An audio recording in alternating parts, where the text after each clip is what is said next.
everybody really liked that club before it closed, and gets to talking with Ron White, and was like, you know what, I'm gonna move out here, move my family out here.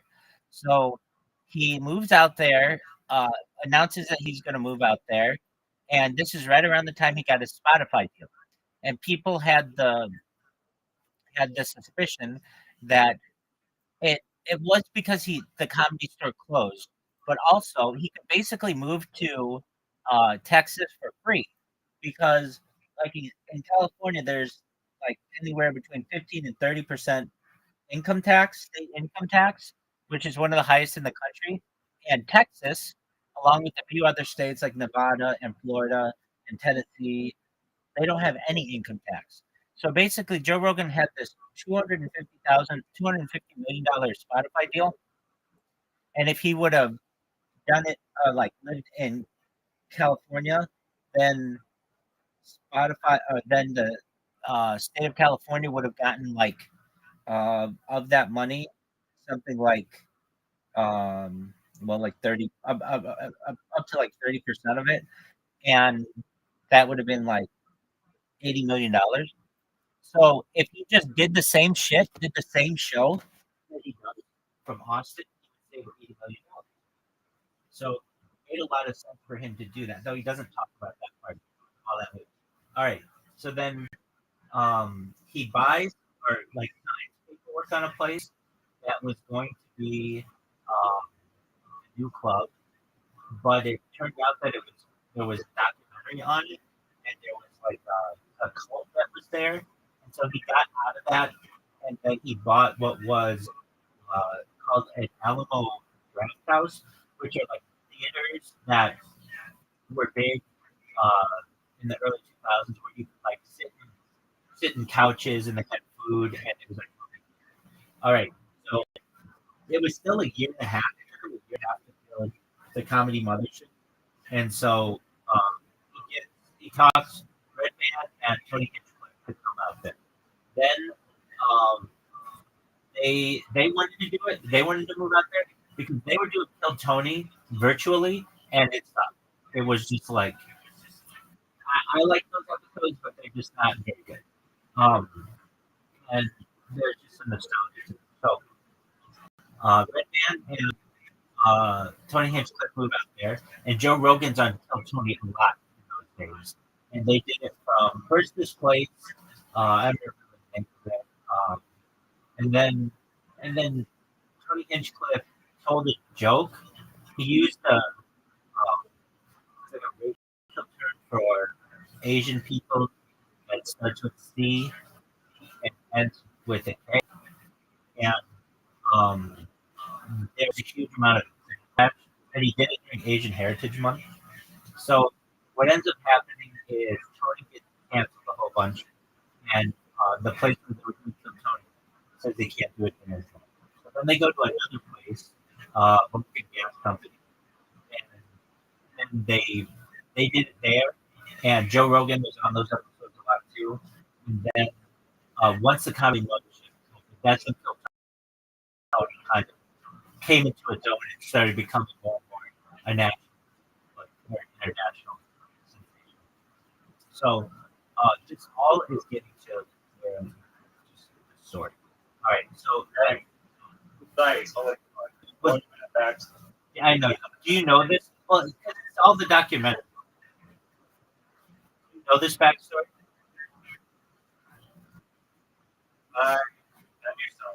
Okay. But it's cool. It's cool. So then Joe Rogan opens the comedy mothership, and it becomes like a sensation in Austin. All these people move to Austin, but some bigger comics move there as well, like Shane Gillis and Tim Dillon. Uh, like a bunch of more medium-sized comics. Oh, Tom Sawyer moved there, some other people, and started doing their shows from there. Basically, the way that Joe Rogan can convince these guys to do this stuff is, look, you're already on the road, you know, out of 52 weeks out of the year, like maybe 40 weeks out of the year, you're already all over the place. If you stay in New York or California, they're going to charge you state income tax. So if you just have your address be Texas, you're going to save a whole lot of money. And so a lot of these guys move there, and it's a smart move for them to start.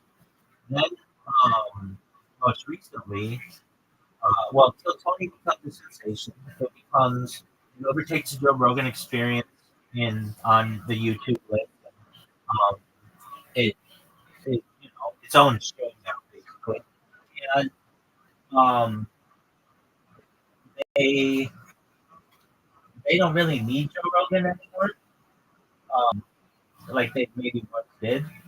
They're like basically independent. Okay, so then the people who moved to Austin no longer. A lot of people don't enjoy it anymore because where Joe opened this club is on 6th Street. Well, I've never been to Austin. I just heard in the paper that 6th Street is just like a huge shithole because it's right by the homeless shelter.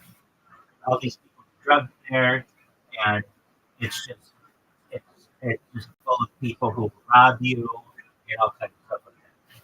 So, but Joe Rogan, who when he goes to his club, goes with private security with like Navy SEALs, and then like block off the whole. Isn't that funny? Like he goes in a whole motorcade when he goes to his place, which it's like he's kind of losing touch on what he once was, which was not that he didn't start off a wealthy person. He started out pretty poor. So now he That's all I got charged. That's true. It'll be interesting to go online. Right.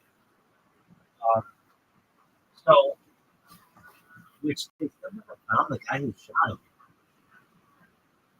which is really disturbing. You would have thought that. No, they did. It's the CIA. Yeah, dog. Dude, you want to know something? Okay. So, I haven't been able to talk about this with anybody, but okay, so let me just finish the Joe Rogan. So I watched this whole documentary on it, and basically the documentary ends with all these people who moved to Austin just talking about it, basically saying they're shithole. And so Tim Dillon moved out, even though he still has 2 houses there. And Shane Gillis, like basically is moving back to New York City.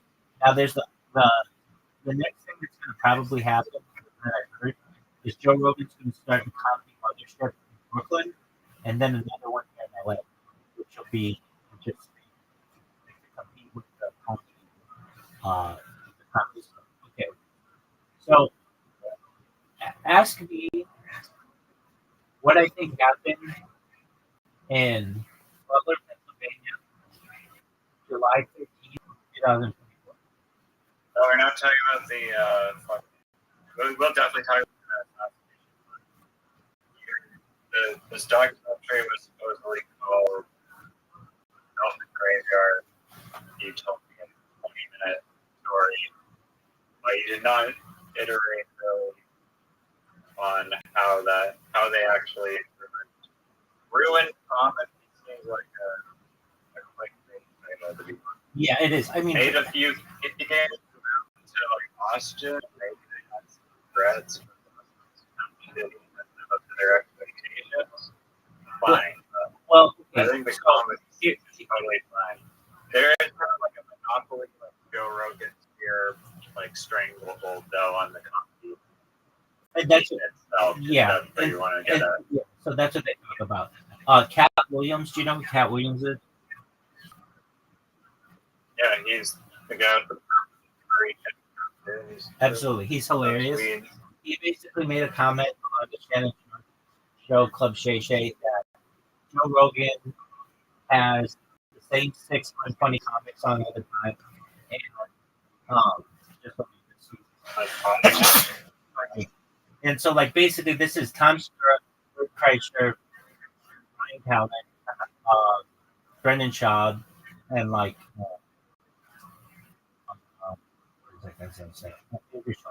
Like basically that's and oh yeah, that's how I found out Joe Rogan would like repost Andrew Schultz's shit during the pandemic. That was I don't think Andrew Schultz is like a bad comedian. I gotta get that kind of probably that funnel used in his bank account. It did. And he did. After saying that, his special went to number one. He got huge money. And basically, they said that like those comics, I think Andrew Schultz of the group is very funny, and he should be included with that. And Cat Williams didn't name exactly like, but there's this huge like backlash against Joe Rogan for just not being very funny. Like his specials are, they're okay. And like I've watched them. There was a time when I went for like 39 years of my life until this summer, never having seen Joe Rogan stand up, basically, maybe a clip here or there. And I finally went through and watched all his specials. He's an okay stand up comedian. I'm not going to say he's unfunny, but he isn't one of the greats. At least he can be really funny. And I think if I were sitting with him or his friends, I would think he'd be really funny.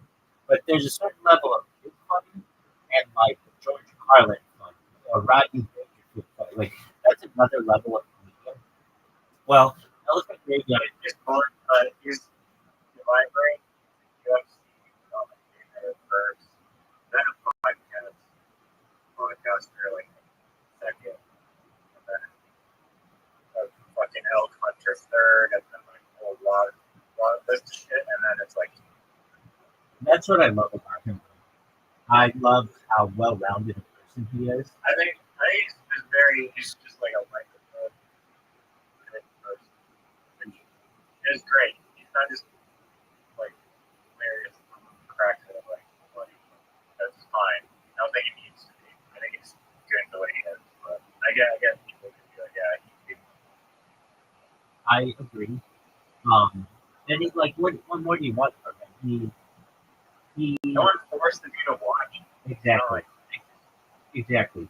But I mean, he's just so good at so many different things. I don't even want to say he's so good. He's had the opportunity to be really good at so many things. He wasn't ever a really good actor, but I remember him being on news radio. And then Fear Factor, I really liked him on Fear Factor. And I really liked him on the Chappelle show. He did two Chappelle shows. And then I really liked what he did with Carlos Mencia as a joke thief. I really liked that. And then I remember watching. I was in a different apartment in Fullerton, California, when the Joe Rogan experience started, and it was December 26th, 2009, and it was very quickly in my feed on YouTube. And I started them like really early on. I mean, like very, very early. Like I can say like I'm an OG Joe Rogan fan from those days. And there have been times when I didn't listen to it, and then I have to catch up on episodes. But he like revolutionized podcasting. Dude, I saw this clip of him today. Do you know who Tom Green is? You should. He's Canadian. Yeah, exactly. So do you remember? You probably don't. But do you know what the Tom Green show was? I've seen him on a couple episodes. So I loved the Tom Green show when I was a kid. It used to be on MTV, like usually late at night, but it was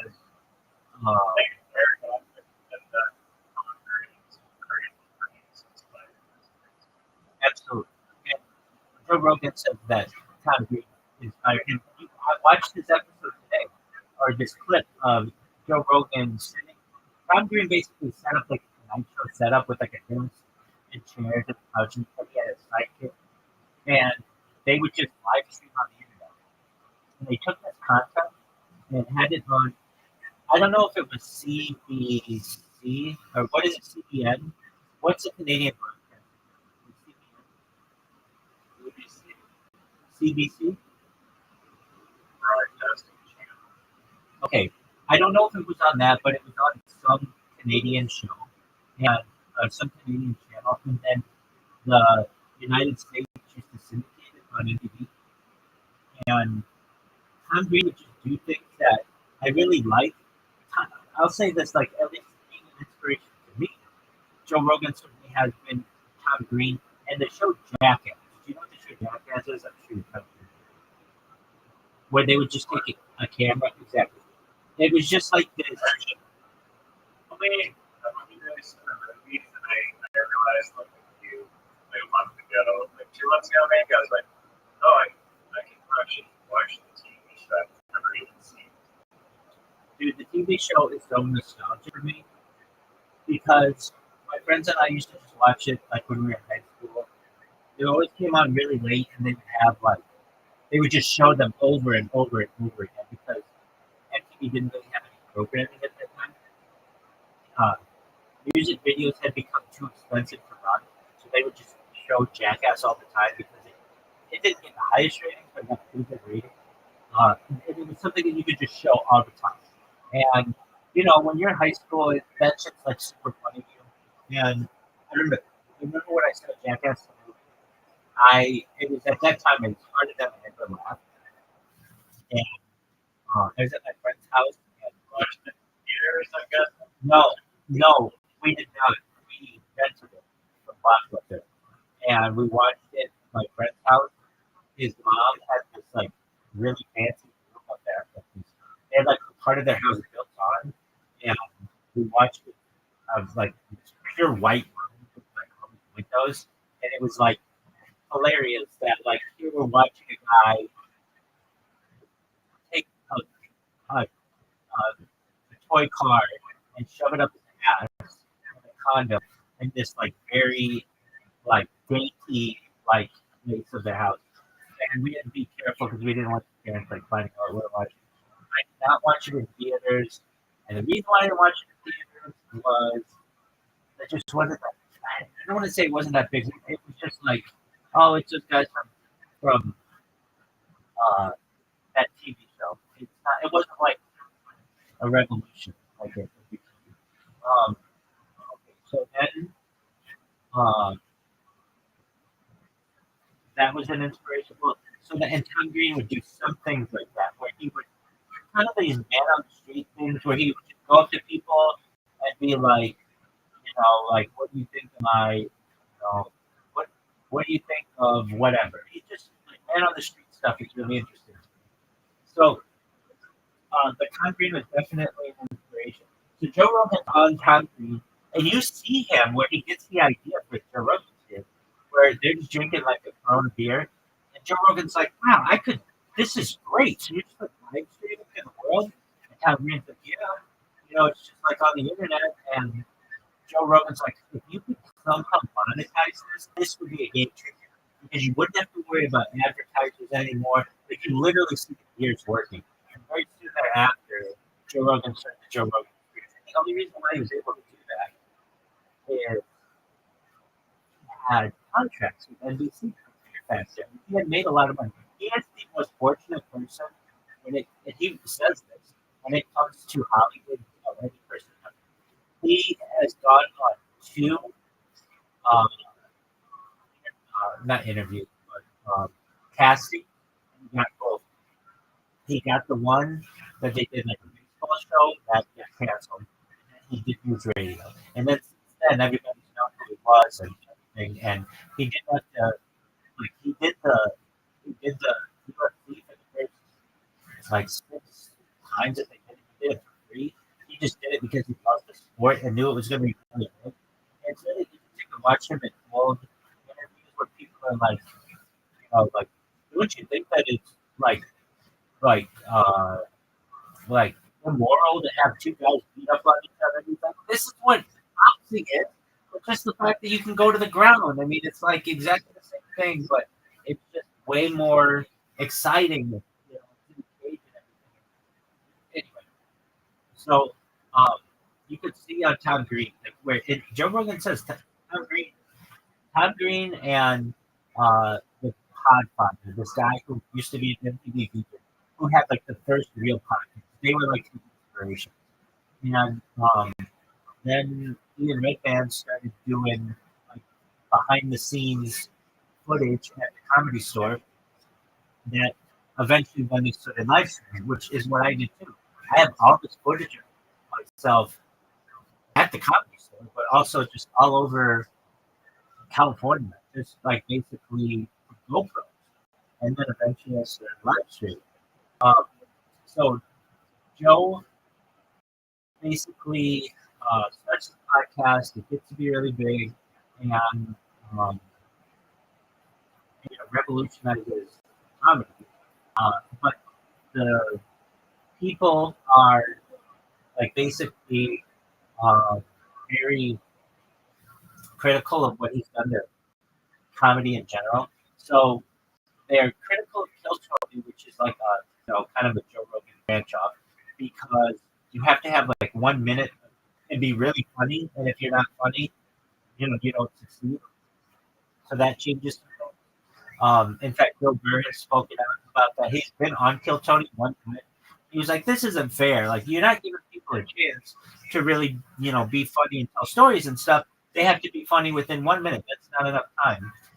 Which there's that argument, and Joe Rogan has put like a lot of people out there who aren't funny, and but yet he's kind of shoving out people's throats. And so there's this one thing that happened.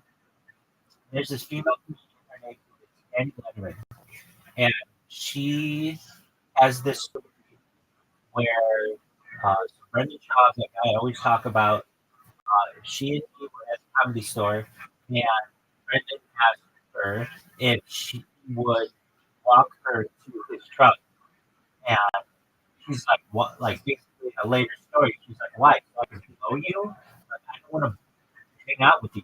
You're married and you have kids. Like that's a scumbag thing to do." So she was on the podcast where with Kamaya, this girl from Bobby Lee's podcast. You know who I'm talking about. Yeah, you know. Okay. Uh, and so they talk about it. They don't name Brendan Schaub's name, but they say that there's just this unfunny comic who wanted Andy to walk her to his truck, and Kalaya says, yeah, like this guy texted her like a few years before on New Year's, just like that. Uh, it's scumbag behavior, and Brendan Schaub comes out and is like, I didn't do that. You didn't name me, but now you're just basically like waving the flag at yourself.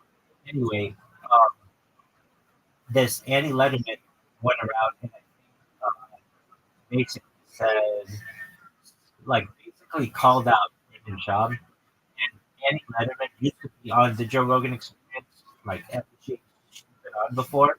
But now she's not invited to the comedy ship, and they're critical of Joe Rogan. Like basically, like you have to side with him, or else you get cut off. And then like she's gonna have a fine career. She'll be fine. She's good looking and funny and stuff like that. But at least like the Elephant Graveyard documentary, but he made two of them. He did like an hour-long one, and then most recently he did another one. The first one's called Comedy Czar, and the second one is called Comedy Armageddon or something like that. And basically, it just goes into the fact that like if you don't go with Joe, he will cut you off. And I didn't think it's like that much, but that's how they look at it.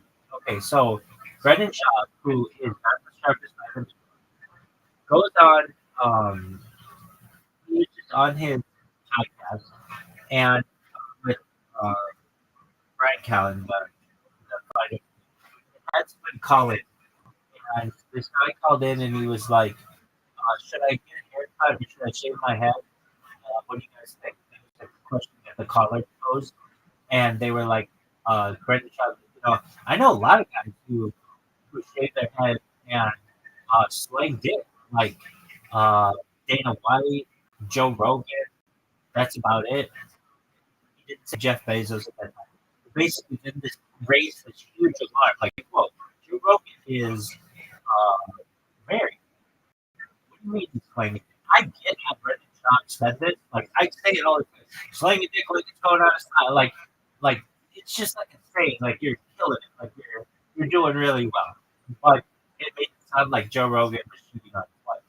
And so Brendan Schaub had to come out and be like, "No, I didn't mean it like that. I just meant it. Like, he was doing really well. Dana White does his own thing, like and Jeff Bezos too. But I was just saying that like you can have a bald head and still do really well. I did not mean it like he was cheating on his wife. So it caused all this uproar. And then for a while, Joe Rogan kind of kept the distance. As I've said previously, I say all the time, Brendan Schaub is the number one person ever on the Joe Rogan. He's the number one guest, but he hadn't been on in like until this past week. So he was on for. Have you ever seen the Fight Companions they do on Joe Rogan? So what Joe Rogan does is if there's a fight that he's not doing the interviews. He doesn't do them. He doesn't do them like in other countries, or if they're not like a big UFC event. What he'll do is he'll have his friends over, like Brian Callen and then something like UFC guy and then Brendan Schaub, and they will watch them. And then they have a little clock in the corner, and you can kind of sync it up so that you really watch it with. It's a cool thing. And so Brendan Schaub was on there this past weekend. It was the first time in like more than a year that he'd been on, but I was on, or maybe I don't know, more than something. Anyway,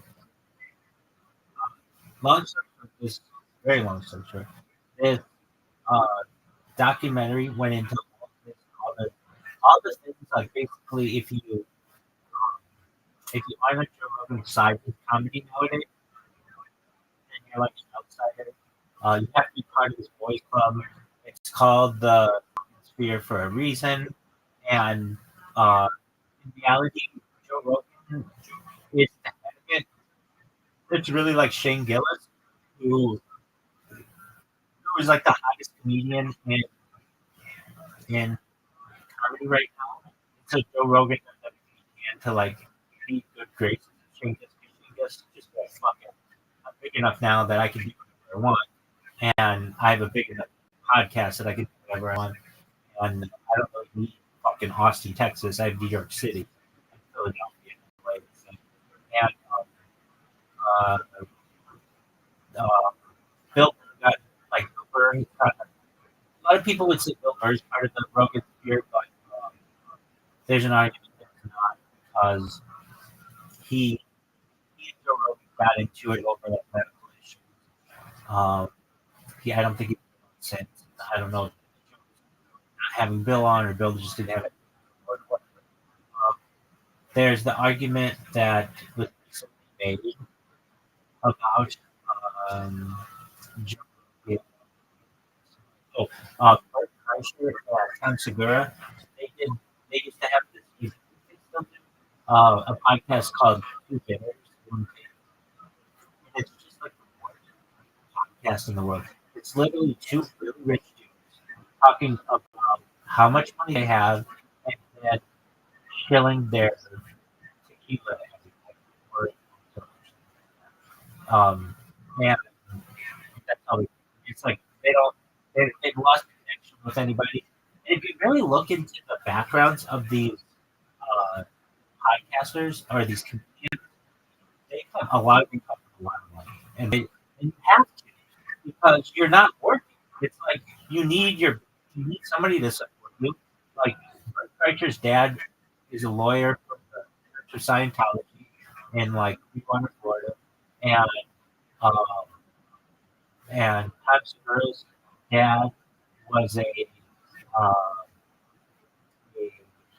a vice president of Merrill Lynch, and Ryan Callen's dad was an international banker, and Whitney Cummings' dad was or her mom was like a music director or something for markets. It's like these people, like when you start to look into their backgrounds a little bit, it's like, oh, no wonder they're able to just sit around and talk into a microphone all day because they don't have to work a real job. Like very few of them have a Joey kind of story where they didn't have anything, they had to basically get rides and all that other shit. So like the idea is this: like when you get into the world, the comedy world, where you to be in Joe Rogan's good graces, you basically have to. Well, he's starting to make I it. think. Yeah. Sorry, finish it. You basically have to get connected with him in order to get into comedy nowadays. The way that he has built the system is you start as a door person at the comedy mothership, like a lot of people did at the comedy store, and then you work your way up, like PC Rocket did, and Cam Patterson, and now Cam Patterson's going to be on Saturday Night Live. I don't know what that is. You don't know who Cam Patterson is? Oh, Cam Patterson? He's like the biggest thing in comedy nowadays. And with the K? Yeah. Oh, Yeah. So he basically came from like a poor background in Orlando, Florida. He was a stand-up comedian for 2 years. this guy killed Tony. Yeah. And then somebody told there's another friend that he had, another guy named Cam, who told the people at Kill Tony, look, my friend Cam Patterson is going to be in town. I'm going to get this guy on. He's really, really funny. He's been doing this for 2 years. Tony fell in love with him the first time he saw him and made him a regular, like immediately. He started selling merch on the Kills Tony store like crazy. He could sell anything in it. In fact, he even would sell rocks, just like rocks that you would get at a landscaping store, and he would sell them for $10 each. And then eventually, he is not going to be in that Kevin Hart movie on Netflix. He's going to be in that Theo Vaughn and David Spade movie with William Montgomery. Okay. And then he made it to Saturday Night Live, which is the biggest kind of comedy thing that you can do.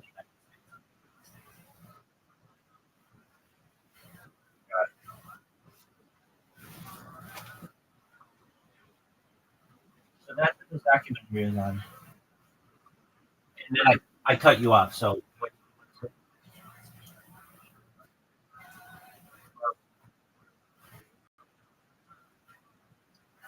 I think, I don't know. I got but I was just looking at a list of the top 100 comedians, or a few lists of like type it in top 100. Is that the Comedy Central list?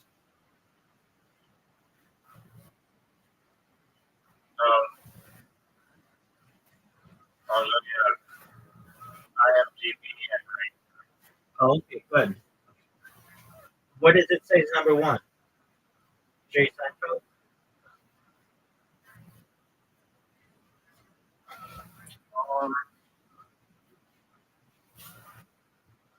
on the IMDb one. Sorry. So it says Dave Chappelle on the one. Okay. This one's weird though. I wouldn't think Bill Burr is the number 2 comedian in the world. I don't know how this is rated though. I don't really know. This is best comedians. It's a classic crowd ranking performed by the fans' perspective. Okay, so it just basically who's the funniest. It's kind of hard to know. But I'm planning on getting illustrate. And I was also going to say that it's maybe things have changed, and I recognize that. But if you go to like the top 100 list, like go to start naming people. Is Mark Normand at all the Joe Rogan experience? I would not say that he is. Yeah. Okay. I would say that he's been on Kill Tony recently. He's been on the Joe Rogan Experience. Basically, anyone who's been on the Joe Rogan kind of but like, I believe that he started in New York and had no connections to, like, before Rothschild and all that shit. Like he was building his own. Right. As I understand, he's from New Orleans, and he started at the Comedy Cellar, along with like Shane Gillis and those guys. Right. The Comedy Okay, Cellar. so John Mulaney, John Mulaney's from Chicago. John Mulaney's from Chicago, not in the. Actually, Louis C.K. is from Boston, but I don't think he needed Joe Rogan's help whatsoever to become successful. I don't even. Actually, done, like, maybe one or two actually, Louis C.K. is from Mexico. Actually, Louis C.K. is from Mexico.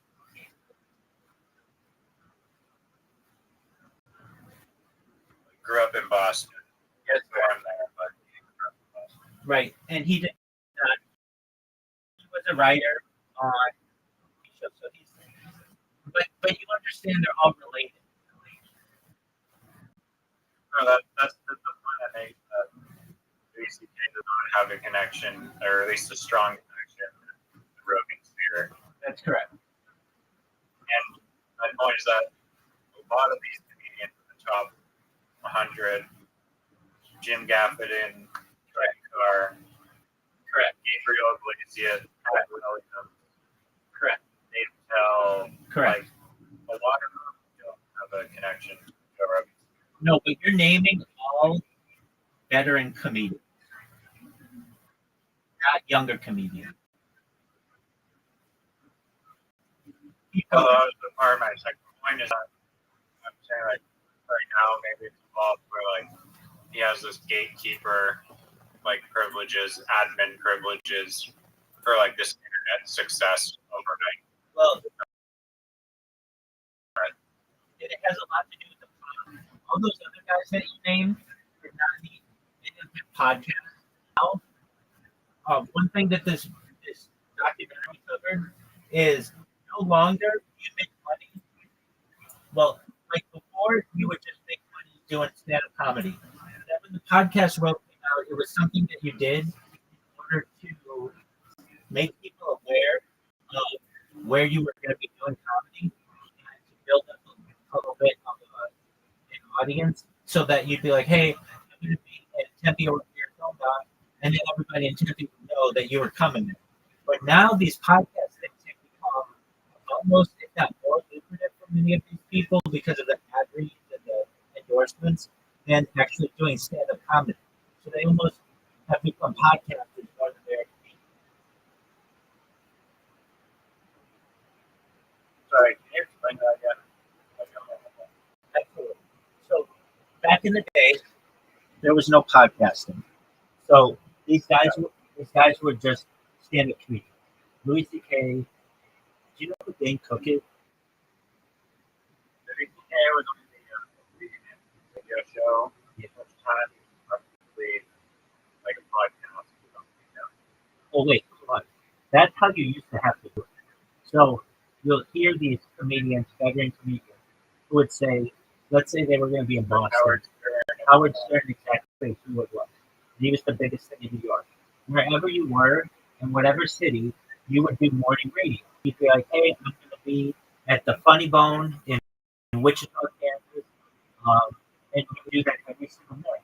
There was like a schedule that they would do. It was usually be in town by Thursday to do Friday morning radio, promote your shows for Friday and Saturday, and then I believe also Sunday they would do a show and then leave on Monday. Or sometimes they would leave on Sunday, but stay till Monday. The drugs were done. That's how they used to say. And then you'd be in the next city for the next week. Like that was your week. But you would always do the Thursday morning radio or Friday morning radio to make sure people knew that you were in town, and so they would buy tickets. That was what we did. Okay, so these comedians would do that. They did that for like from the 1980s to the 1990s to the 2000s. They would do morning radio. But then with the podcast boom that occurred, these comedians realized that if they did podcasts, they didn't necessarily have to do morning radio as much because they would already sell out by the time they got to the city. So there's no reason to do morning radio and sell tickets if you already sold out. It's just another thing that you have to do, and you don't have to do it if you already sold out the tickets. And in the beginning, like 2010, early 2010, uh, doing podcasting wasn't that lucrative financially, but it has become to the point where these comedians actually make as much money or more money doing their podcast than they did for just doing stand-up comedy. So many of them, I mean, not many, but some of them have just been stopped doing kind of stand-up comedy. The big one who's done this is um, Brendan Shaw. But even like Tom Segura doesn't do as much stand-up comedy as he once did because he makes money on your mom's house and all their studios and all his endorsements and the Two Bears one cake and all of that. They don't have to go on the road every single weekend like they once did because their podcasts bring in money. Does that make sense? Yeah, exactly. Okay, so that's how we learned about the joke. A lot of people don't like it. I've learned this with anybody, whether it's a politician or anybody who has in their closet. Not everybody's perfect. I know I'm not perfect, but basically, like I recognize that Joe Rogan does a lot to. He's revolutionized a bunch of industries. He revolutionized the health industry, the podcasting industry, the mixed martial arts. He did Fear Factor, which was a great. What'd you say? Oh, that yeah. But I don't know if you remember if it was made in Canada, but Fear Factor was huge in the United States. It was a revolution. It was one of the biggest shows on TV. And and I think he could do that again and make it a giant thing, like absolutely giant. I think they had Ludacris who did it after Joe Rogan and his never as big. Um, okay, so like Joe Rogan will tell you, not to any of these comedians, the real comedian who changed the game when it came to comedy in the early 2000s was Dane Cook. Because Dane Cook got on MySpace and he got a lot of girls, like he's a good looking dude and he got a lot of girl fans and he would like cultivate them musically. And so he's like the person who everybody gives a lot of credit to and they give a lot of credit. And his stand up was fucking hilarious. In 2004, there was no bigger comedian in the world than Dane Cook. He's kind of like what Matt Rife is today for the TikTok generation, but he was for MySpace, and he was giant. And okay, with that, that's enough comedy for now. Ask me what I think happened. Go ahead. Can I ask take like a fork in the road to a different discussion that I wanted to have? Absolutely. Right here. And it is related to comedian podcast. And I believe you may have talked about it a few months ago, but I kind of put this idea on the back burner. Not sure why it was like a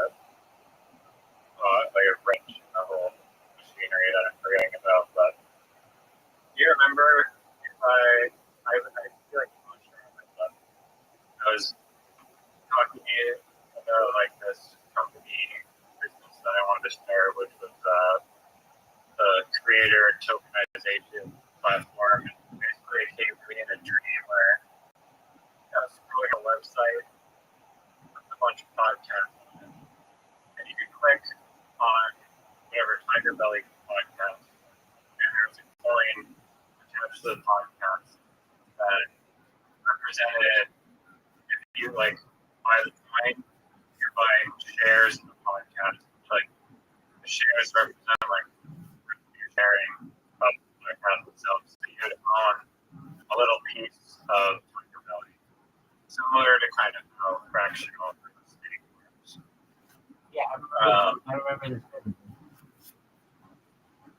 And then I was like, oh, this could apply to other creator economies, such as OnlyFans models, or big one YouTube, or big one music artists, which is all about like YouTube, Spotify. Basically, apparently there's this book on it called it's like the unincorporated man. And it's about a guy who wakes up in a church and he's one of the only, or he's like the only person who like is completely owned by a corporation.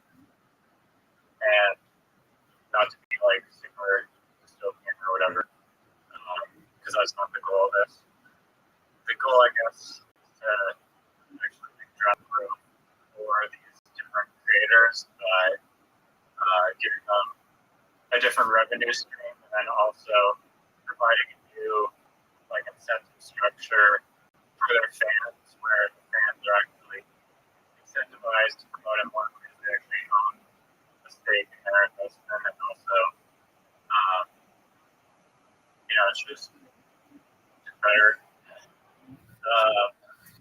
It's basically like Patreon, but Patreon you can actually buy the token and then actually like get dividends, as well as access to use like exclusive content through ownership. And so it'd be like, yeah, Joe Rogan issued a coin. There'd probably be a lot of people that would want to buy the coin if the coin was paying out earnings of the Joe Rogan podcast into your bank account and dividend. And yeah, you can also potentially compound those dividends with other lending protocols in order to get an even better deal. So yeah, please tell me why. I mean, I think just some people in the Telegram chat earlier, but I told them the other thing, thought that it sounded interesting. Not that it's like the easiest set of hurdles to overcome, but it's possible. So yeah, give me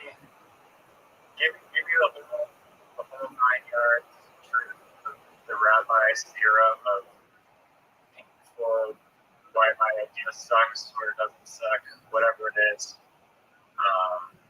Because I find it interesting that like somehow I can't even agree, but like there isn't a protocol yet, like tokenization of all these things is coming into the world, but no one's really talked about tokenization of the creator or something. Yeah, I think it's a great idea. I think that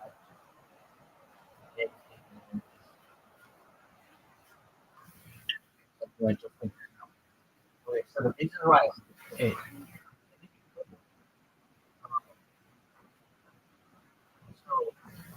like kind of I know what tokenization is and everything, but I just sort of created an analogy. It would be like a company sells stock, a podcast would sell stock, basically, right? Absolutely, like the perfect parallel. Yeah, exactly. I think on so creators do this already to some extent with endorsements that they do. So, like, if I like the Joe Rogan experience, then I can support him by buying stuff on it and Fight Agreed and YouTube on and all of that shit that he sells. That's how I can support him. But I don't have a share or an ownership in the podcast. So this would basically be like there are other ways that you can support podcasters. The big one is Patreon, and you don't get any ownership of podcasts. So this would allow you to get ownership. Now, I like that. I hear not one of them. This is a good idea. Okay, so I want to say why it wouldn't work because I think you can make it work, and I don't say that about every idea that people tell me. Normally, I'm really good at well, there's a huge loophole, or not even loophole, there's a huge red flag. You're gonna get ripped on trying to make them very well. Yeah, all of that. Yeah, anything like that. Okay, so let's use an example. Um, of something that neither of us really like, but we both know about. Okay, you mentioned Tiger Belly. Okay, so we're gonna use Tiger Belly as our example, since neither of us are like super diehard about it, but we both know about it. That's Bobby Lee and Saliva, and I don't even know what they do, but it's from Bobby Lee's Garage in Burbank, something like that. And really brightly colored. It's been around a long time. Okay, so Bobby Lee starts saying, "We need more money. We're getting popular or whatever, and we're not. And so we're going to offer 100 shares for this. Well, I think Tiger Belly got it is a business already because that's why him and I not dating anymore. They like own that business together. So I'm sure there's Tiger Belly LLC. I'm certain that's what it is. So you basically would just be taking that company public and offering 100 shares or whatever, shares, whatever. But you just make, you don't necessarily make the pod. There's a way to do it to tokenize the podcast as well, and I get that.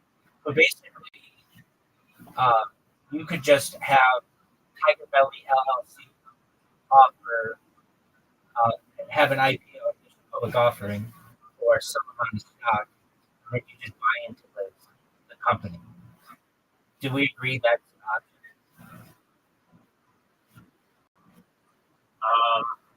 Yes. Okay.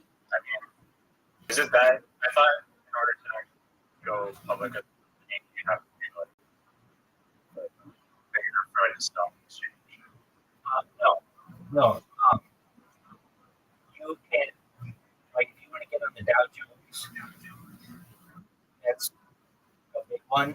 But you can get on NASDAQ, which is smaller, or it's called um, it's called the Russell 5000. There are like 5,000 companies on it, and even smaller organizations. Like I was a part of an organization that was just run by two people, and they had stock. So it's just how your attorneys draw it up. Basically, they could sell stock in their company. They didn't. It's not what they were doing it for. But it was just like how they distributed ownership of their company. So no, it doesn't have to necessarily be on an exchange. Now, if you want it to be on an exchange, then I think you have to go through the SEC and some other. But basically, like Tiger Belly could potentially, if it got big enough, and meeting like they had enough interest, they would do an IPO, initial public offering for whatever. Let's say stock at $1, just for simplicity, and then anyone who liked their podcast would buy that stock, and then they would own part of Tiger Belly LLC. So because you're getting the moment you allow investors that are trying to make a return. It would. Okay. Apparently, like somehow, like the way that they framed it with the tokenizing real estate, which tokenizing real estate through NFT is basically just taking stocks and digitizing. But the way that they frame it, as an NFT somehow just avoids this securities like, and I think when you're dealing with the SEC and securities, there's just a whole lot of legal jargon and hoops to your hips around the circle with. Yeah. So basically, I would say a better example of this is your mom's house because that's Tom Segura um, and Chris or whatever, and they have that show, and then they have a bunch of other shows underneath them, and they become like a podcast studio that you go in there and you rent out their stuff. And I think that probably is worth more than Bobby Lee's company. Um, like that, your mom's house probably is worth probably 10, maybe more than 10 million. So that one, they do an IPO, people buy their stuff. They don't need to do it. It's not. They make enough money doing what they're doing. Tom Segura's killing it. I mean, he's now no longer doing podcasting or comedy. He's directing. Did you know this? I did not. Yeah. The movie business seems like very close to gambling almost. Definitely. And if you know, there's something called Hollywood Accounting. It's really shitty what happens. So, it's terrible. Okay, so let's say you make an independent, it's not an independent film, but you make a small film. You personally with, let's say, Warner Brothers, and your movie has a budget of $1 million. Let's say it makes $100 million. Like it makes 100x. And your movie is just on a podcast. Let's just say, oh, that's great. So you should, let's say, in your contract, whatever you were going to make on the movie, let's say they were going to pay you a base of $100,000, and then whatever the box office was, you were going to make that many X. So you would have made 100X. So you would make $10 million. But with Hollywood accounting, they do sometimes, and it's not right. But then they'll do this. They'll take a movie like, I don't know, Transformers 10, whatever, some movie that loses a lot of money, and they will take the editing fees that they would have done that they did on Transformers 10, let's just say Transformers 12, whatever movie it is, and give those to your movie and just say that it took more money than we thought it was going to do post production editing. And that means that your movie would normally it made 100x. That's great, but they add a $50 million post production cost to it. Or another one that they do, they'll do something like this. They'll say, all right, let's say our marketing budget for your movie is going to be $10 million, whatever. Forget the numbers I said before. So it's a new one. Our marketing budget is $10 million. You're like, great. What they'll do is sometimes take out of your marketing budget, promote some other movie, but it's all under the same umbrella. They have a way of just basically not giving you the same marketing that they said they were going to and giving it to another movie. It's really disgusting. There's not a whole lot you can. I mean, if it's Warner Brothers and they like, I mean, who's the host guy? What's his name? Segura? Director again. Tom Segura. Yeah, so Tom Segura, he's partnered with Warner Brothers to produce the movie, right? He's probably putting up like zero stake, or maybe a little bit of stake in the movie, but like Warner Brothers is probably financing like 75% of it or something. So doesn't it make sense that Warner Brothers can just like, oh, we need to like balance, like basically Warner Brothers is just saying like we produce fucking 25 movies like this quarter, and fucking 8 of them are like underwater and shit, but the other like the rest of them are enough positive that we're actually still making money overall. So we just need to like, I don't know, somehow do some Hollywood bullshit accounting to make it Well, that's what happens. Yeah. it just can hurt people in the end because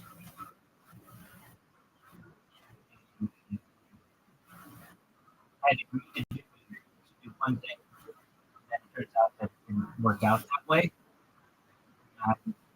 Unless you want to go to court with these people, you just have to take it. I mean, you can go and go to war with Warner Brothers, but guess what? You're not going to get your next movie with them, and probably isn't going to want to work with you. And there are only so many movies. So you basically blackball you. Do you think that Pirate Bay should be held accountable? Or like they're being sued by like all these media companies for this? It's kind of like the Silk Road shit where he's like, "Oh, I'm just the guy who created a website that facilitates data sharing and like file sharing." Right. Same, like, but the files that you're sharing are like clearly illegal. Like, but he's not sharing them. But he's not sharing them. So just the middle. He just gives. Allowing it to happen. That's true. On it. But I understand that. I think that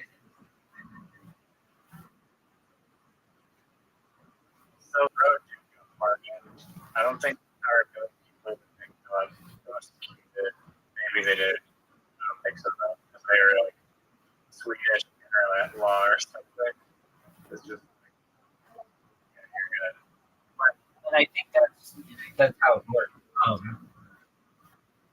Napster got it years ago. It's the same argument to me as this. Do you prosecute it's not exactly this, but like the Department of Transportation because people use the roads to do illicit drug deals? The drug, you get what I'm saying? It's not a perfect analogy, but it's similar to me. There's an argument to be made. We're going to prosecute the Department of Transportation people because they maintain the infrastructure for one drug dealer to get to another drug dealer. Yeah, but they didn't deal the drugs; they just had the infrastructure. In the same way, the Silk Road or Napster or Pirate Bay just built the infrastructure for one person to share with another. Does that make sense? I do see what you're saying. But I mean, I don't know. It seems like they could, if they wanted to, like Pirate Bay could curate the content that is like it's copyrighted version. Yeah, but you know how much work that is? It's very expensive. And it, you run into the issue. I mean, it's hurting a lot of people's livelihoods. Maybe not going to be any money to finance the next season of whatever because no one's actually paying for content anymore. So it has repercussions on society. I get that, and it does. But not that like Warner Brothers was like probably gonna go broke. They will go broke if they keep spending millions of dollars on film. So no one's boring eventually. I agree with you.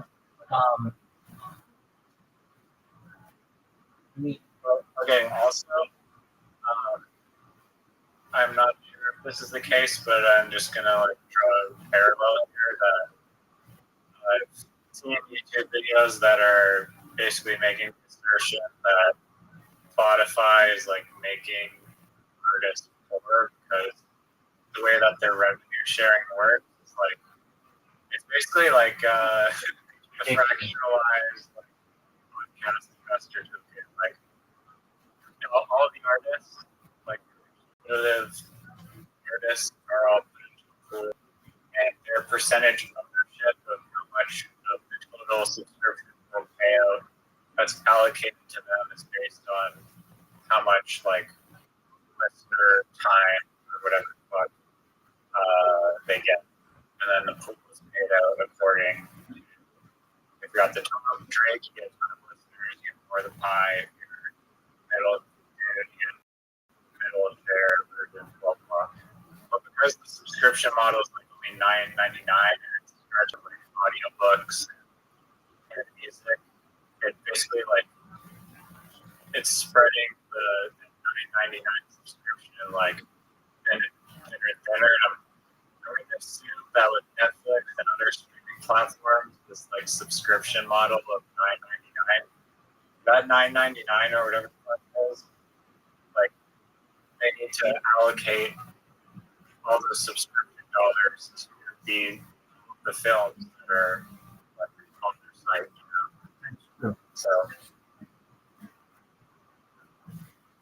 but maybe they're getting richer. I don't know. The streaming shit didn't really even exist a while ago. There'd just be DVD sales though afterwards.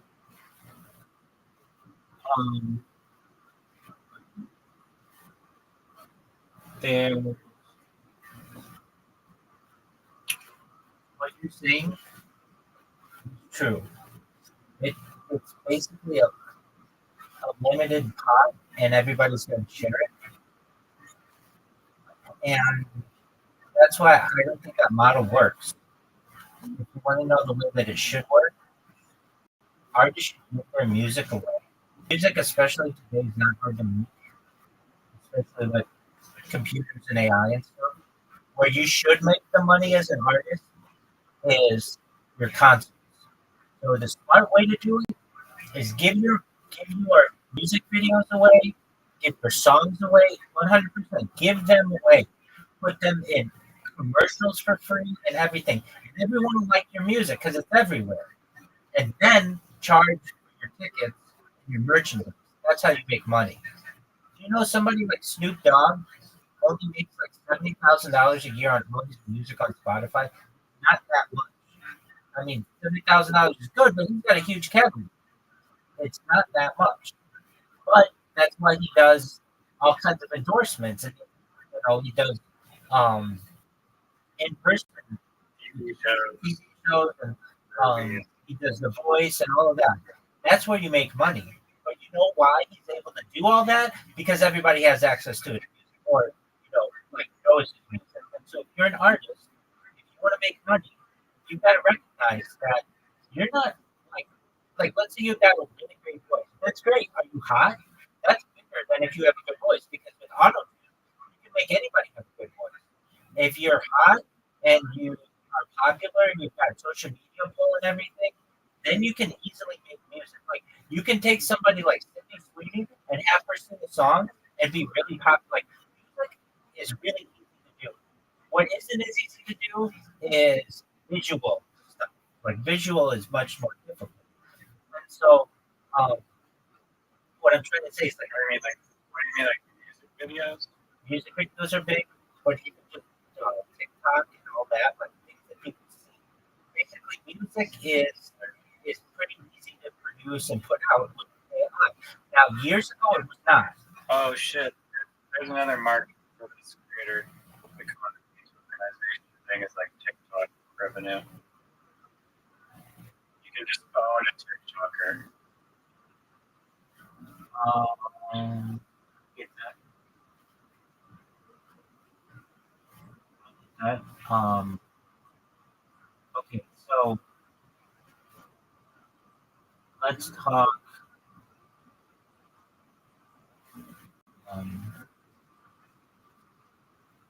Let's talk.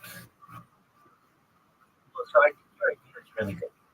I think the future of the music industry, and they've already talked about this in martial arts and UFC, is they don't pay people to fight. They make their money in and endorsements and advertising. So I think Dana White has even said that ideally they shouldn't have to pay the fighters. The fighters should fight for free. But the fact that they put them on this huge stage means that they'll be able to sell merchandise and do endorsements. Does that make sense? Yeah, but I mean that like their Canada Center, whatever arena is selling that is making so much money that seems kind of cheap to the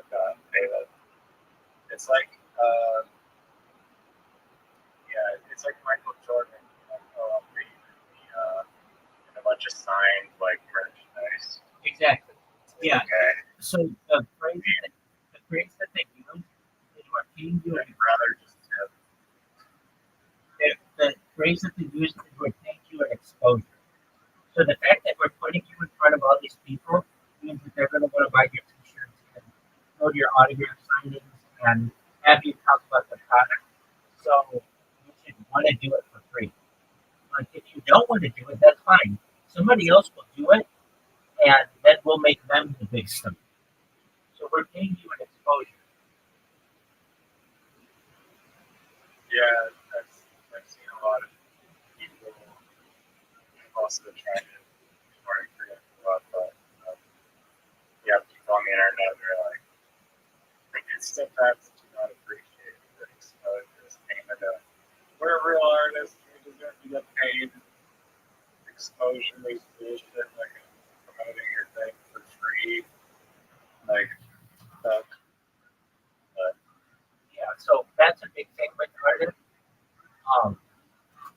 Like I see it a lot with creative. This isn't like a big thing, but like so somebody will want to do art for somebody, especially like banners. Banners are really big. A lot of people, especially overseas, want to do banners for people because you just have to be like a graphic designer. Or well, frankly, what you do for your brother. That's a really popular industry. And now what you do for your brother is really specific, but what I'm talking about are just the general. So one of these people, these graphic designers, will go to an influencer and say, "I will do all your banners and I'll do all your thumbnails and everything."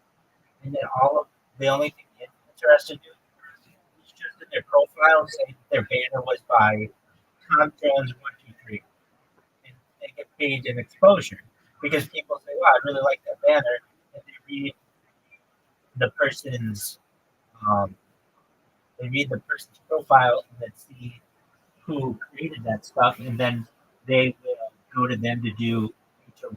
Does that make sense? yeah, exposure is currency. Yeah. And then that means the influencer doesn't have to pay anything.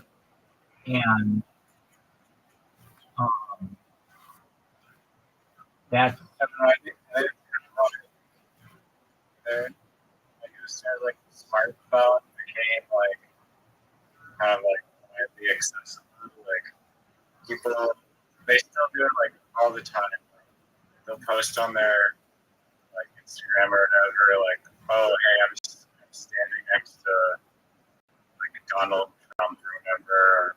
Like like it's like they're farming these like celebrity photos, and maybe the celebrity isn't even getting much shout out, but they're still just trying to squeeze all the juice and just getting a picture. right. Um, yeah. And just being associated with them is great for your brand. Yeah, yeah. Some people are like brutal at it, but it's like they just like seem like they're just trying underneath the piece of it just comes across as really cringe. Right. Um, Does anyone like the famous people that they're hanging out with are not like taking pictures and posting it on their Instagram so that they can say to other people, "Oh, look who I'm hanging out with." You know, to do that. that you, a big thing that I see as well. Uh, like, I guess it's the same, but like services or items in exchange for exposure.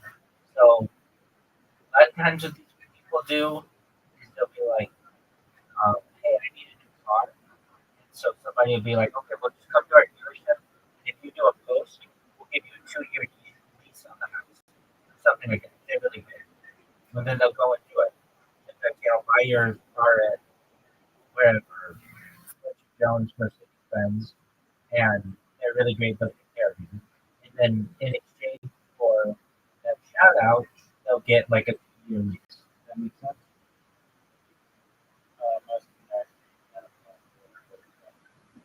Yeah. It's like, Please go viral. yeah. Like as we speak, I'm finding like new titles on Twitch, and I'm trying to see if it's like, if you really want to know what it is, it'll be a community. My big thing is when I scam people or anything, I just need an impression. An impression is just basically when you come into someone's consciousness, and like that could be an email, that could be when I spam them, that could be a follow, whatever it is. And they make it really difficult on social media now to do like mass impressions because they want to advertise to do that. They don't want you to be able to do it. And I don't know if it's going to work. Basically, I'm trying to figure out a way how to tag someone so I can like tag Riser and then you get a notification that I can do. And if that works, this bitch name I'll be fucking fine. But I think be that way. But um, the key is when I tag you, does it key is when I tag you, does it send you a notification or like an email? Some of these things you send emails, that's key for me because that's a way of advertising. I can do that a lot. I just don't know if it's going to work. So I'm about to see, about to test it out. Um, okay. So, but to you and your idea, I think it's a good idea.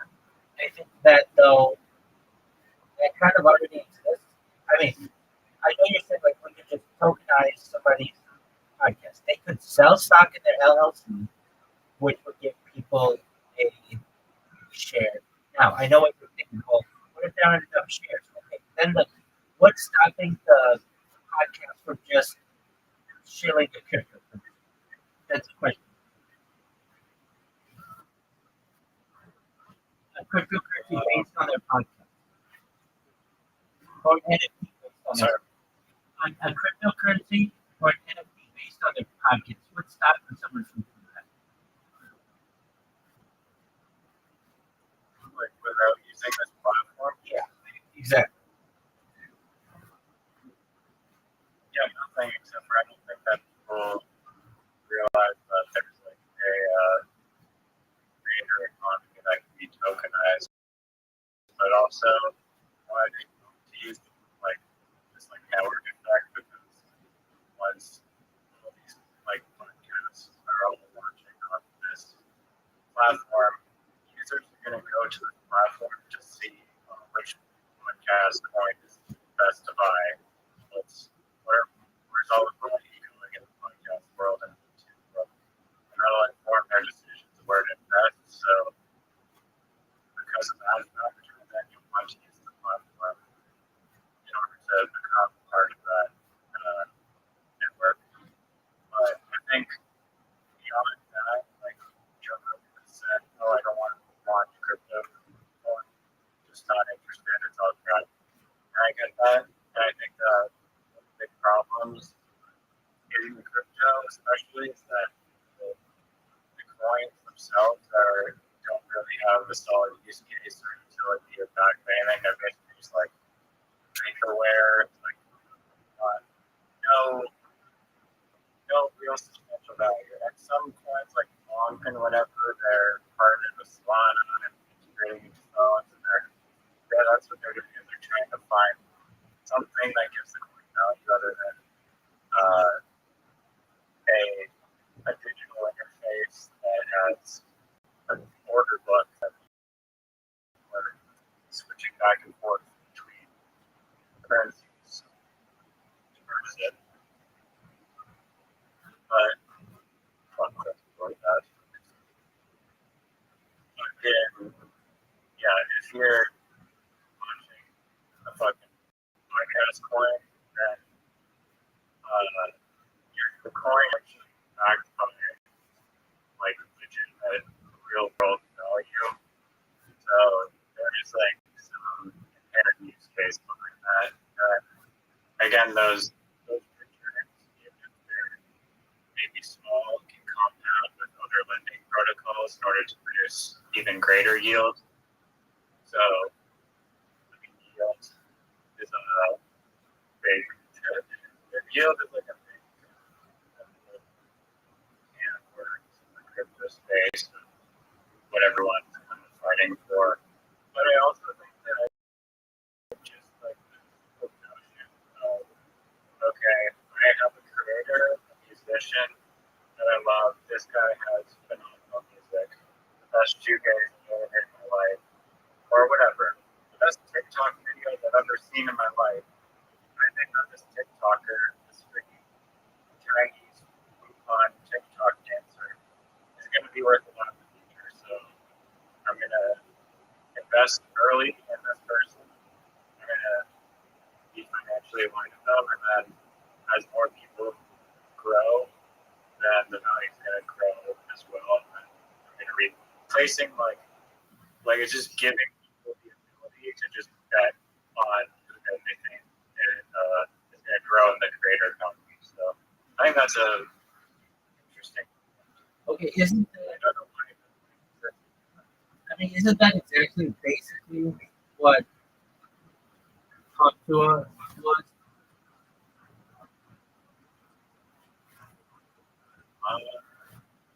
Aktua launched Coin, but the coin was not tied to her podcast at all. It didn't represent ownership in Aktua LLC Corporation. It was literally just a run forward. She used her celebrity status to lure people in. But she could have done it another way, since she has a podcast called Aktua Talks or whatever the fuck. And she could have been like, oh, Isn't it called you can buy this coin. Isn't it called If she don't talk to her, if she don't talk to her, I don't talk.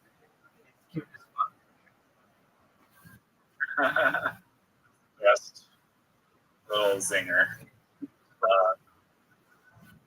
Yeah, so she did not create a tokenized podcast coin. She could have, but she did not. She scammed people and hurt her reputation. Okay. So you're saying though, if she had just given a share of her podcast, that's exactly what you would say, right? Yeah, or literally anyone. Joe Rogan, Tiger Belly, like anyone could do this, but there is like the network effect of creating a platform that has all these eyes on it of people that are looking to invest in their favorite creators. I get that.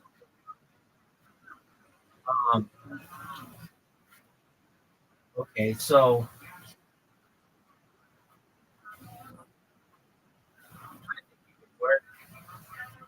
I don't think that the creators are going to want to necessarily like.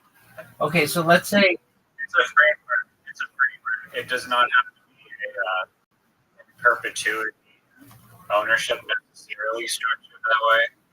But the more you give, the more people want to buy. So yeah, they also it's like you're getting paid on like kind of like a 5x or like 10-year X multiple basically by selling stock now and getting that money up. right. Versus earning it back later. And then also the key that is that by offering your fans this like unique ownership in you as a creator, then they're going to go out and be more incentivized to get people to discover you and whatnot. Okay, so let's talk to it as our example. Except for giving up control. What happens when somebody has 51% control of the content? Well, I don't think that they would issue more than like 30% of the themselves. I mean, I guess you could technically, but I think That's gonna happen. that's what will happen. It definitely will happen. I mean, you don't have to allow that to happen, but you don't want the creator to like not have total ownership and direction. But I mean, it could happen. You're right. That what happens is like a company where the stockholders are now betting on what type of content the person makes their play. Exactly. Which doesn't really. Like, who are you going to enforce that? I mean, that's why I say like don't really allow it to happen. But if it did happen, I mean, it would just be the same as a regular shareholder meeting. Right. Okay. So let's say, guys, you get 51% of Talk to It, and you say, "All right, I want you to interview, say to that girl, I want you to interview Bill Cosby," and she says, "Well, I don't want to do that." You say, "No, I own 51% of your podcast. You must do it." Like if it's for a business, then you could like fire her because you'd be like the board of be like the governing board. But this is like a person. So, can there be a clause in this contract that does not give shareholders creative rights? Okay, what rights do you have? The right to collect dividends of the profit earned from every year. Okay, but isn't that just buying into an LLC? Essentially, yeah. So then why would we just buy into their LLC? Because I don't think that many LLCs or channels, have public corporations that you can invest in. Man, I think most of them over. Wait, did you get invested? Is another question. But I bet just about all of them over a million people are LLCs. That's the first thing that they tell you to do when you get popular. Get an LLC. Yeah, but are they taking? I mean, some of them definitely are probably partnered and getting investment, but it's not like a crowd-funded, crowdsourced stock. Okay. Back to the question about, let's say you own 51% of Talk Show. So that means you get like basically 51% of all of the income that comes in to the show. Okay. What happens if her name is Haley Welch? What happens if Haley Welch just says, I don't want to do it? I mean, that's a violation of the contract. So you enslave her? No one's supposed to sign a contract. Contracts are agreements. They happen all the time. Right, no, I understand, but like okay, so let's Yeah, say you get from giving up not 51%, but like 10%, maybe 20%. I understand, but those numbers aren't interesting. Everything gets interesting at 51%. That's my. Don't ever forget that. That's my point. Everything gets interesting at 51%. That's why I always say I want 51%. That's a controlling interest in everything. All right, like 10%, that's boring. 20%, that's boring. 50%, boring. 51%, that's boring. All right, so we've got Haley Welch, who gives up 51% control of the podcast. I don't understand the difference between or just have well, or talk to a incorporated and you just buying shares of that versus what you're saying. I don't understand the difference. Please explain it to me. I mean, I'm not sure that there is much of a difference. It's like a platform that enables creators to build. Maybe she has multiple income streams, right? She does. She does. So she's got, let's say, a skincare brand. You don't get any of that. This is just her podcast. Yeah, she has her dating app, but there's other send voice thing that she like sells for $50.99 AI dating app. Okay. That's not included in this deal. Okay. You know? Right. So there are sponsorships for some average endorsement on Instagram. That is not included. If it was like an LLC, that would probably fall under the main but in this one, it's customizable framework where the creator can say, these are the news sources that I want to share and give ownership to, and if you like share them more, and you know. Okay, I get that. Now,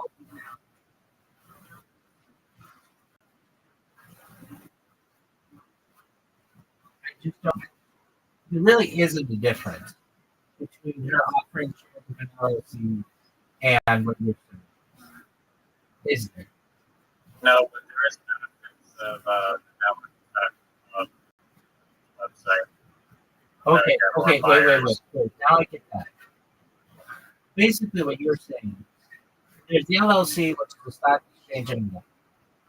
What you're saying is, all right, have these creators launch a coin, but we'll make sure that the coin doesn't get rug pulled. It will be like a legitimate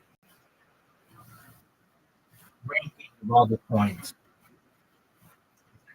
Yeah, that is a very big hurt for the investors is that ideally there are no rug pulls. There would be ways to mitigate rug pulls, like the creator cannot just sell supply, like you can't just dump the entire supply. Maybe they could trickle sell some supply over time. That's fine, but they can't just run the truck, you know? Right. And then also, like, we're not allowing just any random Joe Blow to just bring the pop up and just be like, oh, I have a podcast with my I can run. I mean, it wouldn't even work because of the reason I said before, but you know, like you have to have like some credibility following to carbon. But yeah, it's a marketplace. That's like what a Facebook marketplace for buying like crap. But this one is on a different creator that you want to invest in. Right. I get that. So it's a market. Yeah. Okay, so that's what you're saying, really. Yeah. I think that's like a bigger meta value proposition, I guess.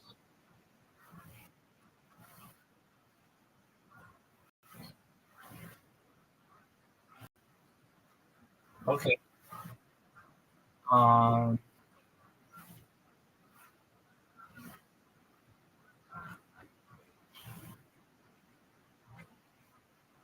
That makes I have a website that I built that's very rough accessible website, but it kind of shows the general idea. I mean, at the end, no. you could do whatever. No. Just say to me.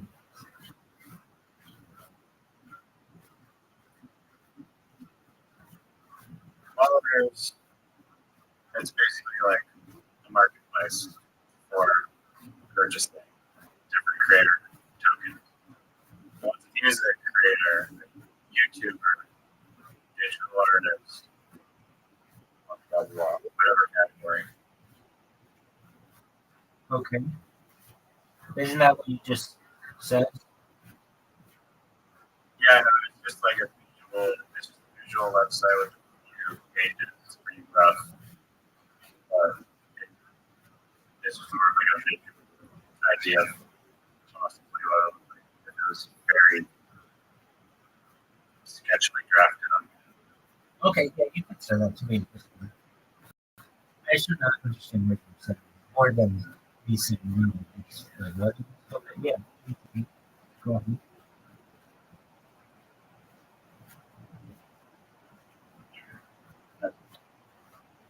Excellent. But I don't have to look anywhere. No, not at all. Oh, wow. I'm gonna do it. Just for a fact, so I'll give you some of it. It's really nothing fancy. No, that's pretty good. Like, ChatGPT said that this could be worth $1 million. So, You just have to open mic. yeah, it was weird. Oh, what the? You're literally just working 1 second. Yeah. Nice.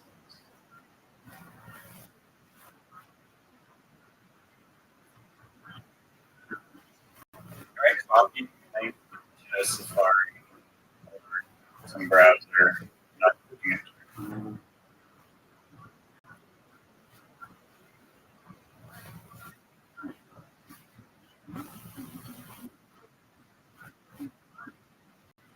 Oh wait,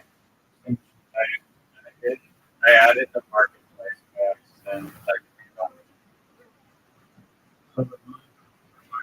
Yeah, it doesn't have the marketplace.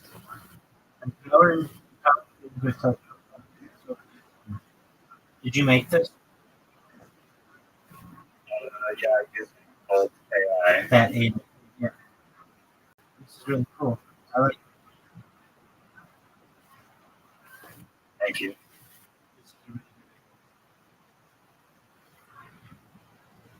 but it's really not about how you touch it.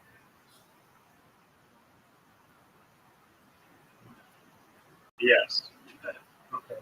I think that would be a really good idea. And you probably be able to make a lot more money on that than sailing cabin, but you probably make money on the Okay. Are you ready? What happened? An alternative thought of what happened July 13th.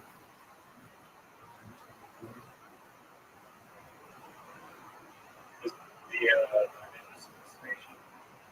What? Are you talking about John Lennon being dismissed?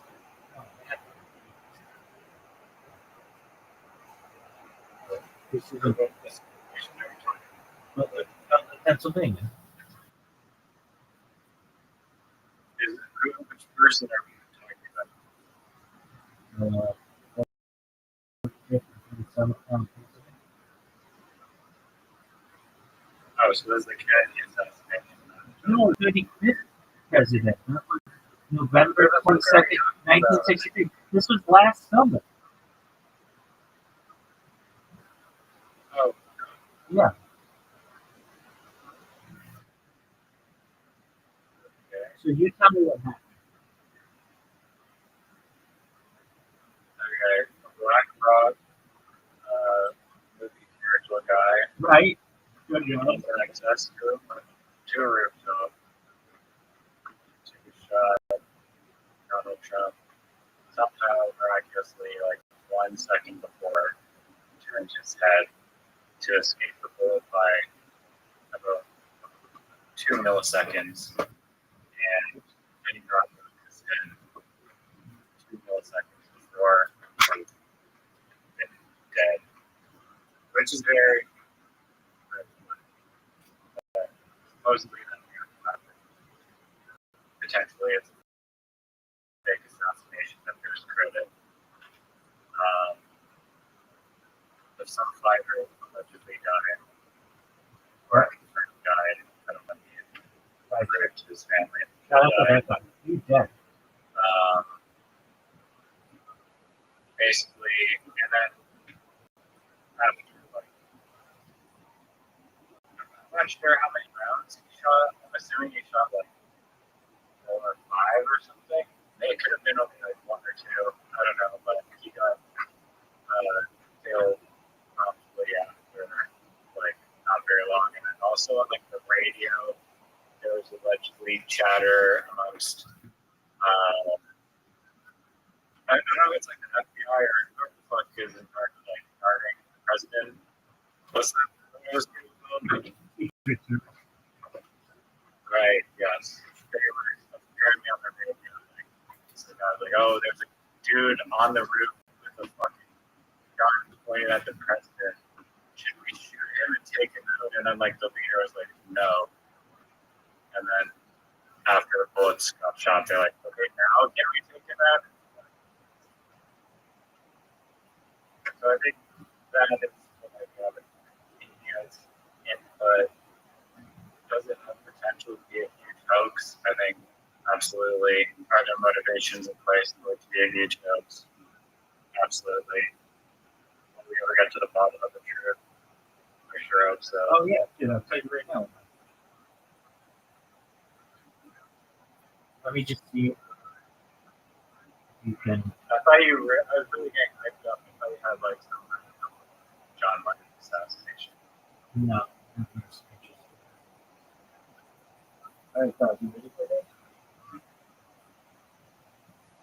Yeah. Go to X and type in Butler water tower.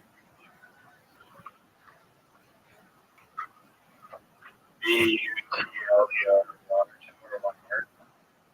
4. Well, 3 words total. It's not confusing. No. Sniper seen using zip line on the water tower. If this is true, this could blow the entire Trump public rally shooting up. Is this what you're talking about? I mean, just go down. It's really suspicious that nobody can.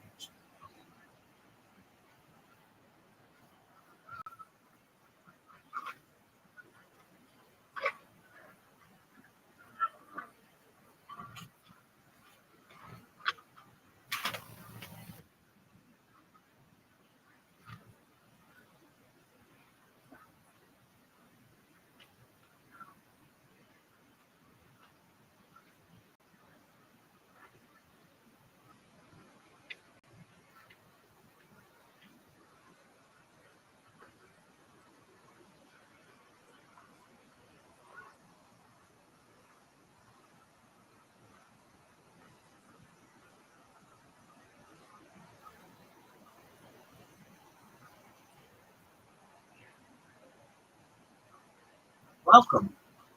How are you, Conjuration? How's your day going? Conjure maybe, can you hear me? Hello? Riser, can you hear me? Yeah. So that's Conjure maybe. Sure. Tell me on this water tower. Well, don't worry, we're seeing maybe he's going to talk.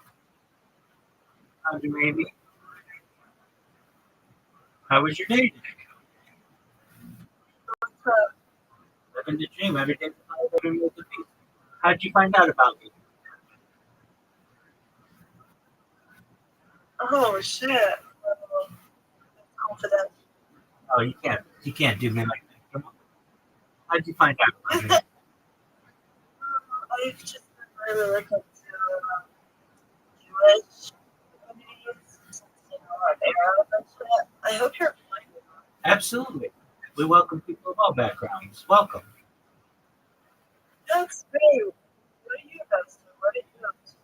Oh, I'm just having a late night girl talk with my friend Riser. Conjure, maybe do you mind if I tell you about this? Yeah, go on. Excellent. I'm Rabbi Rothschild. I stream out like 24 hours a day, 7 days a week, 365 days a year for world peace. I've been doing so for more than 3 years. My streams go back to the pandemic.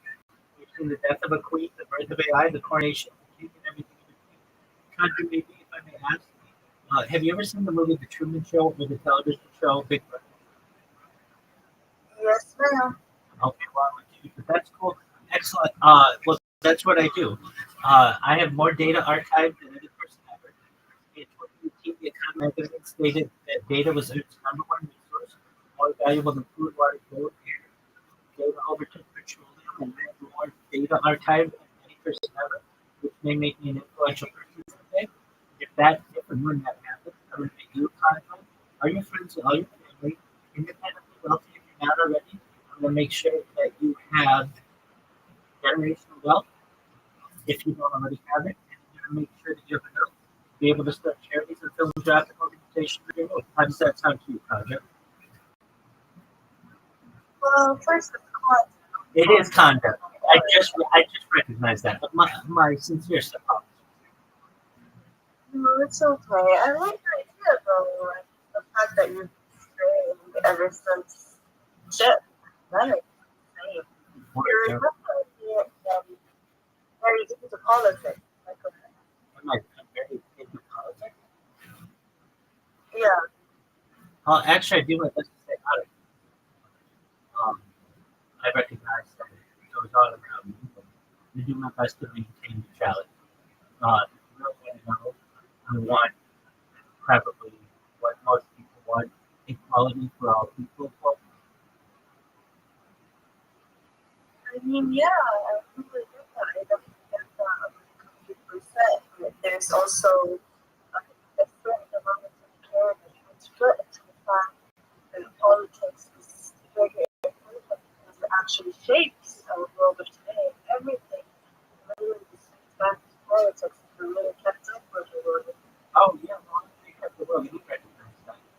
But in terms of this American politics, it's usually a left-right argument. Sides are corrupt. So that's why I say I do my best to maintain neutrality.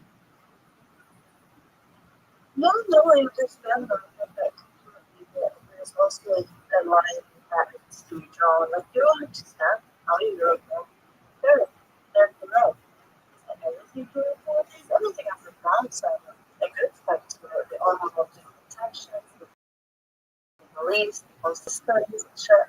But also good that comes out of times when research together, hopefully, and work towards just one big goal because at the end of the day, the politicians, the presidents, all of it, they're not with us, right? They're all against us. They just want to make us feel like they're with us in a way. But no, I get that.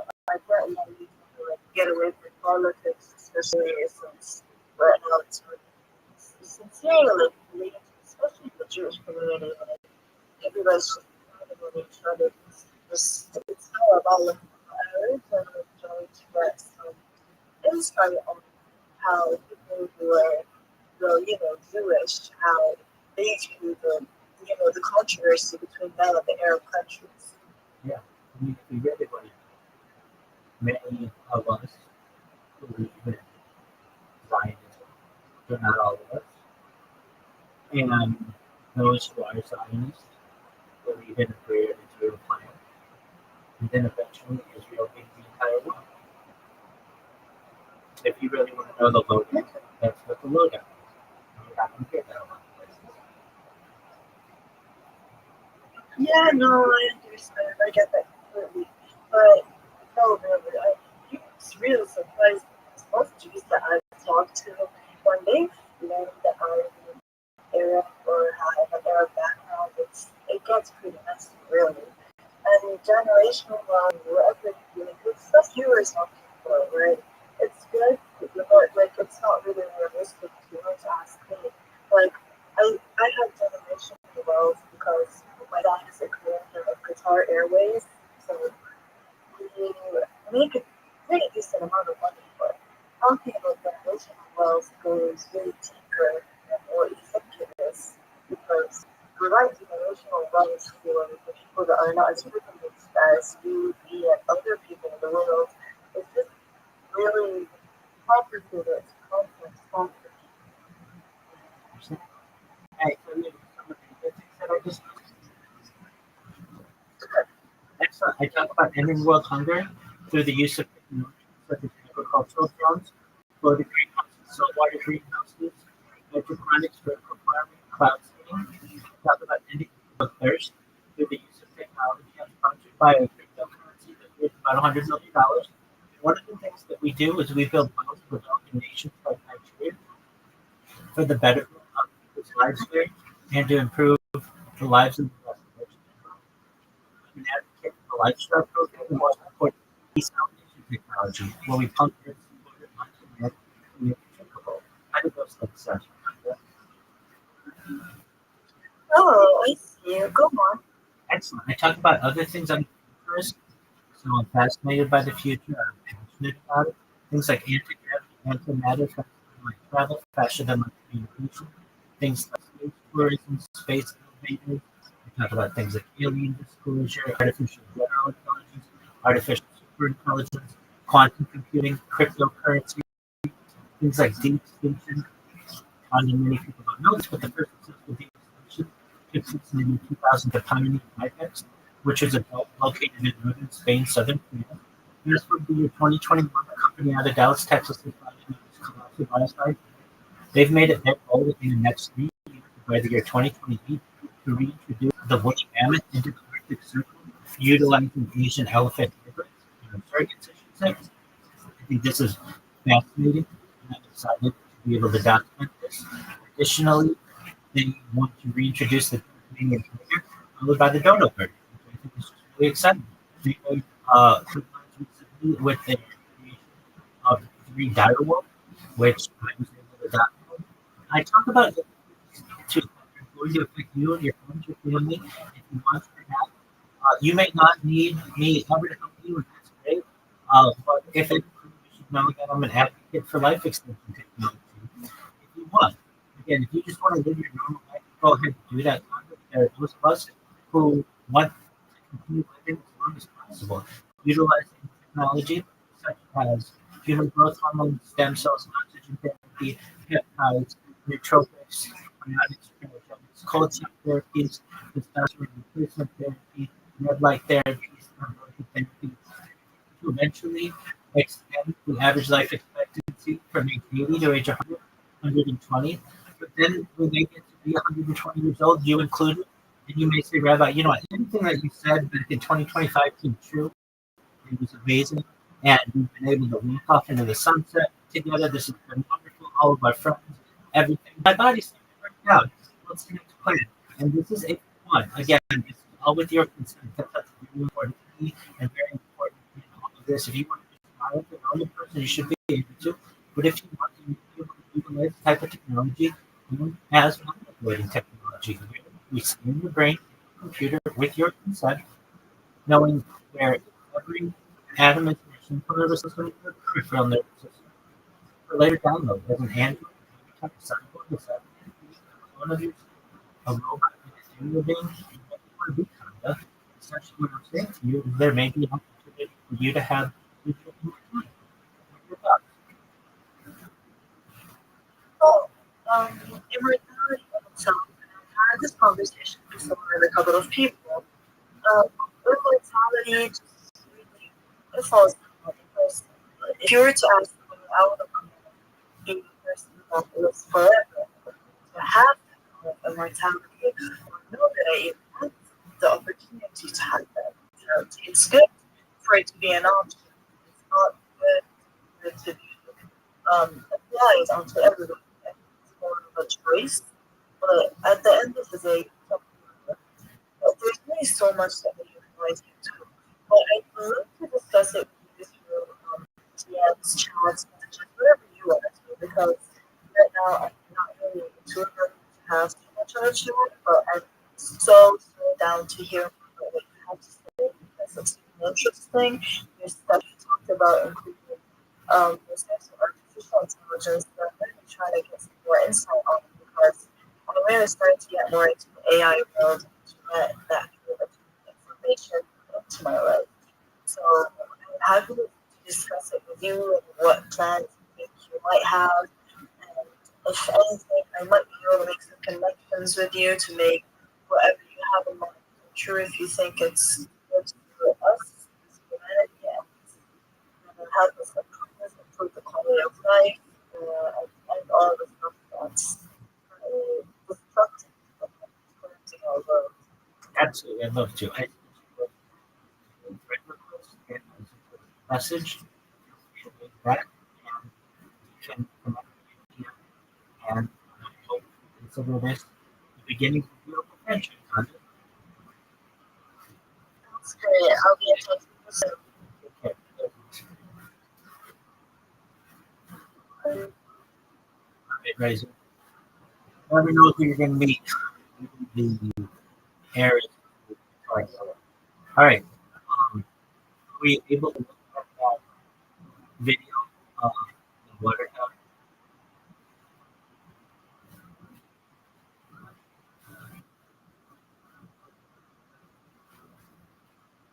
Riser. You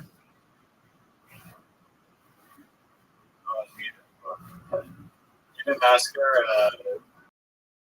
where she found out about it. She said she would do it. I did ask her. I did see the water tower. And I believe they're saying there's like a second sniper. Yeah. So, is that true? I don't know. Um,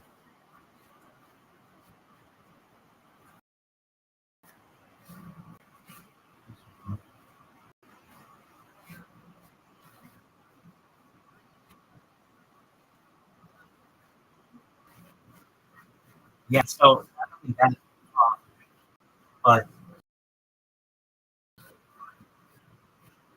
the way that Secret Service normally operates, they have someone on every high point just in case anybody tries to get up there. It's a very interesting thing that we have covered. And there were witnesses who said they see the person come down a zip line and then get on a motorcycle. But right after the shooting attempt, they closed off the whole area and didn't let anybody inspect it. So to me, it looked like a hit.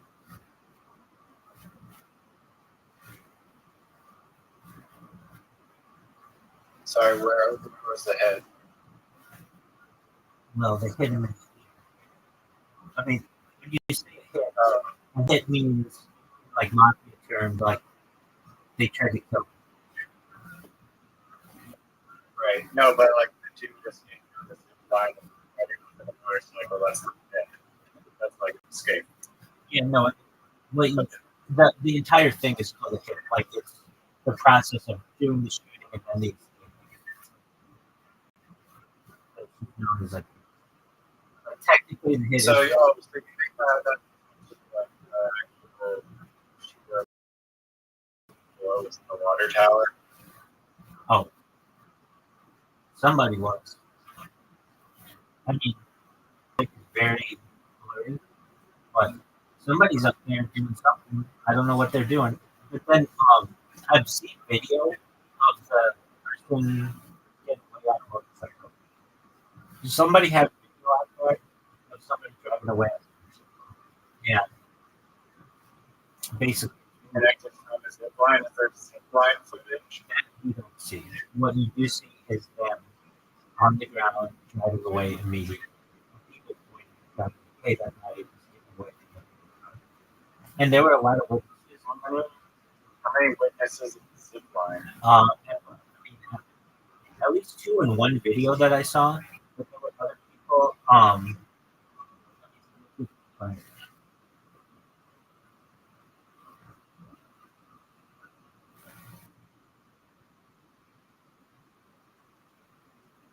Yeah, I don't know how many, what a good amount of witnesses would be.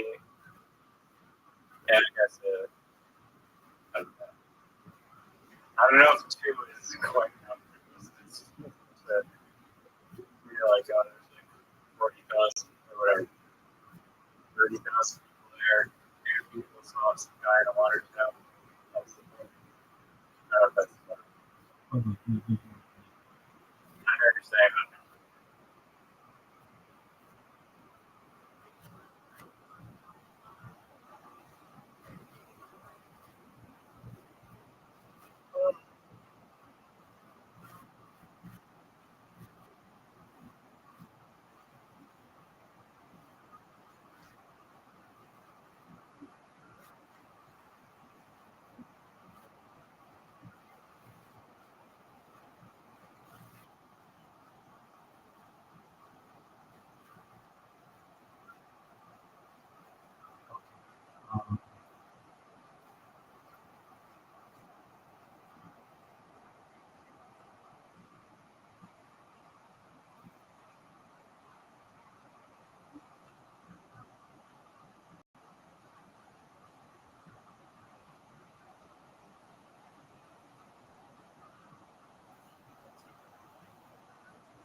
So,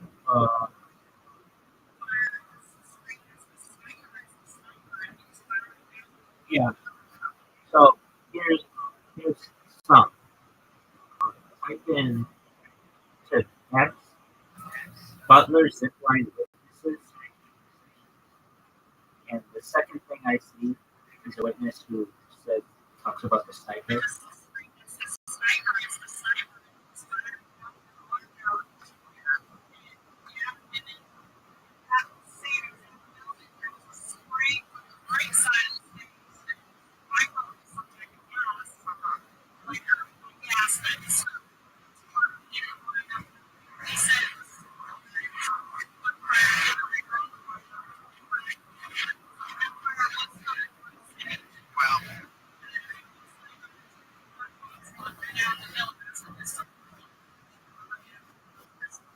Okay, so this is New York Code, or at least for the number.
Okay.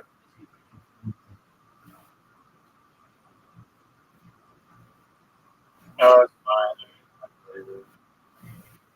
Well, the reason why this is relevant is this guy who got killed. They're like still looking for him, to the guy who shot him, and it very well could be like one of those things where they just either don't find him, or it's just a Patson where just say it was somebody else, but it was really a professional sniper. Yeah, I don't know why they like I mean, unless you like feel like he did not have any like crazy information that he was spreading really like any more than any other average Joe in my opinion. I think he could have pissed someone off because he debated people like a lot and like kind of just trying to intellectually one up people which could piss someone off, but you know, to me he didn't seem worthy of like a assassination. Right. Unless there's like some angry, motivated person. Um,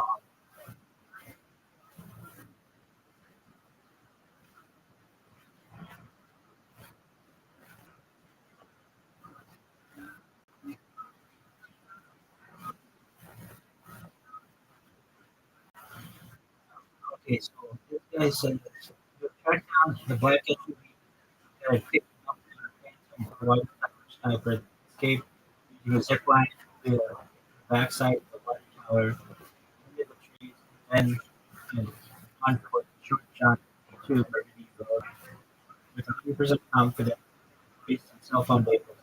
That particular sniper was FBI and SUV was registered to the department. So I don't know. I just know that you had like you never even heard of that water tower, have you? Right? And do I believe that's what happened? I don't know. I wasn't there. I just know that it's really interesting that this guy was in this BlackRock video and all this other shit. Nobody talks about this. Um, I don't think it's a bad thing to talk about. It's video evidence of it. There are witnesses that at least the New York Post thought were credible. So why doesn't anybody talk about it?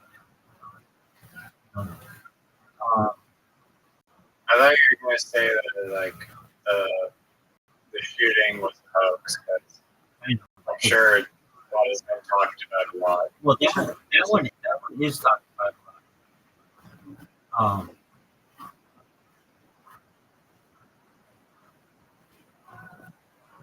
Also, Joe Rogan said like beat within like 100 yards like that is like such an easy shot that like we'd almost have to try it.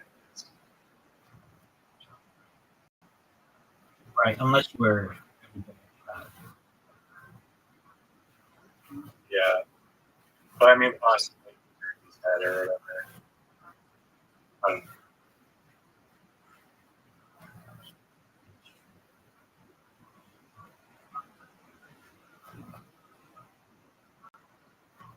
It's like to me, yeah. I don't know. I don't know who that kid was, but we don't know anything about him. He had no online profile. You know, not really like guys. Uh,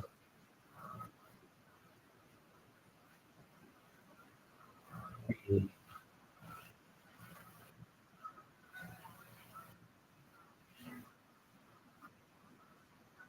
a book.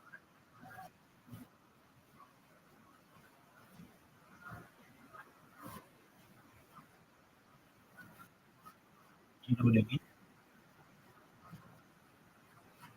Yeah, I mean, I don't know. They must have his name. I think they got unlocked his phone and reports of his phone, but they're like supposed to take it back.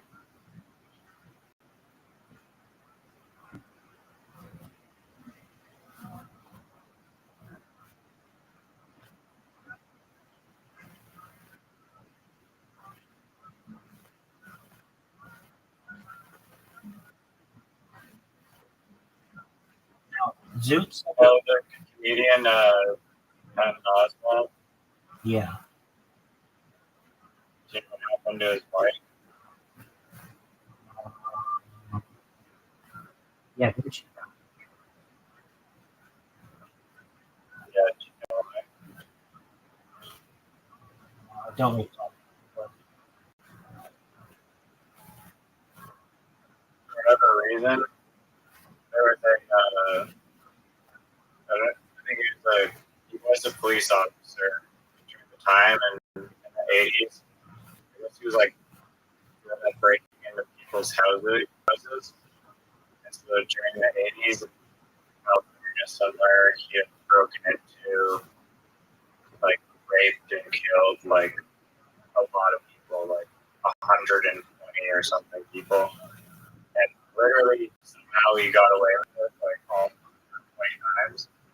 And then, I guess since he was involved in, like, the police, he figured out that, like, they now had some, like, DNA extraction method or something. And so he stopped doing that. And then for, like, 40 years, like, people were just wondering who the fuck the guy was that, like, murdered all those people and somehow got away with it. And so for some reason, Patton Oswalt's wife was, like, piecing together all this shit and was, like, going to publish a book on all their findings, and was just, like, really obsessed with the case.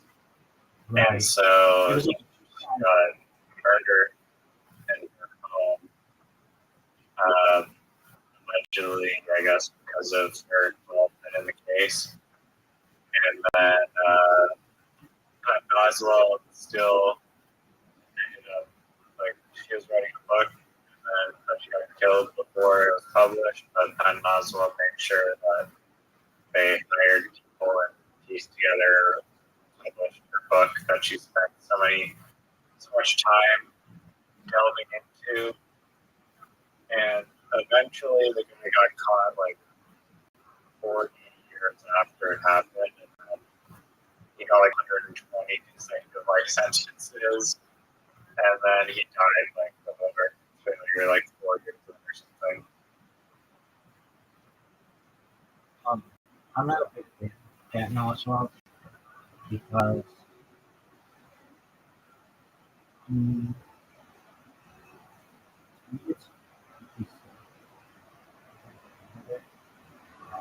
years later about little kids. I don't like when people fuck with children. Is it a joke? Like a 40-year comedy sketch? Or, like, what's that? Just Like that girl, weird? like that girl tonight who was like cute. I don't think that's funny. I don't know what that is. Yeah, it's just like I thought it was a serious thing of like popular between whatever, like girls between like 8 and 13 who do gymnastics. Um,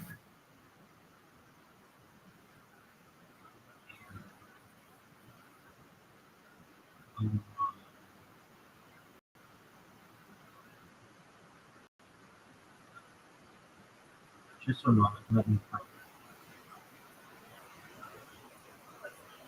out about what he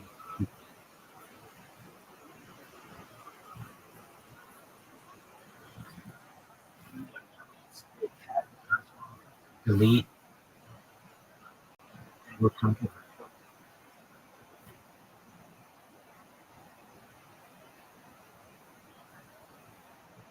They were real. And I don't think anybody would think about it. Okay, on May 2nd, 2014, I was engaged in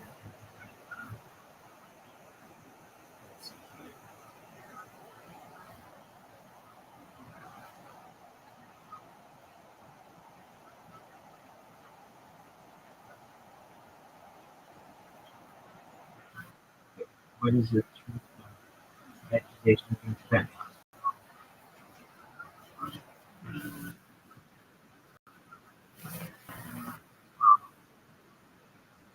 When I can cut this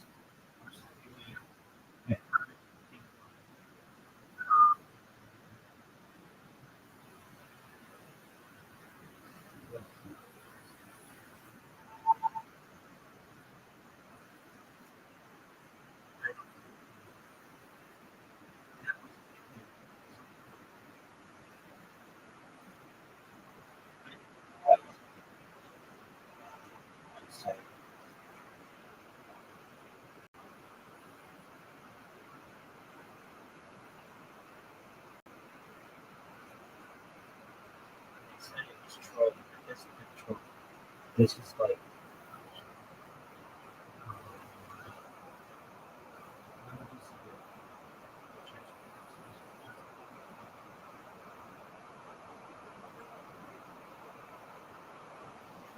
what tweets did delete?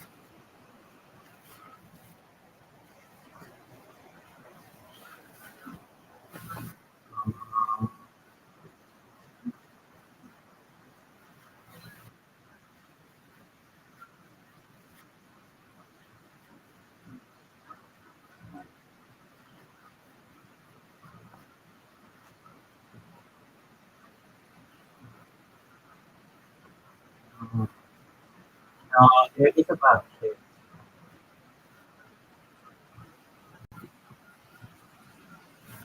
I mean, based on that description, that doesn't necessarily have to be a bad thing. No.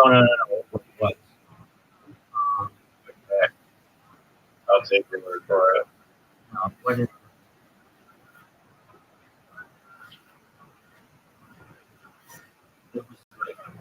Oh, here's what he wrote. I'm a proud pedophile. That, like, how is that a joke? So, I mean, it's sarcastic. Dog. There's nothing funny about that. I mean, people make jokes about that subject matter all the time.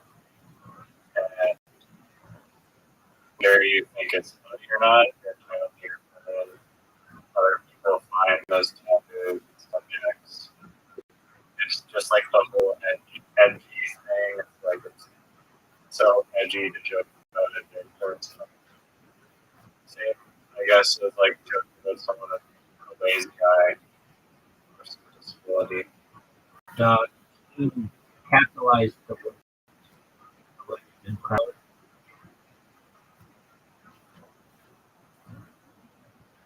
I don't know.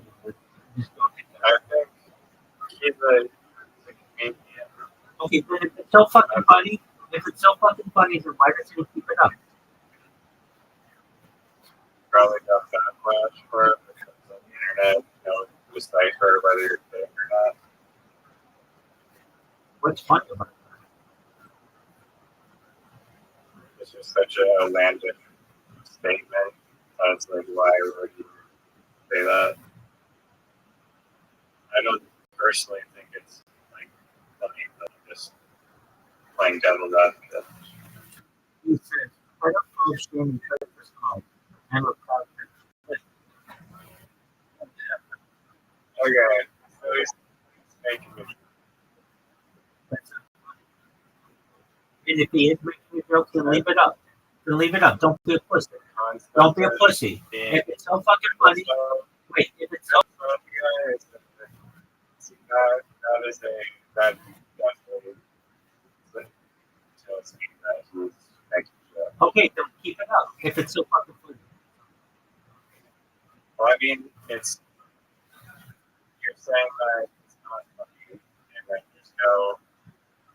I mean, the subject matter obviously is a little bit, and joking about it can be viewed as sensitive. I understand that. I think. Why wouldn't he apologize for it? Why wouldn't he apologize for it? Just deleted it because, I don't know. I think that's fucking creepy as shit. And what should he have done? I think He should have said, hey, okay, that's fine. Then he should have said in 2013 I made an off-color joke. My apologies. He didn't say that. He just moved it. I think he's creepy. He can make any joke that he wants, but if he wants to sneakily delete it, then that's cool. Explain yourself. If not, I'm going to think that you are a bad person, and I think he's a bad person. And if you were sitting in front of me right now, I would tell him that I think he's a bad person, and I think he's a creep. And if he wants to change my mind on this, I would have him do what he forces. He and many other people on Twitter force people to do, which is apologize for their previous tweets. He didn't get canceled for that. It Should he have? You're darn right he should have. If all these other people got canceled for their old tweets, what the fuck did he do? His is worse than what the other people say.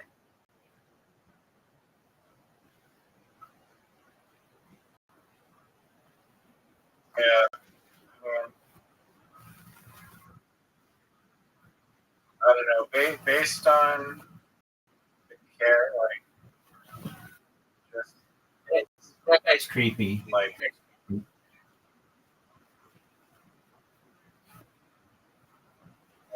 is it? Who is it?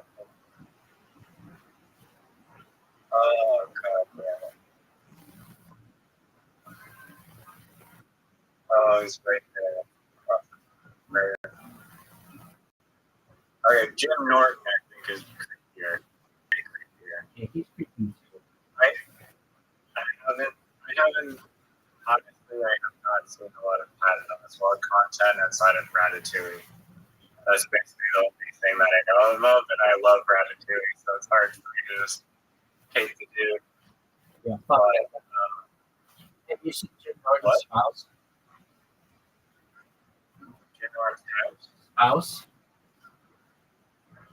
spouse, it's like a trans person. And I would think like that one surprised the shit out because Jim Norton's so like had like been homophobic in the past.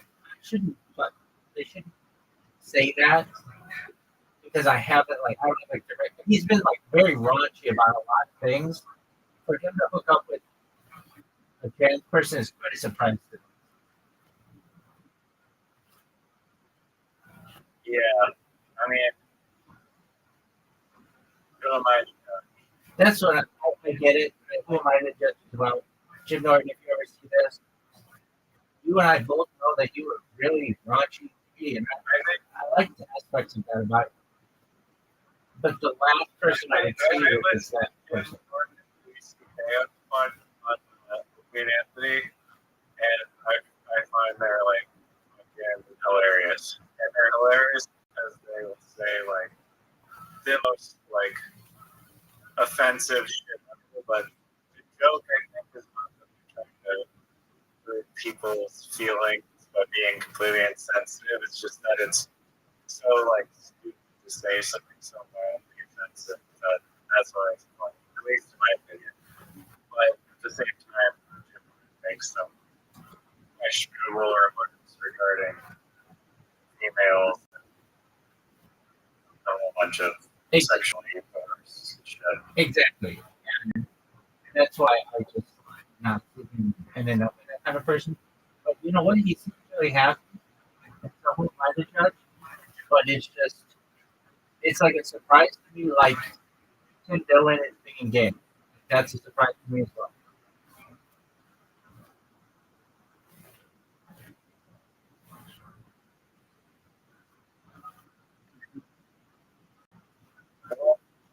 Because Oh yeah, wait, why is fucking cuties the gymnast so horrible? there was like a lot of controversy about it because they like sexual attention.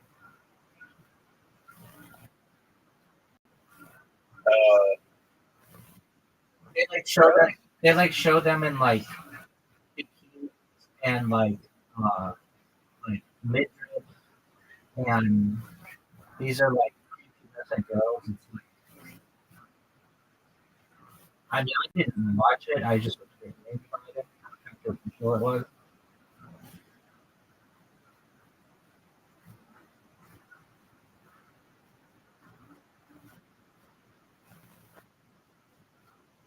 Well, midriff is like a tank top. Yeah. Yeah, but you can like see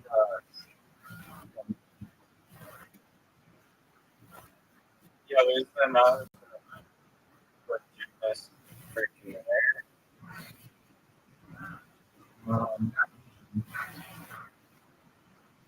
like gymnasts usually wear like a leotard, like a suit.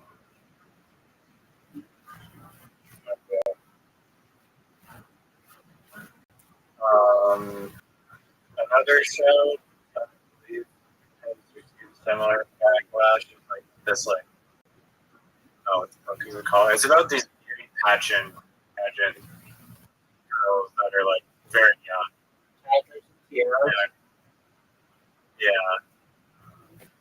That show's kind of fucked up. Just I don't know, like the overall concept of it or whatever. Right. Also received criticism of sexualizing children. Right. And that's how JoJo Siwa got popular. I don't know what that is. Yeah, you're fortunate not to.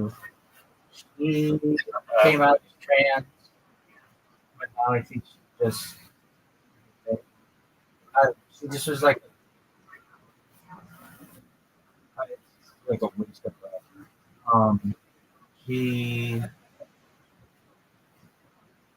She was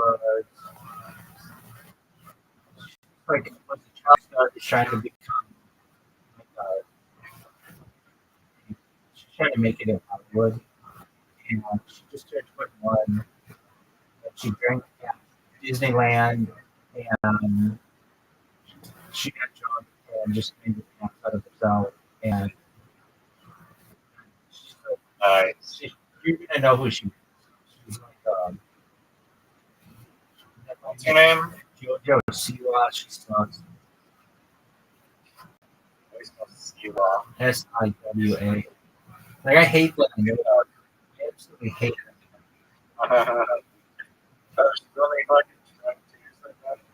Yeah. But she was on the Toddlers and Kiara show.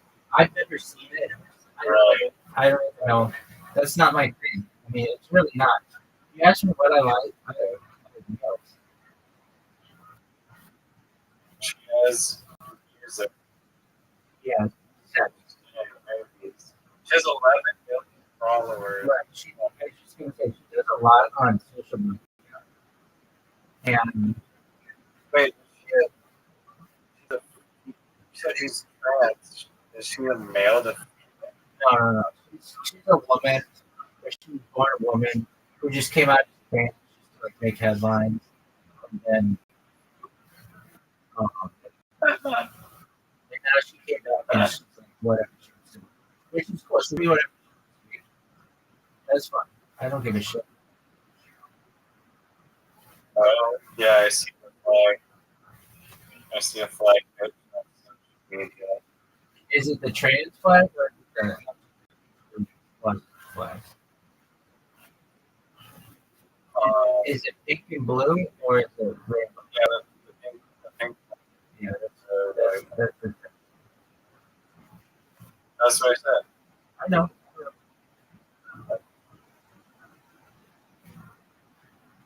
Yeah. I don't really know about her. But why is she trans? She's married to a man. Does that make her gay? Right. Yeah, that's what. So then remember I said she was trans, but now she's whatever. This person is literally just doing everything they can to stay in the spotlight because she was a child star, and it's really easy for their like momentum to give out. So she just keeps trying to make headlines, and she'll be a big star. Like she'll get her own fucking television show. She has 11 followers. She probably has a mansion in LA. She does. She does. I'm not sure if she's a fantastic.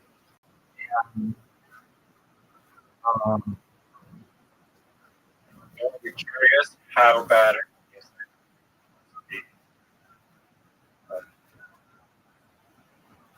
It sucks. I couldn't imagine it. Look up. I hate that you do this, but look up her 21st birthday.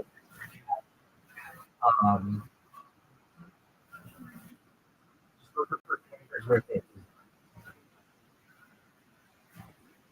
It's like literally like she's drank before, but she just plays it up so much that it's like, I fucking hate you. You know, they say, Is there like a 1 minute clip? yeah, Or might be that's TikTok. yeah, it is. It's some. Oh, It- God. It's so over the Oh, top. my- Like, watching. look at me.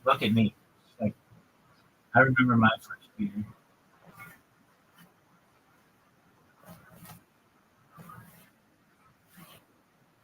Why do they let people drink alcohol? It's a new thing, That's just not a good. That's what it's supposed to be. right? But some locations they allow it. They've allowed it at Comp Center.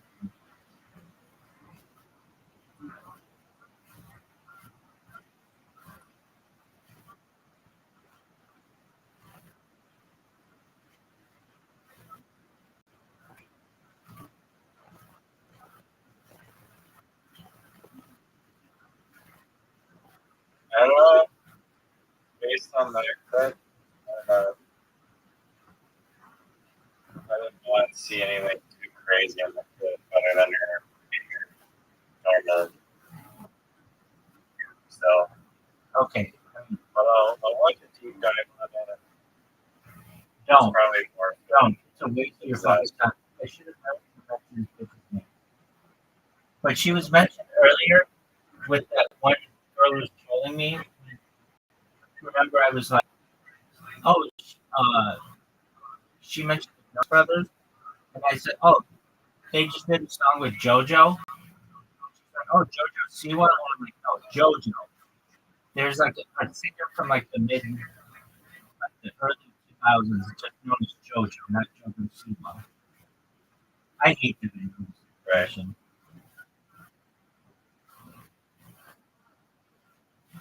Dog. She kind of looks like Greta Thunberg. Okay. So, I have a challenge for you. Do you want to accept it? The basketball? No. I mean, it can be in a second. Please try to help me with this. Try to find how to watch Twitch stories.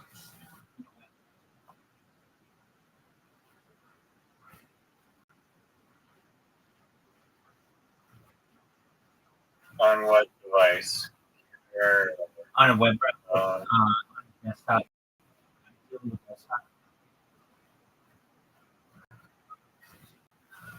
Firstly, have you ever heard of Twitch stories in your entire life? The answer is no. You've heard of Instagram stories and Facebook stories. I just No, it was added like last year. I've never. short stories seem about sure you might want to try something. Okay, so why don't you switch your browser type format on your computer to be a mobile one? You know how to do that? Yeah. Why don't you try that? Okay, I'll do that. But you do it too. Try to figure it out. Find it. Alright. And you got it. That's my one. Yeah. No. That's not. You've got I'm not a great Twitch. dude, there is It shit. may not even be possible according to the guys. No, this is a mobile. Okay, well, I'm looking at it on a fucking emulator on a computer.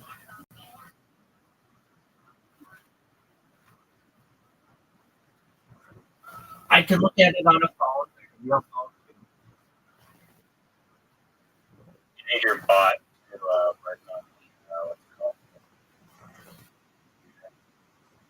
It does work on a mobile phone.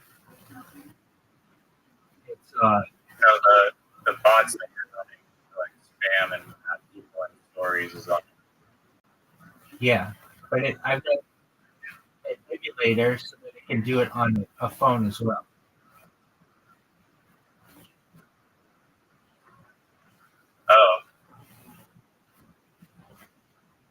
explain why you can view them on your mobile phone? I can do it on a real phone, or I can do it on my computer.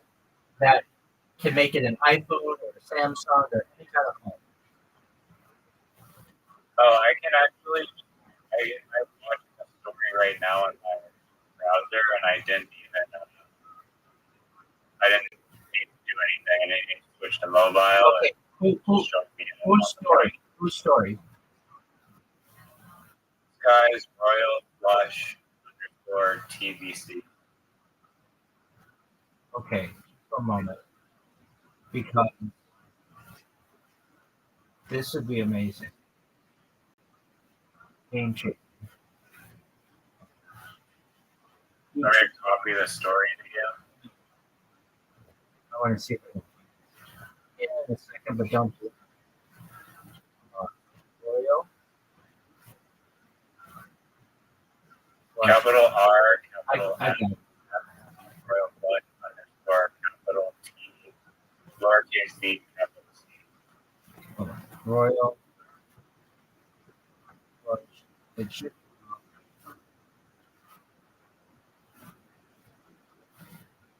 Twitch takes so long to look in comparison to some other sites. It's running so okay.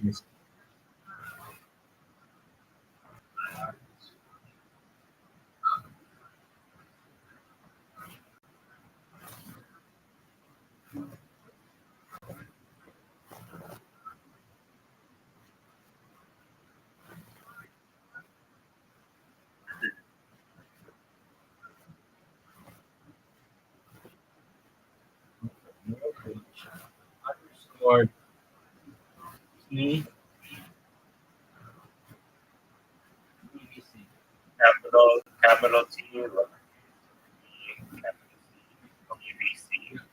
Okay. So then what? I click on his face. On the left, you have like a menu of people that are just like, or you can follow channels, live channels. Yeah. Yeah, I mean, I think I might be following this dude, so it pops up as a circle on the upper left, or like all those. Oh wait, I got it. Okay, finally. Okay, cool. Okay, hold on a second. Report story.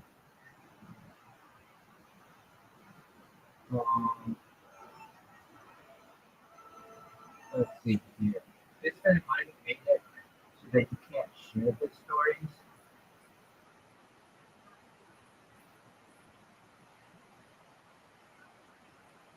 Okay.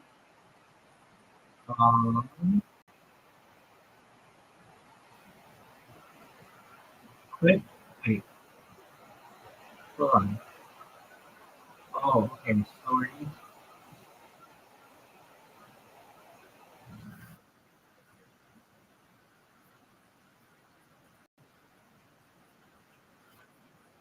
What is this? What is this? What's a good clip in a story? Story deletes after 24 hours. Oh, okay. I hate that.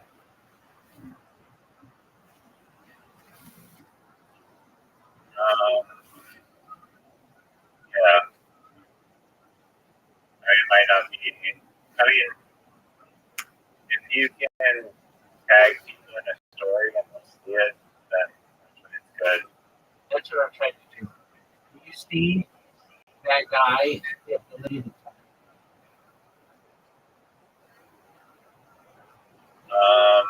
you want me to give you my username and you can try to tag me in a story? you need a story. You need a story. Yeah, but you have to create the story, right? Or you need me to create a story. You can't. You don't have like an account that can do it. Only like certain people's accounts can do it. I mean, well, you know what? You try to create a story.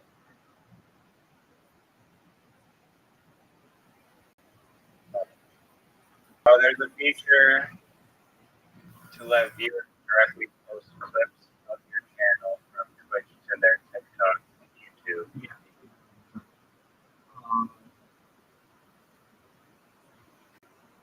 I want.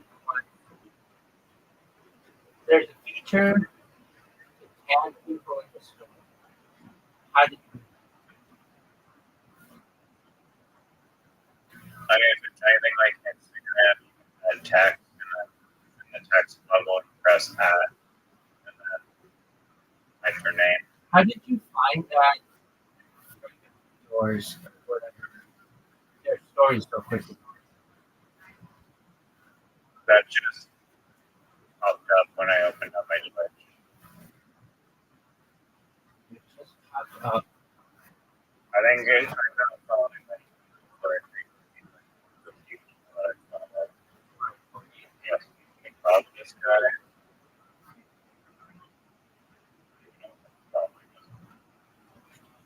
Which is UI. It's a fucking piece of shit. That gets scary. Oh yeah, doing AM.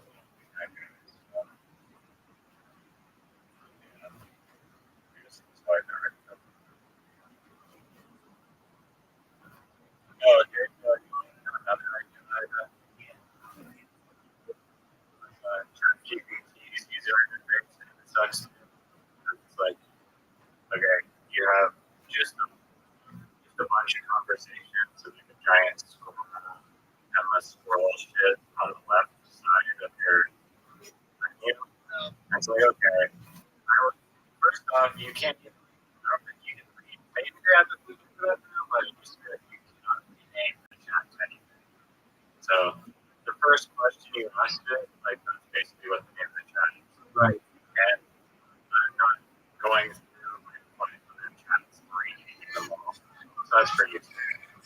But like you'll ask a question about one topic and then it's like, okay, I'm just gonna start a new chat every time I ask a question.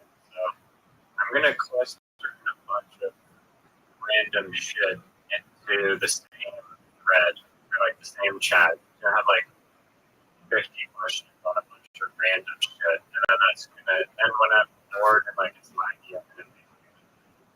But I mean, they added a search feature, so you can search for your old content, but it's like it's still kind of disorganized. I feel like so. I feel like there could be a potential.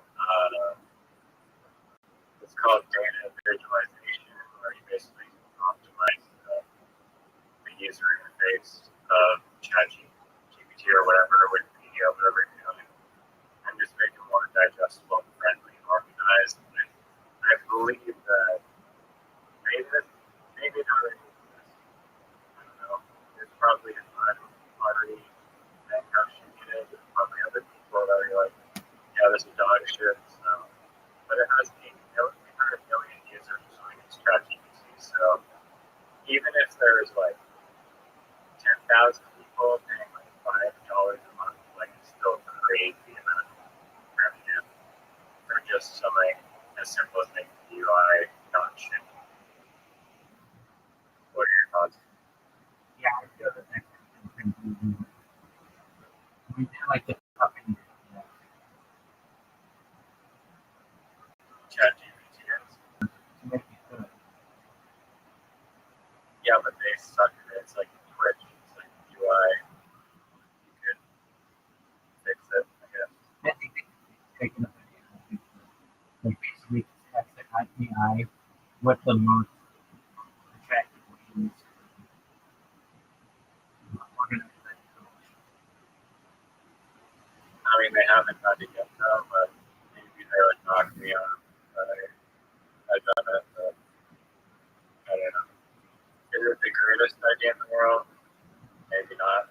It's a Maybe pretty. a short-term cash cow. You could also make like an extension of that, but I don't know if it's going to be that difficult to use.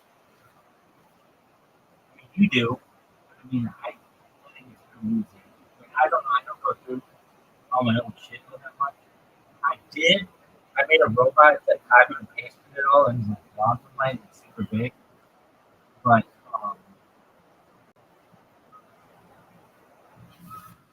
I don't know.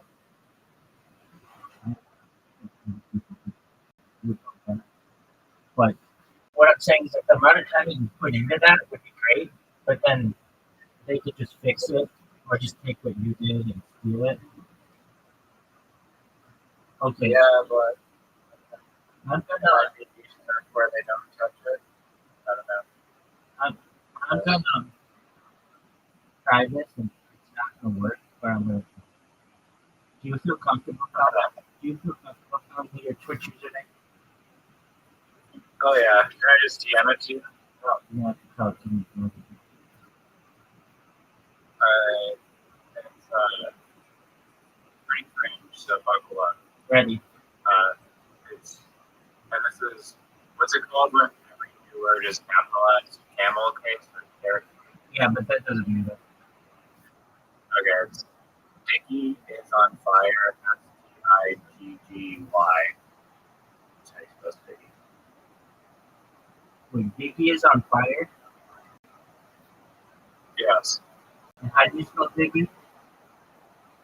Diggy. Stigggy. Oh, Stiggy is on fire. STIGGYISONFIRE. Is that correct? IS. Oh, Yeah. Okay.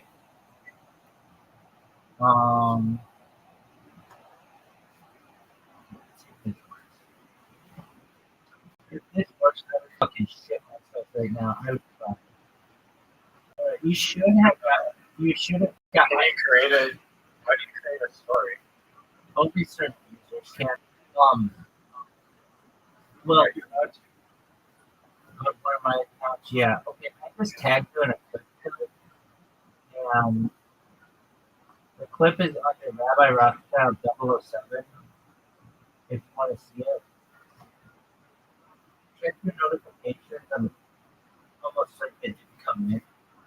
No, it should. I don't know why it doesn't. Why do you suspect that it has? Because it doesn't on my other account. Like I've been testing it with different accounts, and it doesn't work. But let's see here. It should. Okay,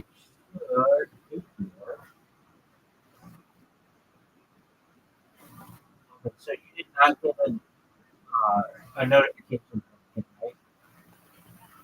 No, but I do have my notifications. All the notifications are on, and there's a notification that says clips. When a clip of your channel or a clip of you maybe becomes popular, but or even have mentions every single notification. Stream invites. Someone invites you onto their stream as a guest. Your channel goes live and you follow. If someone mentions you in a room, messaging pertaining specifically to a streamer, Twitch, stream chats, subscriber emails. When a channel you subscribe to wants to send stories, when someone you follow shares a story, when someone reacts to your story, when someone shares a clip of your channel in their story. See if you. I don't have any like, content on my Twitch that you can clip and put in your story. I understand. See if you can create a story. Oh wait. Okay. Okay. Go to Rabbi Rothschild 007.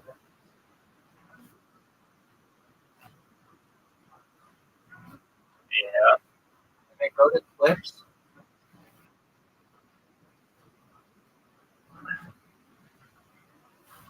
Like the button in the live stream. No. The way that Or you how do to it. go to your channel. Okay. Keep About scheduled videos. Yeah. go to videos. No videos. And then filter by clip.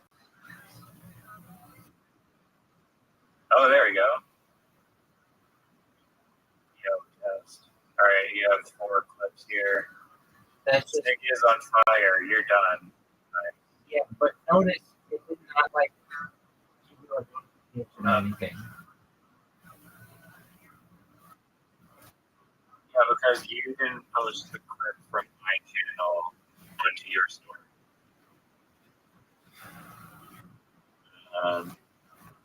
No, it should. But the fact that I tagged you in You it, did. like, Yeah, you did tag me. Did I tag you to my channel though? yeah, it's like if you roll over it, it's your account.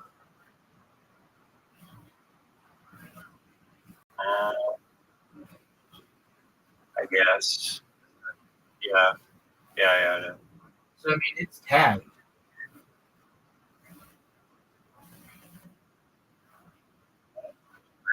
Switch to a black. So, okay, let me ask you this. I'm gonna follow you, and like this is what I did on Twitter. You get a bunch of people that like complain about me. And it's what I did on Blue Sky. You get people that are fucking down about me. But Twitch is just so big that it's hard to get recognised. All right, so maybe it's on Friday. I like that game. I don't think it's. Thanks. Oh, God. It's kind of insensitive to self-input. Sorry to the fun. It's like bizarre. Yeah, dog. It's cool. But it just means like doing really well. Like, Right. Yeah. okay, so Sticky is on fire. Okay, I just followed you. Did you get any notification that I followed you?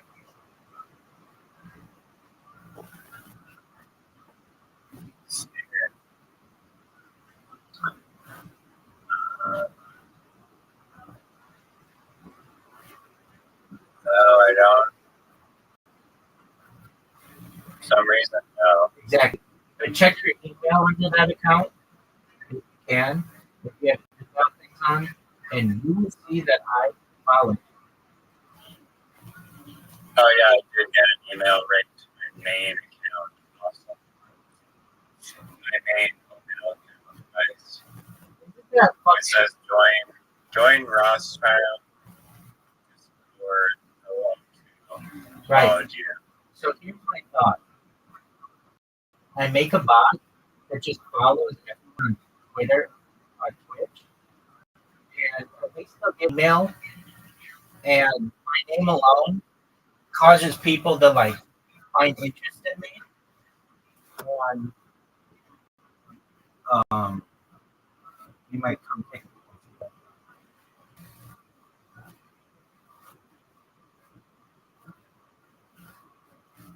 Yeah, if you go into notification, it says that's weird that like it doesn't.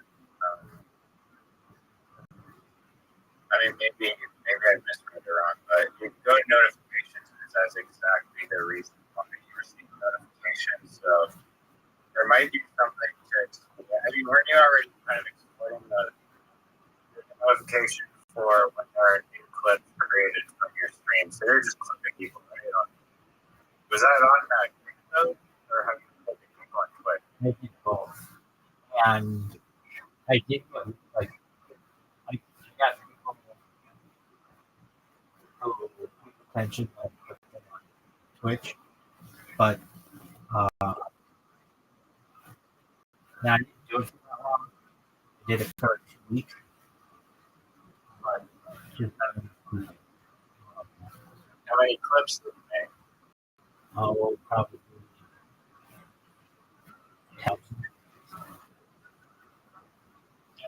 How many people was your conversion rate? 1. Oh, that's awful. Terrible. And let me be honest. Was it 10,000?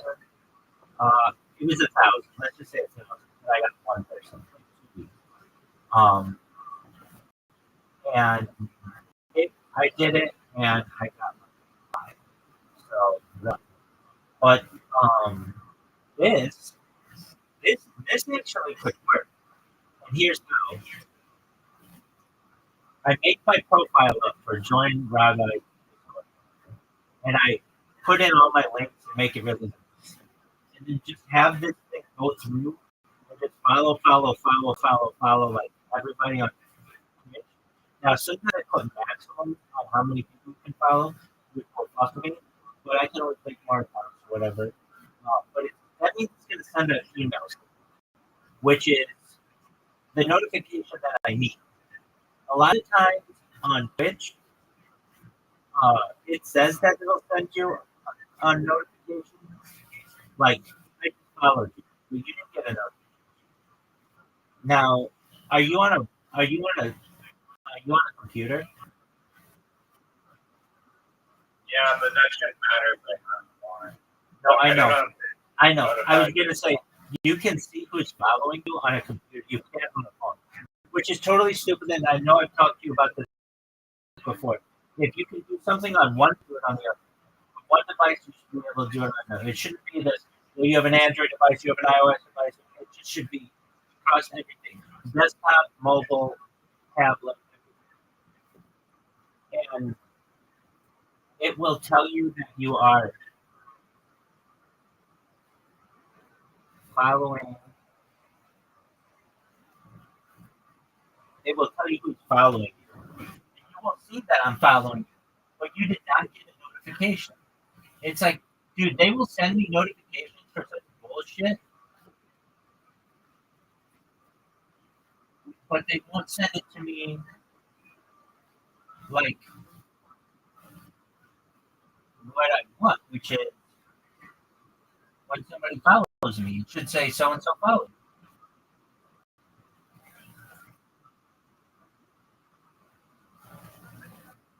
I'm surprised the clips. I thought it was getting engagement on X, so why was it not getting engagement on clips? Because actually, I feel like based on like my investigator clues that I've been given in this conversation, like potentially Twitch is not actually notifying the people that they're getting clipped. That's true. And also, when people search your clips, by default, it says featured clips. You have to click a thing to see clips. So they like make it like more difficult to see my clips because they're not featured.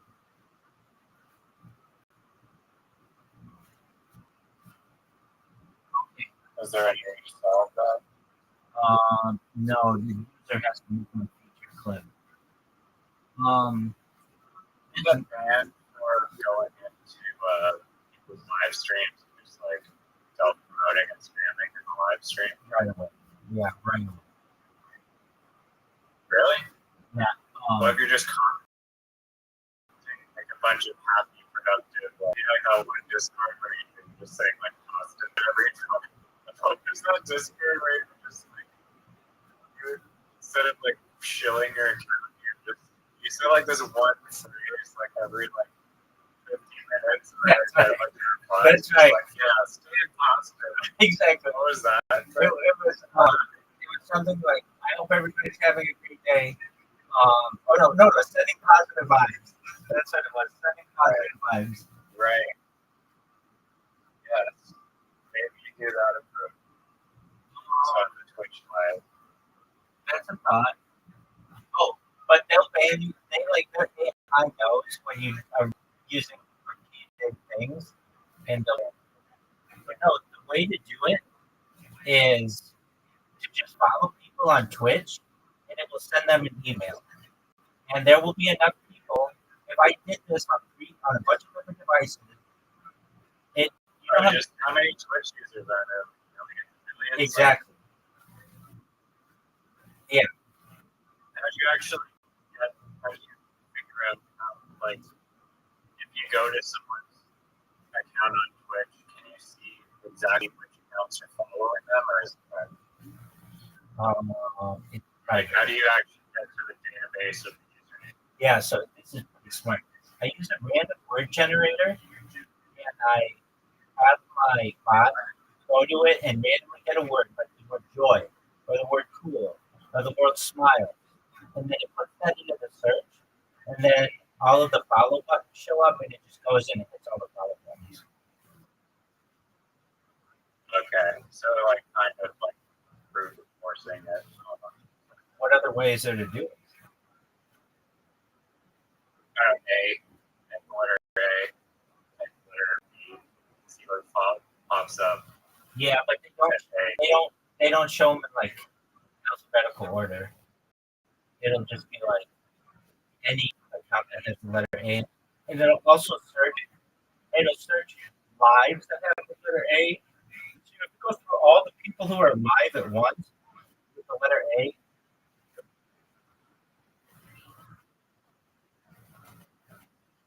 So if I type in like the word dog, if I type in the word dog, it also depends if you're on Android or iOS, or if it's a phone or a phone or a desktop computer. The best way to do it, or the best way I've seen, is on iOS. All the follow buttons show up all next to each other. It's like really convenient. Okay, so the other thing I want to test is, oh, this is such a pain in the ass. Okay, so I follow, let's say, 10,000 people. Well, then I have to follow one of my accounts to see if it's still sending out the buzz. Sometimes these things just silently stop, after you do it 100 times or whatever, and you don't know. You're basically shadow banned from 500 people. On YouTube, I guess I don't know. Pay attention on YouTube. The comments, I think other people in YouTube comments pay attention. Like, it doesn't actually have to be the channel owner themselves, but if you're still to follow that, just like, I don't know, maybe even program that use AI and just like wrote like William Montgomery, like kind of like, way to go, dumbass, like response to like, these people in the comments, and then just like rage bait them into like checking your profile. No, I don't want to do it on YouTube. I did this years ago, and I built a book for it. Did it work? I got some people pissed at me, but then they searched my YouTube account and then marked them all as spam. How do they know if you're the only one promoting that by Rothschild? Exactly. Isn't that, could you repeat that? Yeah, I did. And then, like I've read about, like, how do you get back to an account that's been banned after getting reviews? And literally, I've read this of actual people on Reddit who have said this, and ChatGPT, they're like, the only alternative is to just go viral. And when you go viral, they have no choice than to give you your account. Like, that's their strategy, which I thought is got to be my strategy. So I'm fine if I lose all my YouTube accounts like that. I do say that's fine. I know it's all stolen. It's like I go viral, and then I get on the shit back.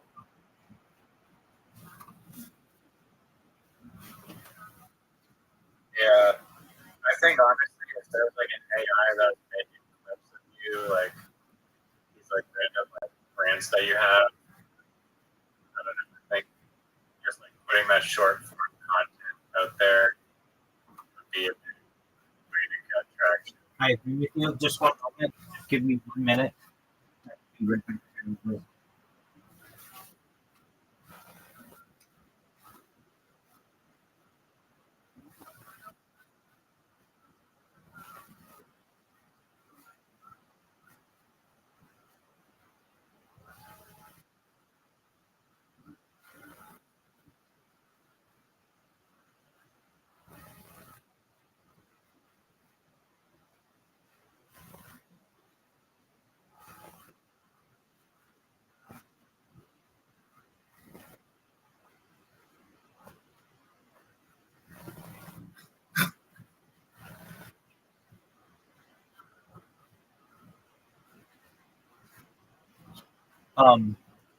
Here's the thing, though. The key that you want to do with that short form content is have it get views. And if you just keep creating content, you just get shadow.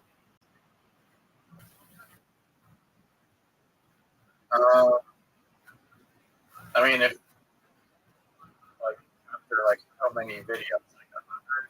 No, like more than 10 a day. Well, that's another thing too. With No, that can't be real. No. People posting it. No, they have a limit.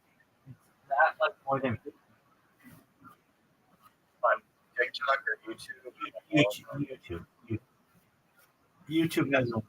TikTok you can do way more. But no more. I mean, 50 shorts a day. Like, yeah, it is. But I think actually it's like 12. Let me look. Yeah, it changes. I can't believe it would be that low. It changes. It changes.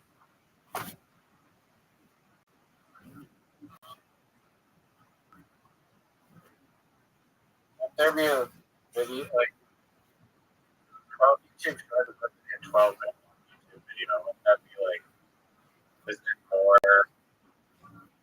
like data for them to store if you're uploading 12-minute YouTube videos? Oh yeah, definitely.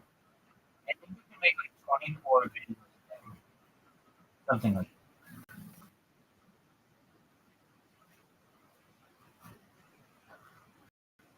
That's weird. Facebook could not get the answer.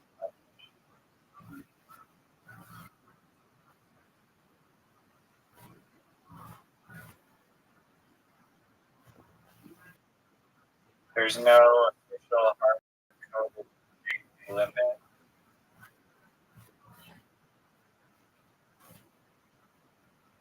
Posting too frequently can give the algorithm less time to assess its performance and may dilute its efforts. Exactly. I mean, they just don't go into specifics. I know, and I'm telling you, I'm doing it myself, and run into an issue at like 12.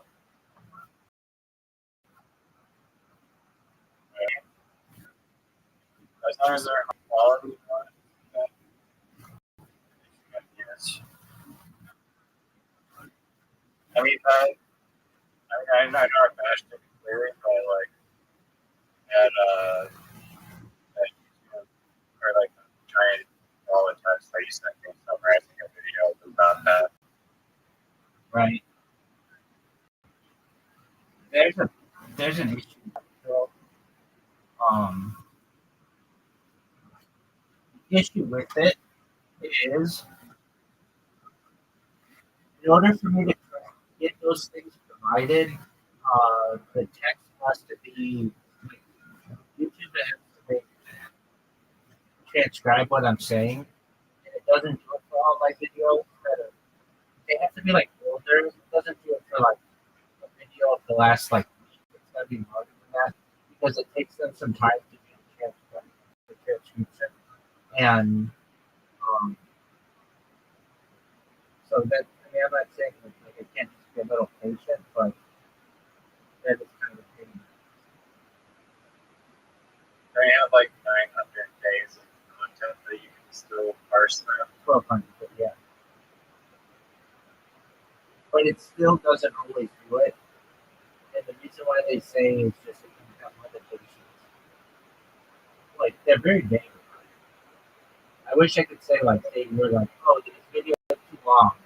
Or this video, whatever. Like, YouTube Shorts, like, mandatorily need to have transcripts. I'm not talking about YouTube Shorts. I'm talking about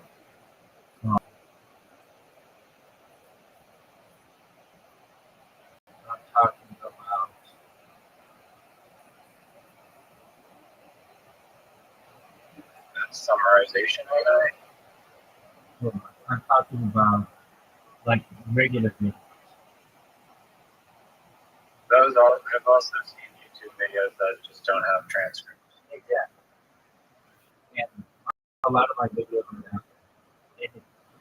Like I looked that up today. Why is it that some of my videos have overbuilt? And they just say, at least like what I read from ChatGPT was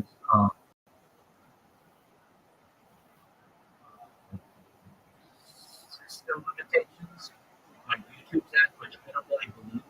Because I asked ChatGPT, hey, can you provide like minute by minute summaries of videos? And it's like, yeah, send me the link. And I said, I can't do it. YouTube provides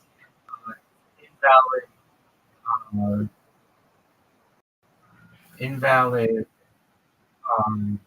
subtitles.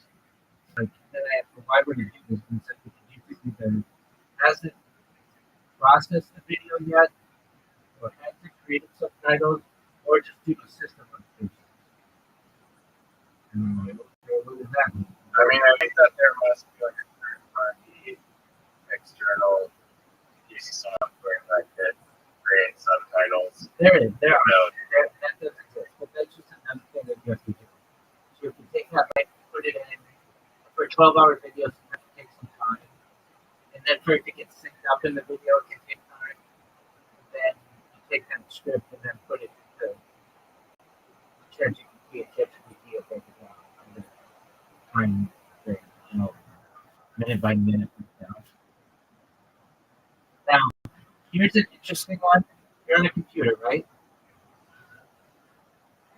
yeah. Okay, go to Twitch and go to the search and then just type in. This is so fucking stupid. Like whatever person created this is a master. Type in the word dog. D-O-G. 1 second. Just my computer crashes like for no reason. You're good. Oh man, just nothing. Never get a Mac with a maximum storage of 150 gigabytes. Just throw your computer in the toilet. Okay, I searched dog. Okay, do you see at the top it says dog? No, mine says dog. Psychara. That's live. It's all live. Right. So you don't see the follow button, like basically anywhere, right? No, because they're all dog. Right. So then go to channels and like keep scrolling down and you will see the follow button. Like I see Snoop Dogg.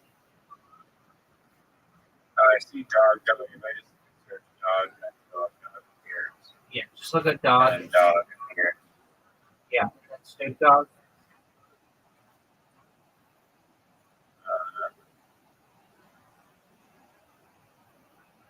I didn't filter my camera. Like, not very good. Right, exactly. It's like, why would they show you? Is there even a film? Oh. There's like a little button if you scroll down that says show more channels. No, Like it's really the worst user design that I think you could ever have. The interface sucks. 5 channels. Just chatting IRL. 7 farmers.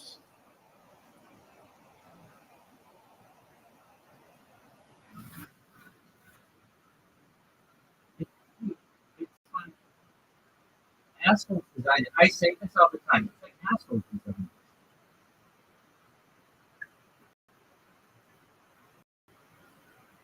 Yeah, where do you find channels? Because it's just promoting live streams. Exactly. That's the purpose of the apps. That's the purpose of the platform, but No, it's like not necessarily. If you want somebody who's not online, which a lot of people would, they just want to look at their friends. I'm not disagreeing, but like they want you to watch live streams, which is possibly, I don't know, it would still be in their interest that you be able to follow accounts. Right. Right?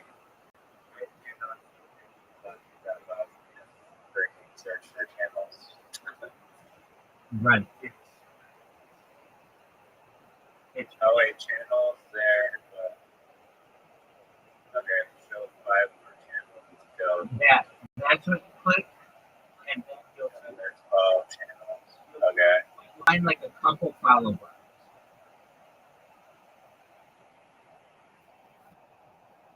Yeah. And in between each like account, there's like 4 or 5 or 8 live streams, and that's like the count. That's like a bunch of live streams. So it's like the count. Okay, so Live stream, the count. So do you see the 7 live stream. So do you see the follow button? I do. Right. But it's like very badly designed. It's like, remember you were like, well, they want you to look at live streams. But why even have those follow?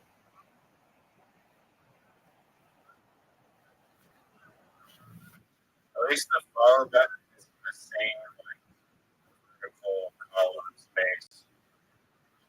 Yeah, that helps. But it's that like few and far between. Okay, just one moment. I'm gonna follow you with a different account. And again, isn't it strange that they would do all the work to send you a notification in your email, which is a lot of work, as opposed to just sending it to you in your device?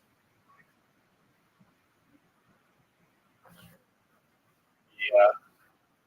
Like that doesn't make any sense. It's like they're doing so much. It's You can tell Jeff Bezos and those people just aren't paying attention to the food. I have a couple videos where I would call Amazon Prime support to complain about Twitch. And they would actually put me through the Twitch support, and I would just like not troll them, but like try to improve their system. And they would be like, "Yeah, it doesn't work," and I would be like, "You're $1 billion. You guys were sold. Jeff Bezos bought you for like $995 million, and you're telling me that this part of your system doesn't work?" And they're like, "Yeah." I mean, isn't that a problem? They're like, "Yeah, we'll send it to the ticket team or whatever." And I'm like, "Yeah, sure, that's not getting fixed." Then I'd call back and ask them if it fixed, and they wouldn't do it.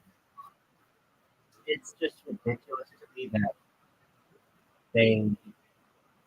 This is a very like they could make this so much easier, so much easier. I could say to you, Riser, make it easier. You'd be like, okay, well, at the top there'd be filters, and it would be like filter by live, or maybe that's the default, and then you channels, you can do categories, and, and you can do tags, right? As a normal person would do. Yeah. It is. I don't know why they don't have that. But yet, if you look at it on your phone, they do have that. And it's not as organized, but it's better organized. So, Wait, so I switched to my phone version on my computer. no, that's different. If you do the like mobile, they just show you what it's going to look like on a mobile browser. I mean to say, look at it in the app. The app does it for you. Okay. All So right. there's no way to. I guess you could screen share from your phone. I don't know that I would. We need the phone. Yeah, so I'm going to do that right now. So here's the thing, though. I have a Android bot, but don't have an iOS bot. An iOS bot is what one does it with us. But the iOS bot isn't that.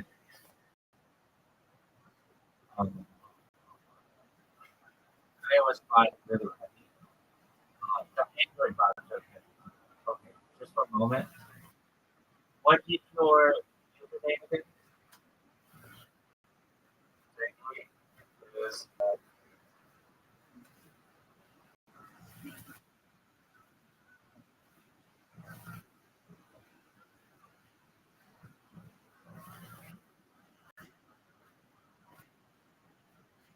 to see fire.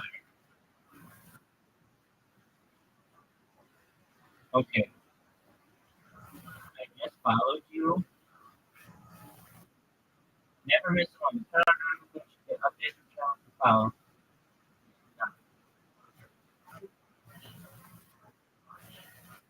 Okay, check on your computer if you got a notification. You probably didn't, but then check in your email.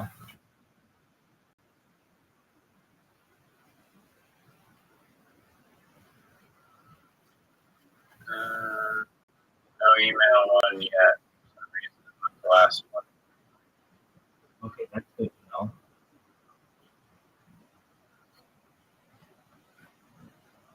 Yeah, no notification.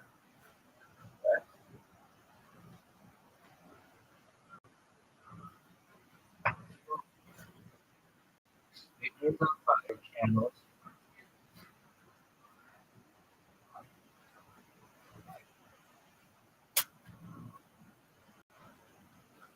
Here.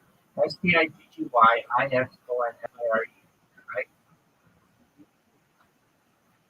Yes.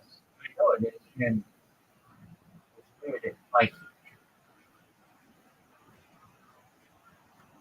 it showed up and it allowed me to follow you, but now your account doesn't show up.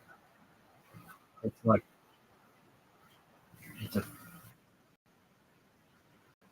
and you didn't get any notification, right?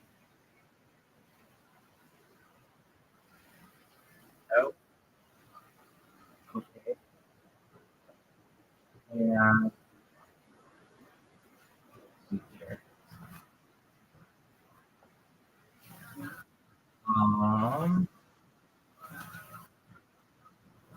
I'm gonna now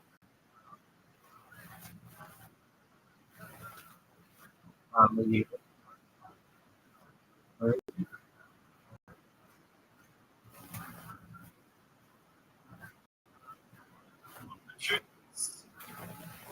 Okay.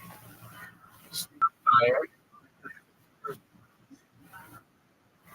No results Yeah, found. the word. Oh. There we go. No results found for Sticky is on fire. But then if I go to Sticky is on fire,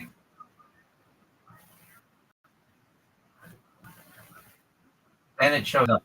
It's like this shit sucks. And it shows you have 2 followers. And I'd be both of those followers. Okay. I'm gonna follow you right now. Did you get any notifications?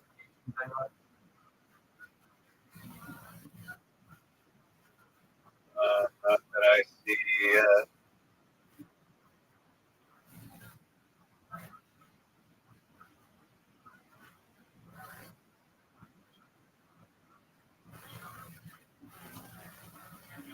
Yeah, no email.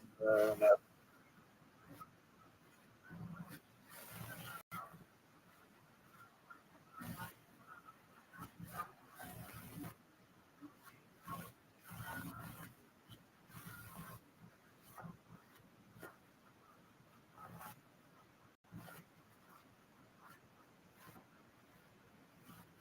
You've only got one email. And it was the first one, right? Yeah. And I'm sure you can refresh your email.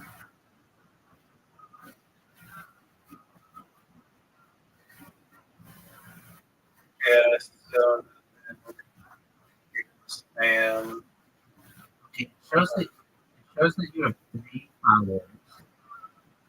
So it shows me.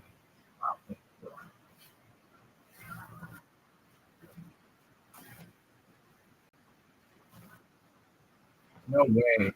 Hold on. This is crazy. If I could create a clip on you, and you've never even streamed. I don't know if this is possible.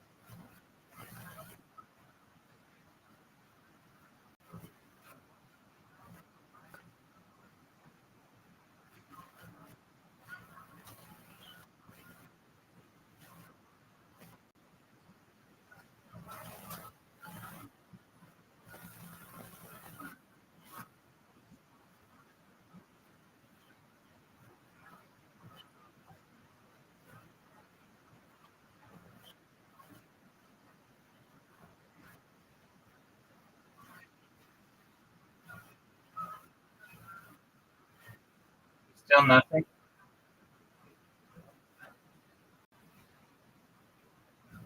Uh,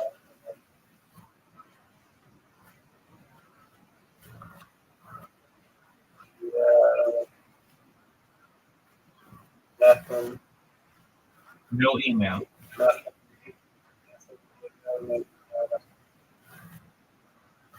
That's weird because the first Right. Which just tells me their system is crossed up. Okay, so I'm going to unfollow you and refollow you.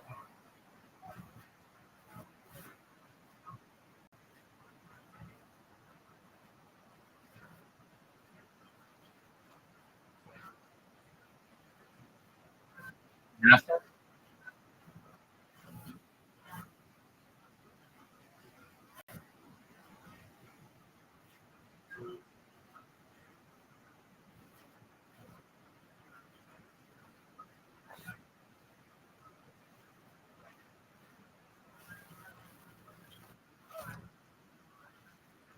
So basically, you would have no idea that I'm following you with. Oh, wait, let's see if I go to my channel. Yeah, you get refill. It does have shows me 3 hours. Right. So the way that you do that is pain in the ass. Click on the upper right corner, your dashboard.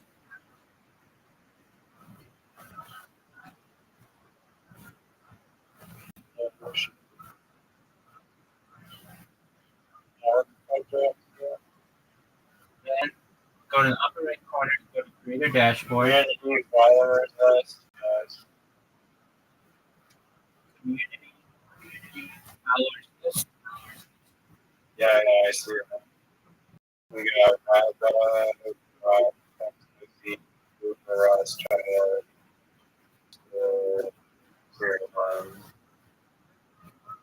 Yeah, Yeah, you only got one of those notifications.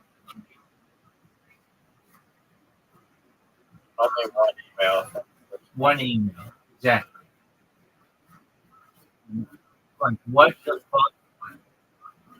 Sense to do Because accounts linked to all.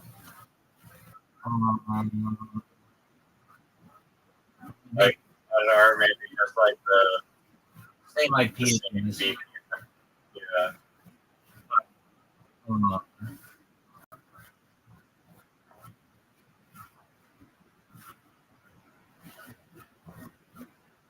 I don't think that should have anything to do with it. I get that it could. But I only followed you. It's not like I followed a whole bunch of people. I followed you, maybe like 2 other people, and then you with 2 other accounts. Like, that's 5 total followers. It's not anything that should be thrown on. Or they should think that it's like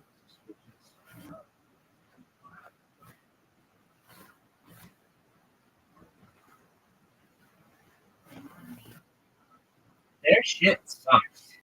For being like the preeminent live streaming TV thing, it is awful. It is so bad. They are so motivated of just selling ads. They don't care about the user experience. And I think it's a Steve Jobs quote. Like, step one, don't forget the user.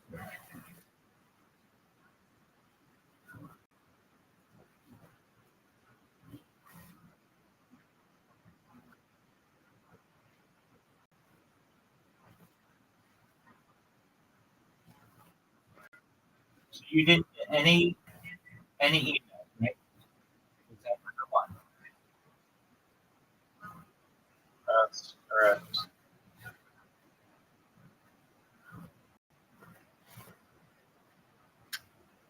Isn't that curious? Have we even talked about the Charlie? Because that's why I talked about the Trump thing. Okay. Yeah, but you're Charlie Kirk. I think it's very sad. Obviously, I think it's suspicious we haven't found anything.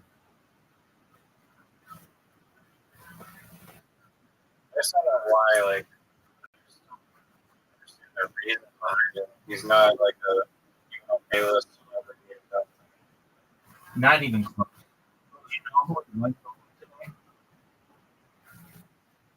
Like, yeah, he's popular on like YouTube. But let's see how many followers he has.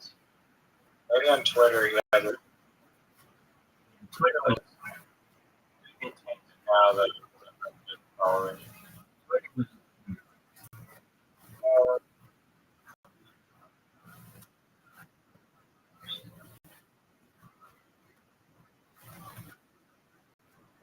I have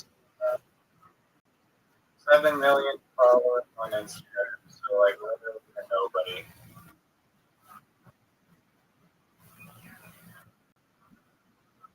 that's I not don't know. that's not a nobody. No, it's like famous, but it's not like insane levels of famous. There are people with like marketing. Sure. Jojo Siwa. Yeah, do you think JoJo?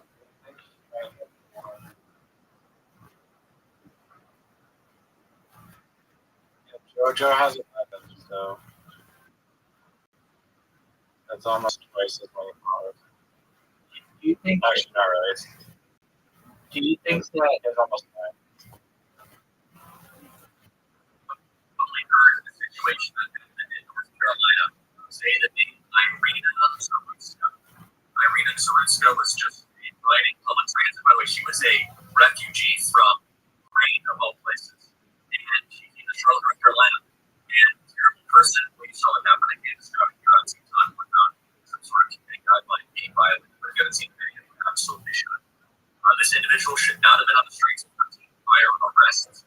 And it makes you wonder, why are we allowing so many people these crimes to keep on being released? The magistrate judge continued to release this individual, and this is a horrific thing. You know, it's really interesting to me was presumably employees and thousands of articles to change the entire American body politic. We must then articulate what does it mean to be a nation? I actually, after you saw that guy got killed. I agree. Just so yo, dog. I have a Twitch account, and somebody followed me, and I did not get a notification in my Twitch email. My Twitch. Yo, look who it is. What up, Conda? Hey, what's up? Live in the gym every day is a holiday. That's the feast. What's good for next week? The things are really really good. What's a bit happening for me? I'm supposed to be checking your messages right now, but I was just trying to, just check back up before I do those messages. Absolutely. How about we just review them because then we can talk about them. Is that okay? Yeah, sure, why not? Excellent. So they're basically like this is just me talking. There are 3 types of artificial intelligence. There's artificial narrow intelligence, that's AI. That's what we've had previously. That's like those chatbots that don't work really well. There's artificial general intelligence, which is where we're moving toward, and artificial super intelligence. So artificial general intelligence verge to an AI system that can perform any intellectual task a human can do. It's general purpose intelligence, meaning it can learn, reason, and adapt across many different domains like language, math, art, science, social media. The key is flexibility. It's not just specialized in one thing like today's AI, which is called AI, artificial narrow intelligence. And there's artificial super intelligence. It refers to AI that doesn't just match human intelligence, it surpasses it in every way. It would be better in all humans in science, creativity, strategy, emotional understanding, and problem solving. Sometimes described as an intelligence explosion, where once AI passes us, it could rapidly improve itself beyond human comprehension. And then I listed things that are examples of artificial superintelligence, recursive self-improvement systems, AI that can redesign and upgrade its own algorithms. That's really key because that's like that's basically allowing it to rebuild itself and make itself extremely efficient. Advanced neural architecture search systems that invent entirely new AI models beyond human design.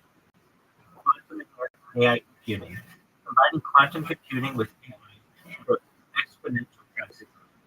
Artificial creativity, producing novel scientific theory, inventions of art beyond human imagination. General problem solving optimizer, solving complex problems in physics, medicine, economics, etc. and speed. Nanotechnology designed AI, creating molecular machines or nanobots for medicine and materials. Superhuman strategy systems, outsifting humans in politics, economics, and long-term planning. Advanced brain-computer interfaces. I love enabling human and AI to directly share thoughts and data. Self-replicating autonomous really need to work. Machines that can adapt, repair, and reproduce design. Artificial emotions, empathy models surpassing human ability to predict and respond to emotional states. Global systems control AI, optimizing energy grids, traffic logistics, and planetary scale infrastructure. I love that one.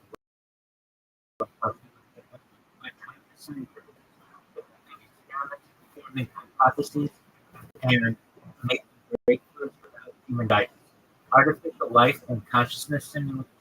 I love this one. Creating or simulating new forms of intelligent existence.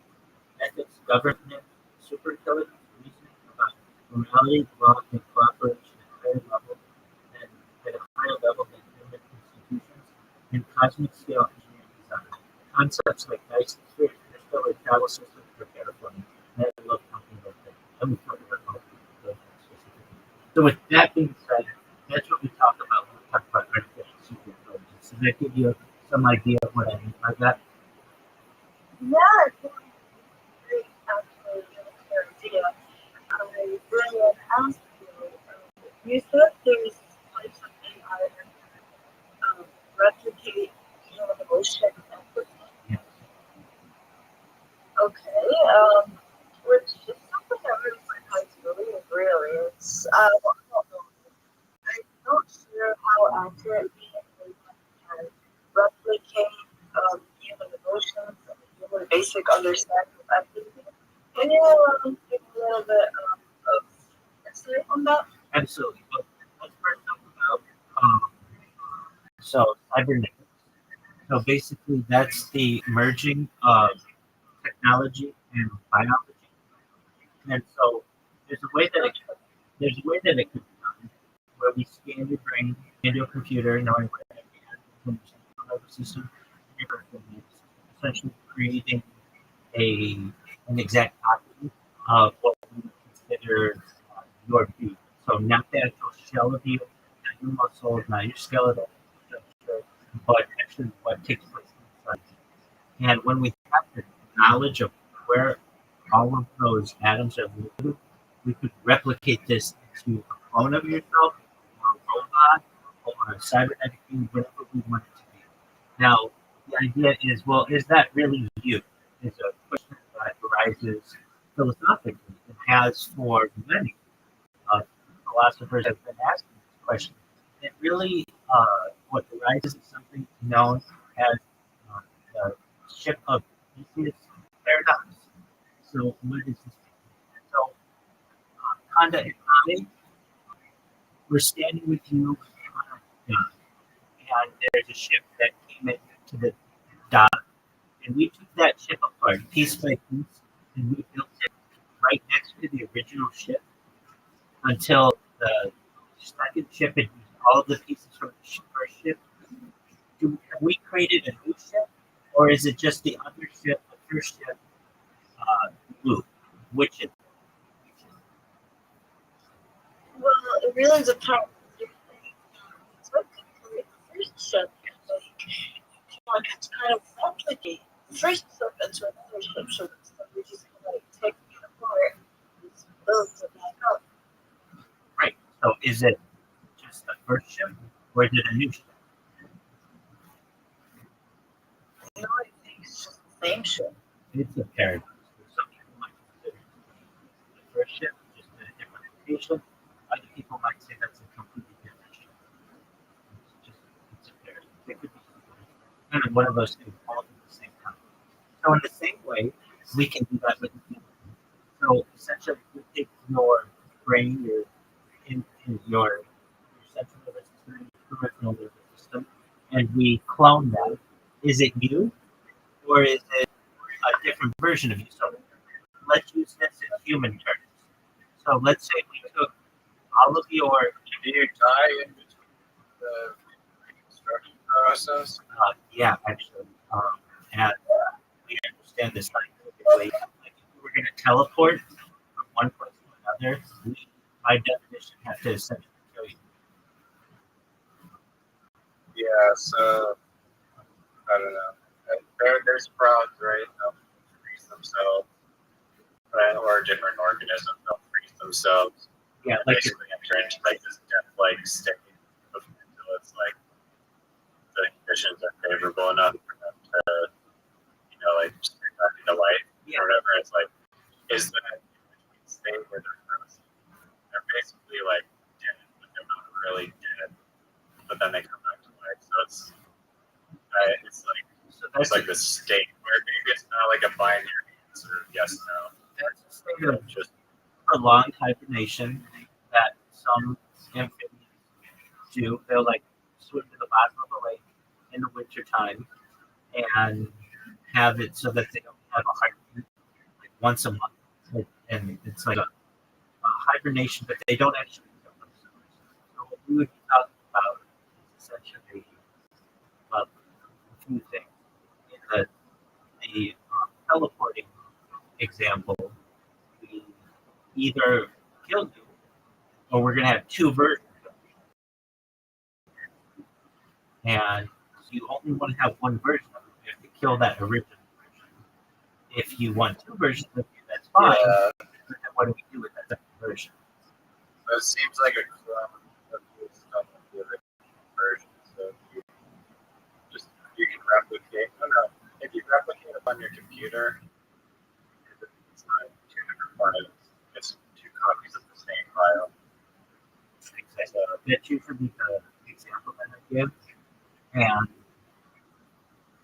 it would be like you have one file, file A, you copy that, and it becomes file A, and then parentheses 1. And then you delete the original file. Everything is the same except for the name, which we could just rename back to be file A, and you would never know.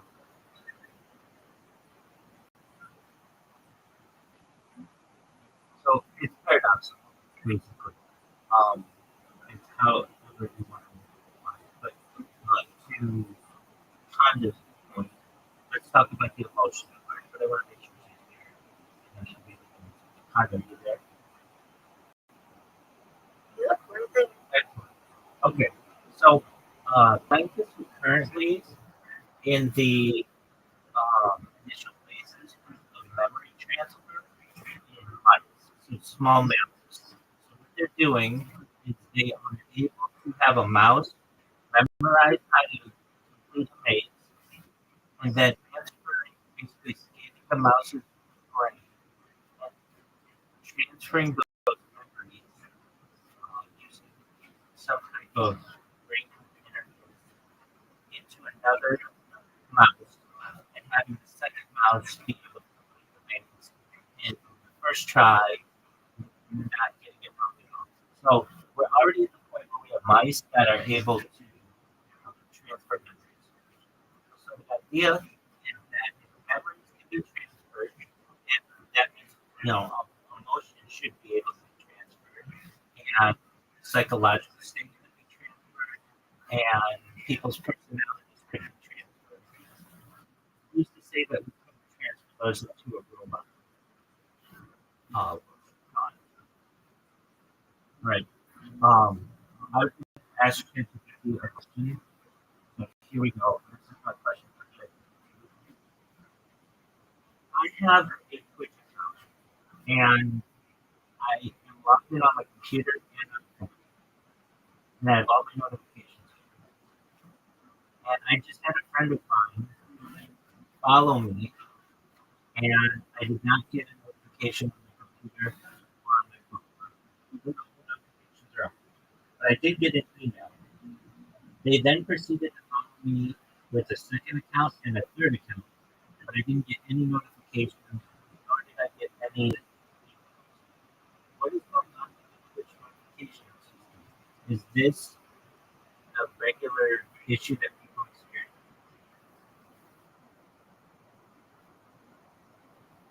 You're not alone. Twitch notifications can be inconsistent. Many users have reported issues similar to what you're experiencing. Here's a breakdown of what's technically missed and what you can do. What's likely happening. Twitch prioritizes email over app notifications sometimes. Well, like, what? You get one email for the first follow, but not for the others. Oh, interesting. This could be due to anti-spam measures. Twitch may group or suppress repeated similar notifications, like multiple follows in a short period. Oh, okay, so that's probably what it's doing. Rate limit. To prevent spam, Twitch might limit follow notifications from accounts created or following you. Push notifications are unreliable.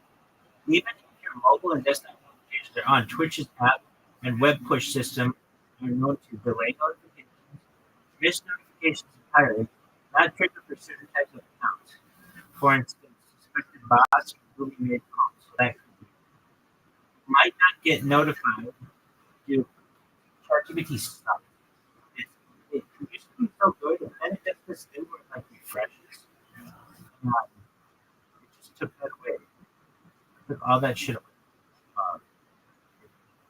And if they tell it, repeat what? Sure, what would you like me to do?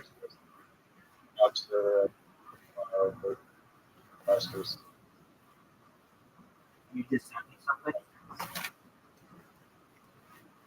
Yeah. Well, I do it up here, the chat GPT. I have ground green and Yeah. It's only a minute long, but it's like. I'm watching it.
Shit's wild, son.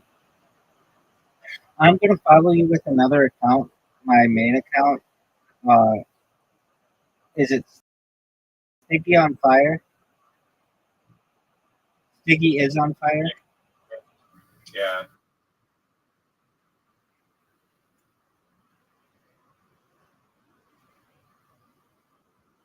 STIGGYISON. Yeah, it's so weird that it doesn't just come up. Okay, I'm gonna follow you. I just followed you with my main account. It's not my main account. I have an account with 49,000 followers on it, but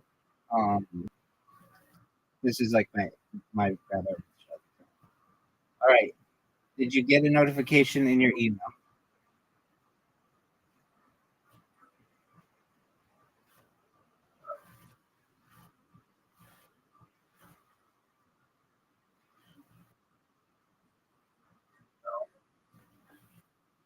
You didn't get any notification, right?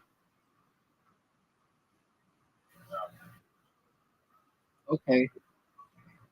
Oh, that's good. All right. So I think it probably. Well, let's look this up again. Yo, dog, you just wrote this, and then ChatGPT took it away. ChatGPT 5 is really unimpressive with how it works in a mobile browser. So keep it when you type it this time, please. All right. So my friend has a Twitch account, and when I followed him, it did not send a notification on his desktop or app, but it did send one in an email, even though all his notifications are on. And then I followed him with a second, a third, and a fourth account, and he got no notifications. Can you please see if this is a common problem? Like the Twitch app notifications are inconsistent.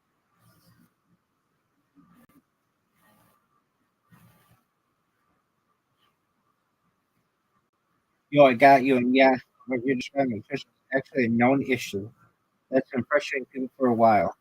The situation: your friend has all notifications turned on, email notifications when you follow them, but just one. Got no app or desktop notifications. Still didn't get any when you follow the second, third, fourth. What's going on? So Twitch throttles or limits notifications. Twitch often doesn't send notifications for every single follow, especially if multiple follows happen in a short time. Which I don't know why it would. Like it should. That's why you have the notifications. It may not trigger alerts for new accounts or ones that look like alts, low activity, new creation data.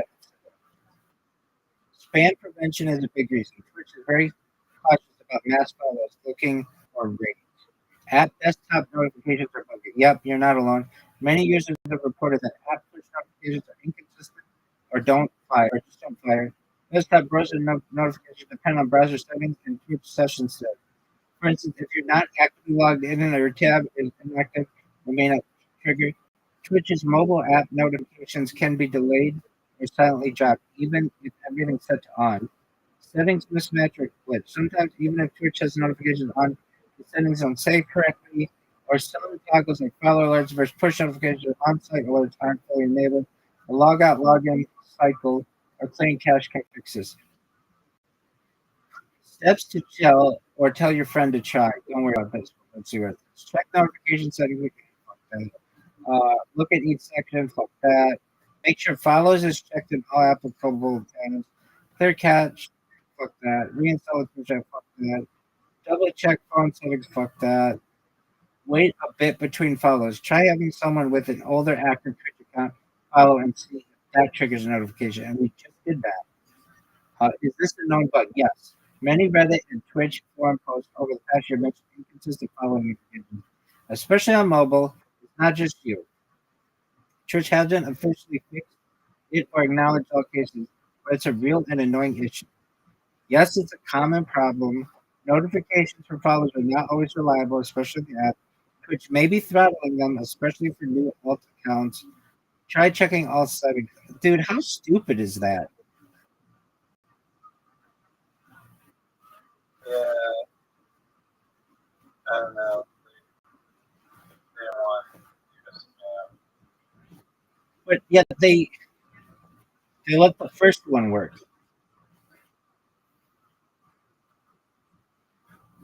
That maybe because it was my first follower ever. That could be.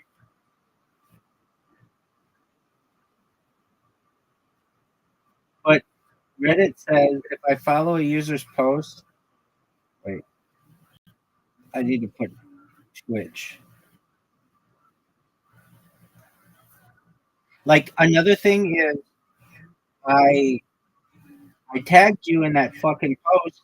You would want to know if you were tagged in a post. But yet Yeah, it could have been like, yo, be on fire. Like, blowing up. they kill Okay, so here's what somebody says. My follow alerts aren't working. So I've been having this problem for quite some time now, and my follow alerts just don't seem to be working. I set up alerts on Streamlabs in the scene section, and I've made sure all the settings are put in the top of the other scene, reset cache, and reset Streamlabs. I followed numerous YouTube fixes and all kinds of things. I've even tried browser source, and I don't see my followers when somebody follows me.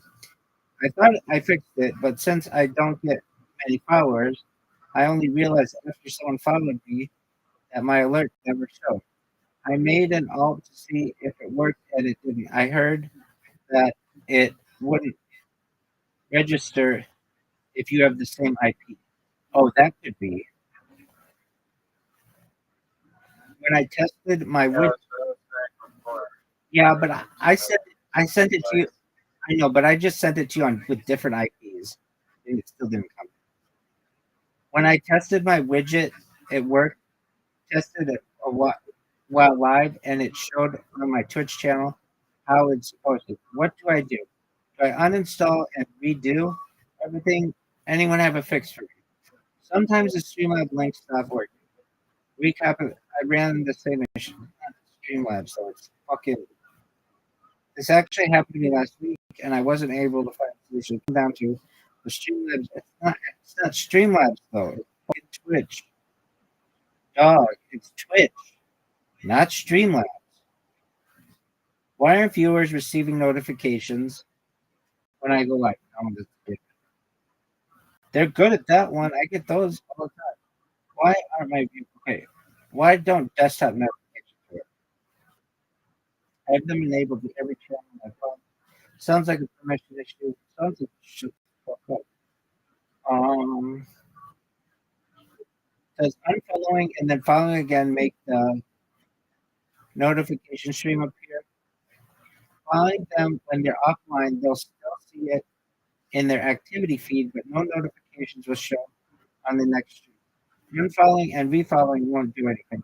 The notification only displays the first time you follow a check to stop people from spamming at it. Thank you. I guess I have subbed through the stream then. Subbing is slightly different, and you can choose to share your sub, resub, and chat whenever. Okay. Not getting notifications. Followed channels are. Let's see. How do I get actual notifications when followed streamers? No, that's when it goes live. Not getting notifications of channels I follow. Notification on the website not loading.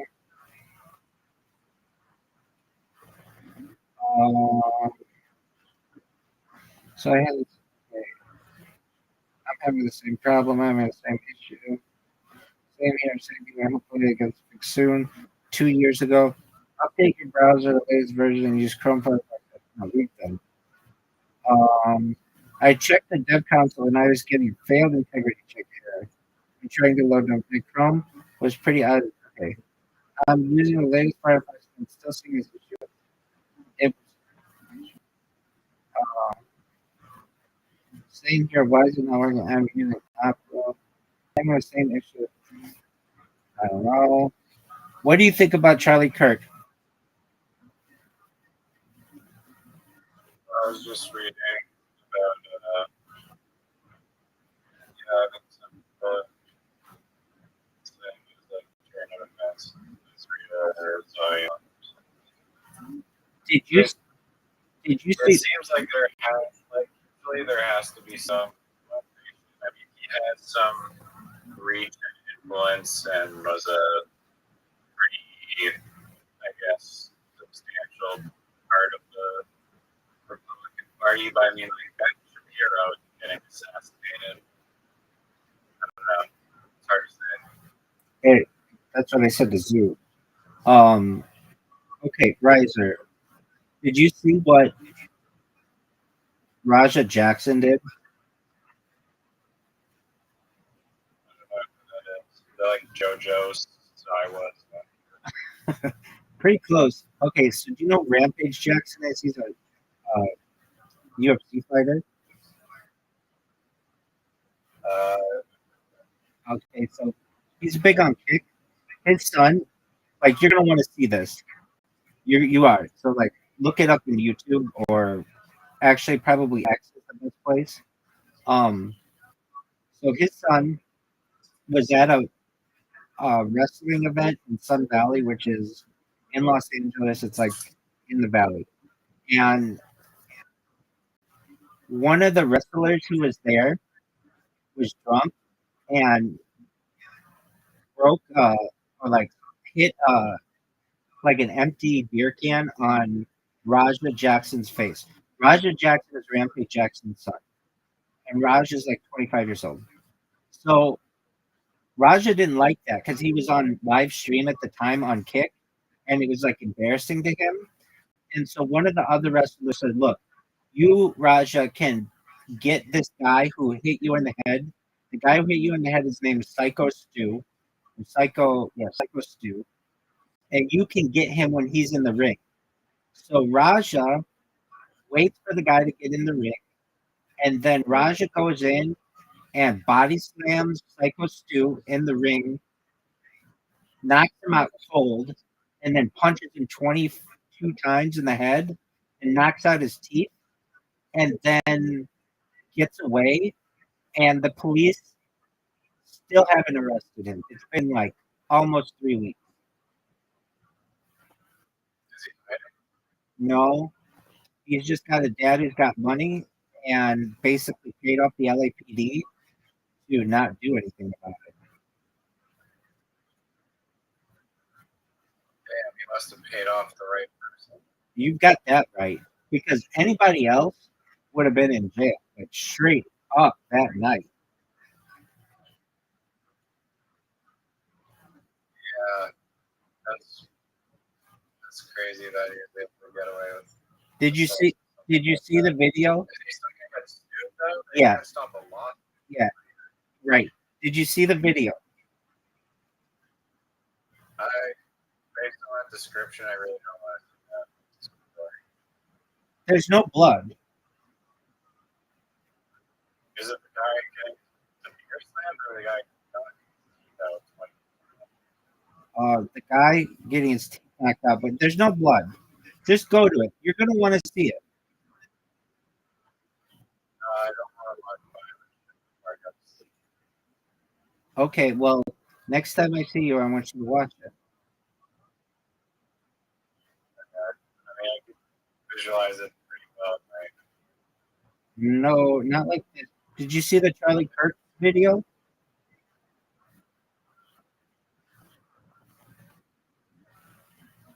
Which one? Oh, the one that was getting shot in the neck. No, I can't watch that. Dog, that one is fucking gory as fuck. Oh yeah, you didn't see it. Yeah, he gets shot in the jugular, and there's just like blood that just immediately pours out. Like you see his head just drop back, and like they're all surviving. Like they didn't shoot him in the head, but they got him like the second best place you could have got. They got him right in the fucking jugular, in an artery, and I think it is like femoral artery, or no, not his femoral artery. That's in your leg, but like in your whatever artery. Yeah, someone was saying that was probably like a military Mossad person or something. Like, yeah, even if you get shot in the neck, like, you can still survive. Not this one though. This one was it was like how would I describe it? Like not just like blood dripping out, it was like blood like splashing.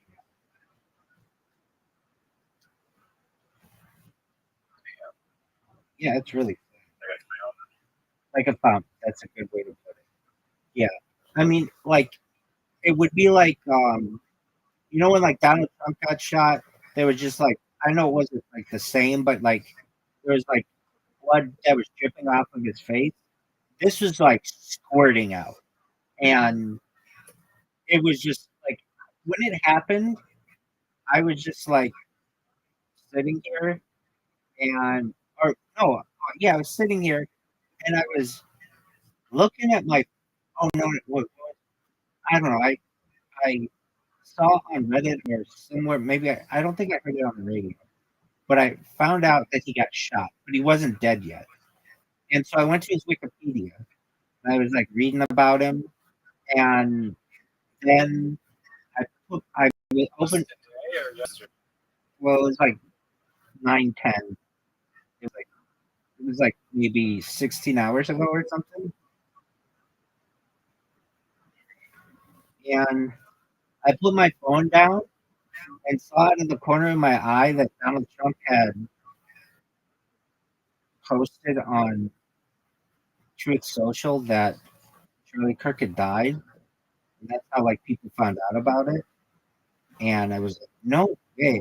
I was just on his Wikipedia and he was still alive. I figured he was gonna live, like because I hadn't seen the video. And then I saw the video and it was like they didn't need to take the amount of time. They didn't need to take him to the hospital. He was dead as fuck. And that, and they only shot him once. And then on Reddit, at least, people were so mean. Like they would be like, did you know that Charlie Kirk was shot, killed in the neck? Anyway, did you know that Taylor Swift goes on tour, or whatever, like Ariana Grande's going on tour next year, and I'm really stoked about that. Like, not just that, then people started making memes, and it was like really mean memes, like way too soon. I mean, look, I know that's like, as someone who likes comedy, it's never too soon, but like these memes were like, there were people who were celebrating his death. Yeah, I don't generally think that's cool. And they were just like cheering about it, and they're like, another one bites dust and all this other shit. And then there were people, at least on the radio, saying like, this is just gonna create like, it's like a hydra. Like, it's gonna motivate a lot of people, especially young people in college, to want to emulate what Charlie Kirk was doing, which is their choice, I guess. I mean, they can be whatever they want to be, but it was like, I don't know. And now I'm gonna look, and I'm gonna tell you, yeah, they found the shooter, because it's like, shouldn't they be really worried about this person? Like, there's a sniper that's on the run. Yeah, Utah Valley State College. Oh, yeah. They go in all 50 states. Yeah, but some. It doesn't. Yeah, no, it does. But the laws are so. Look, if you ask me, the Second Amendment means they should be legal everywhere, and Congress shall make no law limiting them. Which, if you don't like that, that's cool. Then get rid of the Second Amendment. Like, to me, I need the laws to make sense, but they don't. And so like in Washington D.C., you can't buy a gun, I think. And like New York City, it's very limited. Los Angeles, it used to be more difficult, but then they got a different sheriff, and they give out what are called concealed carry licenses. Basically, it's very political. Like, uh, you have to like basically give to the sheriff's reelection campaign, or be like a mover and a shaker in order to get one. And basically, no one in California walks around with a gun on their hip unless they're a security guard or a police officer. Even though you can, I think maybe you can, but like in Arizona, you can. Arizona used to be like the Wild Wild West. You could everybody walks around with a gun in their fucking like not everybody, but like a lot of people. And those days are gone. Is it Texas like that? Still? Yeah, but those days are kind of gone because there's almost like you don't want people to know that you're a gun because they can come up from behind you and take it and kill you, or make it a struggle or something. So that's why they do concealed carry, where you can hide it on your person. But it's more uh, of a headache than not. Like that's why a lot of people are going to these pepper spray guns, very similar to bear scare, and where you don't need to do a background check, and you can carry them in all 50 states, and they basically shoot pepper balls at people. A lot more people are going with that, and then also Are they long distance? Like, do they explode like a salmon cannon after that? they shoot like I think like 100 yards. They shoot like a long way, and Oh shit! So that's like good bear scare, like what it would work as a bear scare. yeah, very well. And What about short range though? super even better at short range. What do you call that one? Like Um, a Vermont gun? yeah, you can look that up. I'll give you the exact name. Saber makes one. SABRE or something like that. Look up like Saber pepper. That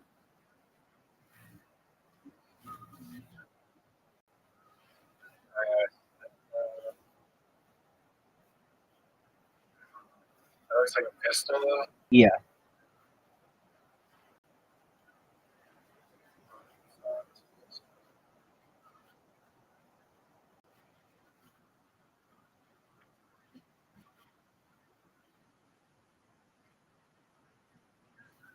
Oh, so you actually have to hit the target for it to. Okay. So here's what they're saying on X.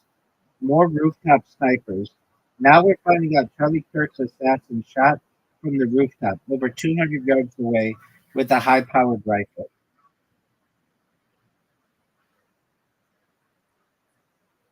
Did he escape on a zip line? and a motorcycle. No water tower.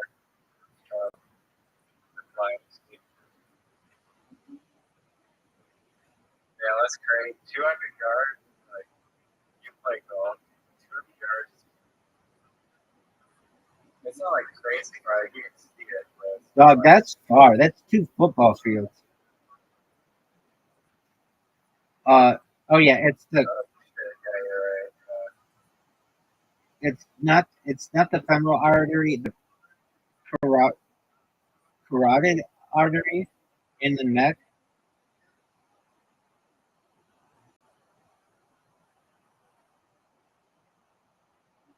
No, that's crazy from 200 yards. How you can do that? Yeah, but when they get these I scopes, guess. it's like looking through, like it's like hitting a basketball from like 10 feet away. Because the scope is like really accurate. Yeah, but you still know that you can control your breath.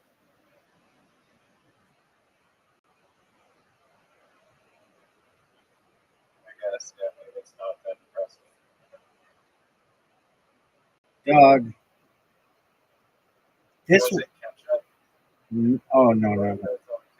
I wish it were, but no. This motherfucker got. It would be um like a two like 1 liter worth of blood just shoots out right away, like a fountain. Like it would be like you said, like a fountain just squirts out, and it's not just it like squirts out and keeps squirting out, like almost like a cartoon, like a story cartoon, and you just see his head just like roll in the back of his eyes roll in the back of his head, and it's like, oh, dude, the person who got him was an expert. Like this was well, it was Military. Yeah, dude, this person, a sniper was spotted on the rooftop just before the shocking assassination. They've got this guy on camera. If you look at Mahi, Mahii, this guy, he's got the sniper on the fucking roof. And a man who had a long rifle. Dude, he, and there, oh, well, another video, like, okay, it was a professional hitman. It changed the entire calculation about who was behind this. Um,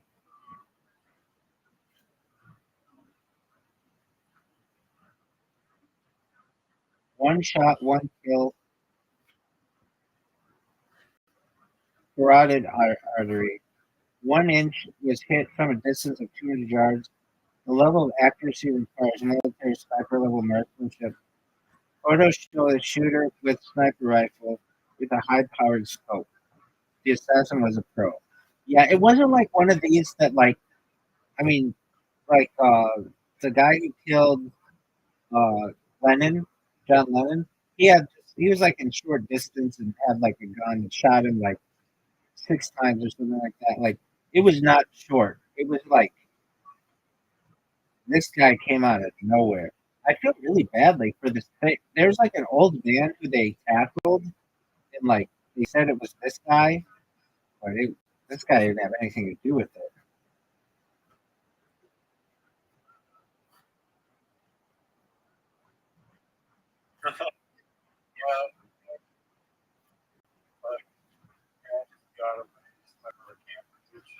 Well, that's the thing. It's gonna be like it, it could very well be like they're just like, yeah, he just got killed. Oh boy, oops, and then they just don't ever prosecute anybody. There are two videos. Yeah, I mean, the guy literally got Right. that's crazy. There are two videos that I've seen. One is from very far away, and the other's from up close. And the one that's up close is very gory. The one that's far away, you can't really tell. They um they took this old man into custody, but he didn't have anything to do with it. I feel really badly for him. And it's really sad that this guy was a dad and had a nice, like a really beautiful family. And Zoot came in here today, and he was like, I know you always talk about world peace and everything, and I think that's the only way that we can have it. Like, I'm with you on that one now, and I like basically I wasn't always, but that's the only way to do it. It's like in a peaceful manner. If not, you're just gonna get this for the end of time. It's just you, one sniper versus you, and one sniper versus me, or drone attacks or whatever. It's just peace is the only way.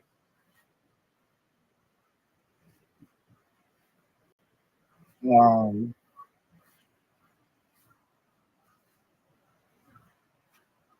Dog, they've got this sniper on video, like not shooting, but like Space?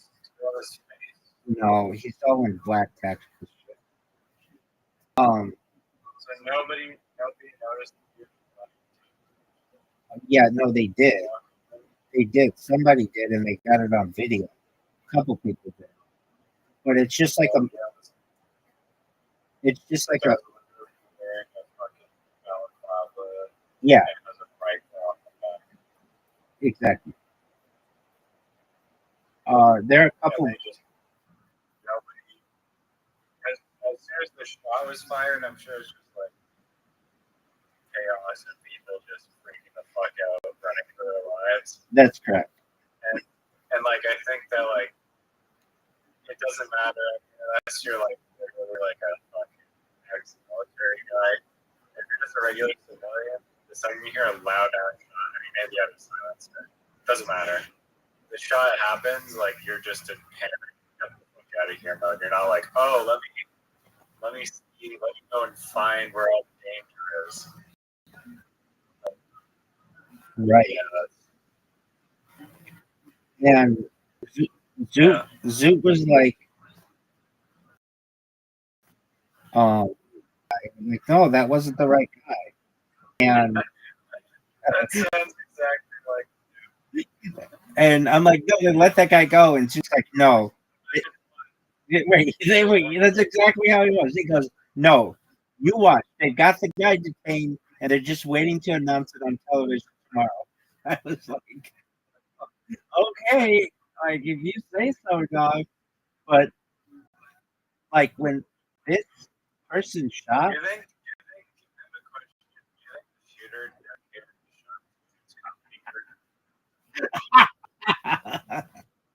very, very funny. Oh, sickeningly funny. Well, it was very accurate.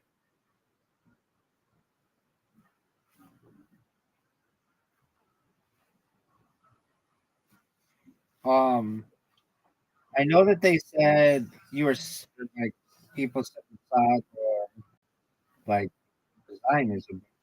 Charlie Kirk was like a major Zionist. So I don't know why. according to these posts, may have getting away, like said something line of that.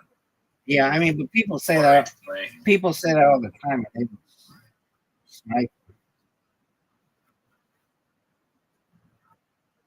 Yeah, maybe the other thing is could have just been distracted or some other even worse thing that we don't know though because of this distraction. So If I had to guess, is probably I don't know. 9/11 is also today. right, which is interesting. Maybe it's just like Coincidental. crazy coincidence. So Ben Shapiro was going to be on next, and he's a much bigger target than Charlie Kirk is, in my opinion. And I don't know Ben Shapiro Okay. directly. I think Kirk is smarter, but I don't think he's as he doesn't say as much offensive stuff. I feel like. I don't know. Like this guy, like on his last story, he was talking about. I mean, there's some other murder where some woman got stabbed like a bunch of times. Right. I've heard you listening to it. But Yeah, I did. it seemed like, yeah, out of the two of them, Charlie Kirk was more into like just speaking on whatever topic. I guess Shapiro does that too. Yeah. They both have big followers, and they're both like whatever Republicans.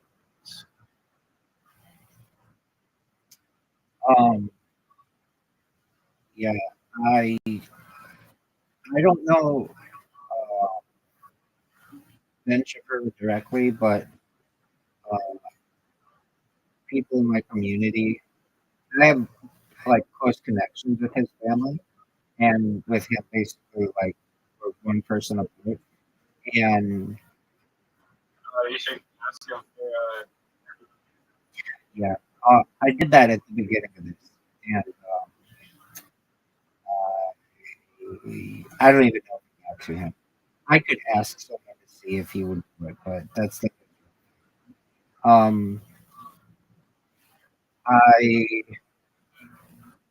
a rabbi in one of my communities is really good friends with his. Oh yeah, he's definitely. Yeah. Is he in California too? Probably. Yeah, he grew up in Valley. He went to UCLA. And he was on a radio show, 870, which is like conservative radio here. And then he went to do it pundit. What is that thing that he does? Shapiro, I don't know. Yeah, he does something.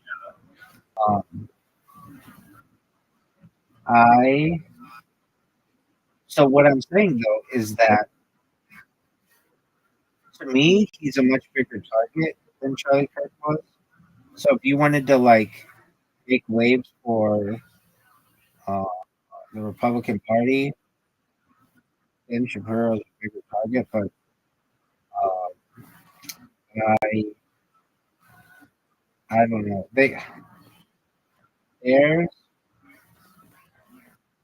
this was a fucking No, Ben Shapiro has 4.4 million followers on Instagram.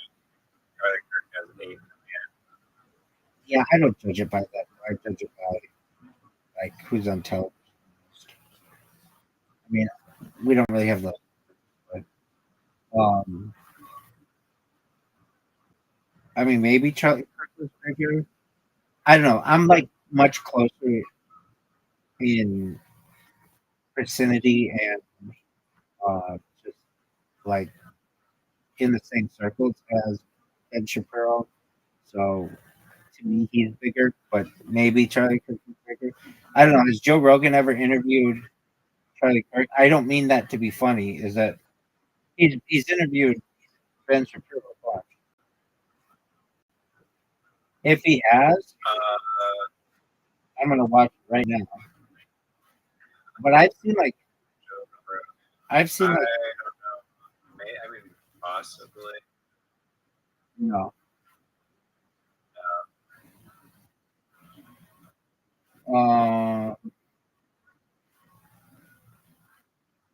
Joe Rogan posted shit. What is Joe Rogan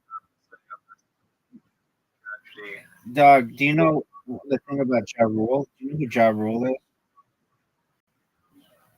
I've heard of it, but I don't know who they are. Oh, dude, it's this fucking Dave Chappelle skit. That's so funny. And it was so true. On 9/11, you know, like the whole country was just in shock. And no one knew what to do or whatever. And MTV, which was like a news outlet back then, would go to like rappers and ask them what their thoughts were. And and so Dave Chappelle has this hilarious skit like like who cares about what the president has to say? What does Ja Rule have to say on this issue? And so ever since then, whenever there's been like, and Ja Rule's a rapper, whenever there's been a like a tragedy or any big newsworthy event, people will tweet like, "What does Ja Rule have to think about this?" Oh yeah, I've heard of this. Okay, so I'm looking for Joe Rogan. It's from his comedy. Yeah, So where yeah. Put in Chappelle, Ja Rule, and it's so funny. yeah. Man, they would.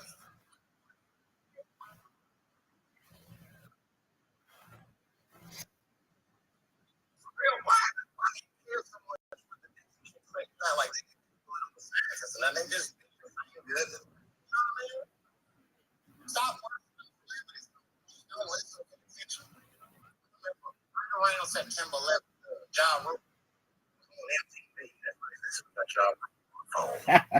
See what John's thoughts are on this tragedy. Who gives a fuck with John Rule? I want to be so scared to death. Oh.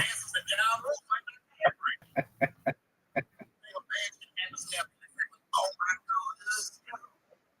Somebody please. I ain't never wrote this. I want this motherfucker to sense of all this. It's a job.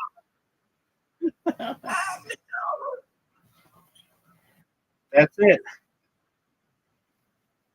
Man, his voice is so fucking funny. It is. I was just going to say the same thing. Doesn't he look different back then than he does today?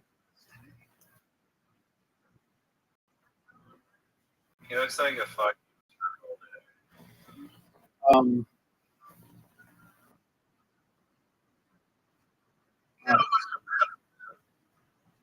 Yeah, Joe Rogan.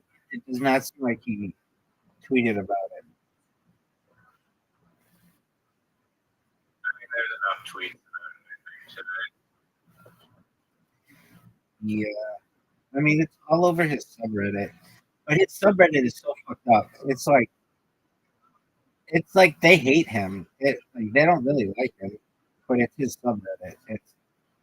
That's what happens with these celebrities is they become so big that then people start to hate them, and the people who hate them end up taking over their subreddit and then making it like a place that's negative about them.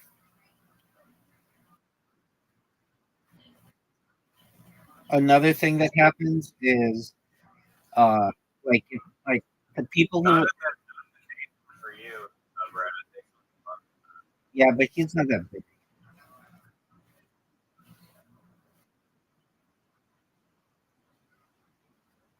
I want to see AI episodes of fucking Nathan for you. I do too.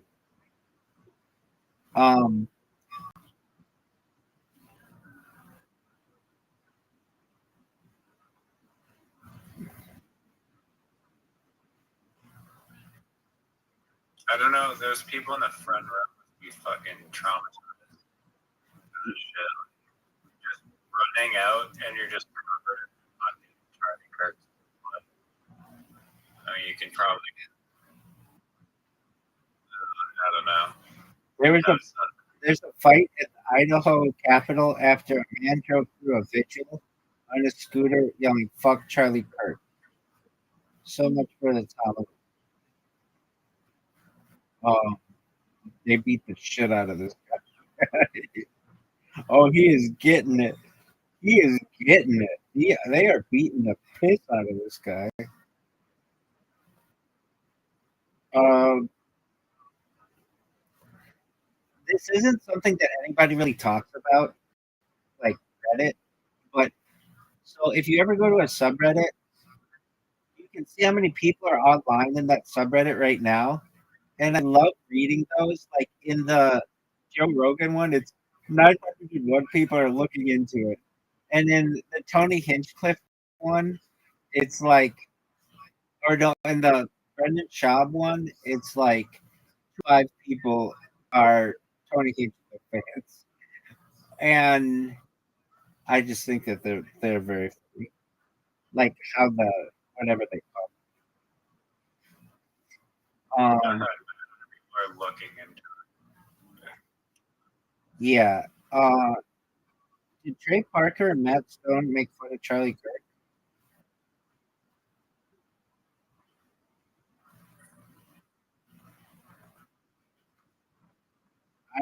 I don't believe it or not, of any show that I should absolutely fucking love, like I should absolutely be so in love with this show, it would be South Park. And I've never gotten into it because the voices bother me. I don't like the voice. I don't like the I can't stand that. That's like it's annoying to me. Yeah, I like The Simpsons, I like Family. I've seen clips of South Park. They're funny, but I literally, like, for whatever reason, I can't watch the show. Even though, like, Kenny Hotz apparently did some writing for it, and it's very popular. Who's Kenny? Yeah, the voices are just, yeah. The character is the most annoying, but I find the dad part to be so goddamn funny. The dad just fucking kills. Who's Kenny Hot? Oh, I think I've mentioned this to you before, but there's a famous Canadian show called Kenny versus Men. And Kenny Hotz is a Jewish dude from Toronto. And he's a comedian. He's very funny. I used to. Oh, does just recording like you clip on YouTube with like your face as like a React video somehow get around like any like copyright shit? What do you mean? Like if you're just like a React channel and you're just like there's a little video playing and then your little stupid face like in one of the corners and then you're like reacting, maybe not even saying words, just like moving your eyeballs around. But then you repost it and then people watch that and that's fine. YouTube doesn't care. Believe it or not, the big case and president and the law comes from Brendan Schaub.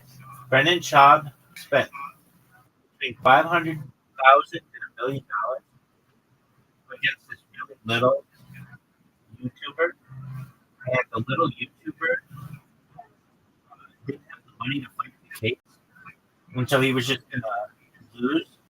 He just wasn't like he was just gonna lose and lose it. But at the 9th hour, or 11th hour, a lawyer came in and defended the little guy, and basically the judge, the precedent is this: you have to at least you can't show long forms of the original video without making comments. Your comments have to like show that they make like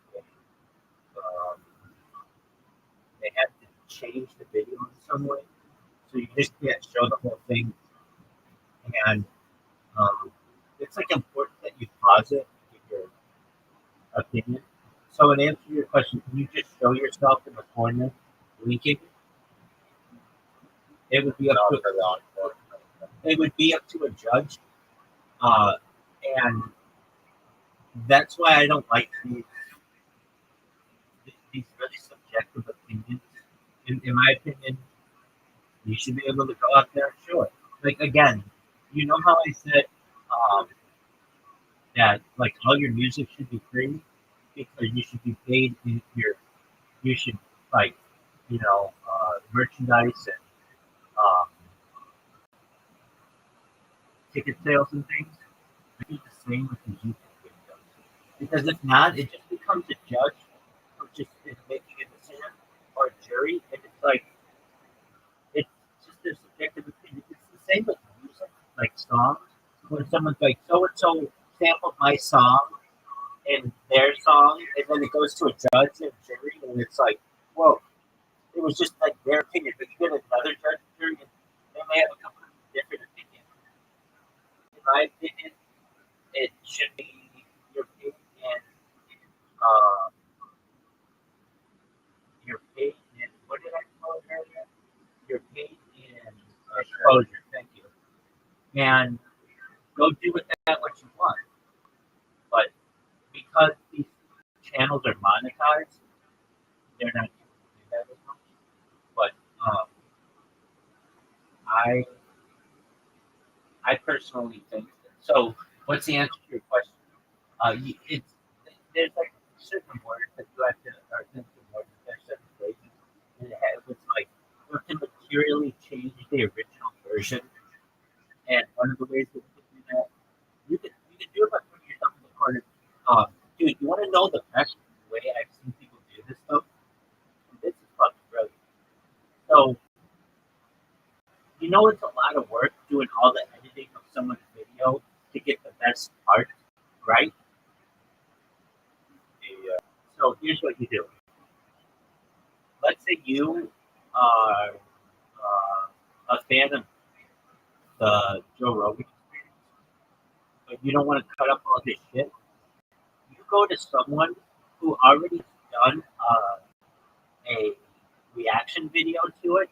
You do a reaction to their reaction video. That way, you don't have to do any of the editing of Joe Rogan's shit, and it's usually a lot easier because that person already cut up all the good stuff, and you just do it of that. Does that make sense? Yeah, steal clippers, clips. Exactly. yeah. and The Clipper is probably like, oh, I don't like the big things. but it's like that's what you're doing with Joe Rogan. You're doing the exact same thing. It's pretty brilliant. So yeah, so there's this girl. She's pretty hot. She wears like a nude bra, so it almost looks like she's topless. And then she just goes to on podcast reaction videos and gives her reaction of those. And she does a good job. And she's eye candy, and so a lot of people like to watch what she does. Now, I don't watch her that much. I've seen like not even that much. I think I've seen 3 of her videos or something like that. But I'm like, damn, that's a really good idea.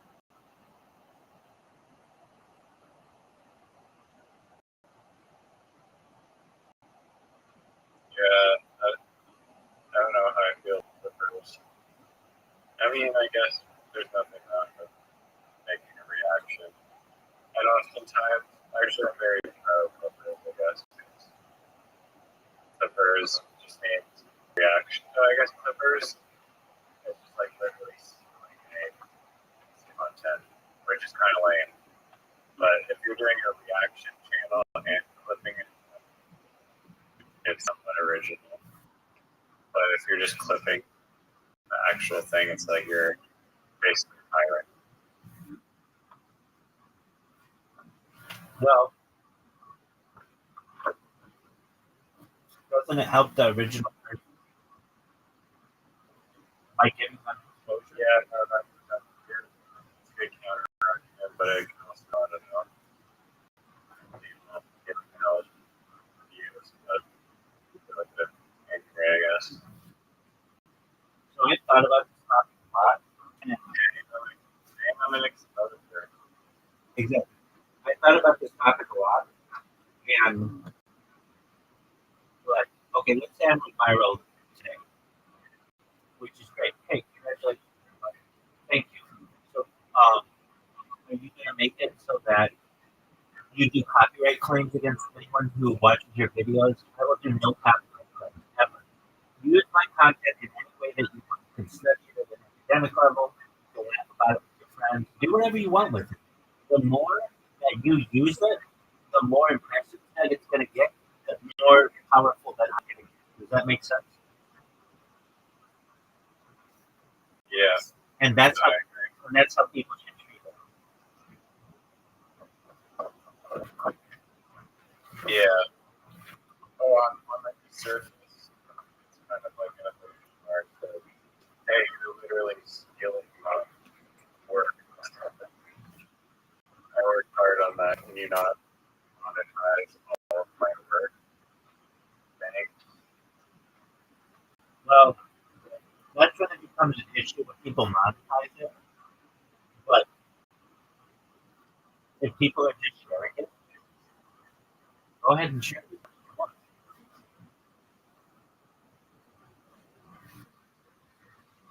Like that just means you're going to get more impressions, more exposure, more popular. It's like, okay, here's a perfect example. You ever see like on every website, where people have like memes like up for famous movies, like just people actually be like 3 seconds of a movie. Yeah. Well, technically, I mean, I think in the United States, the law says like 7 seconds or something, like you use. But technically, like you're using someone's name like for those things. So couldn't you like sue Reddit because I don't know, name one of those that you've seen. Probably the meme.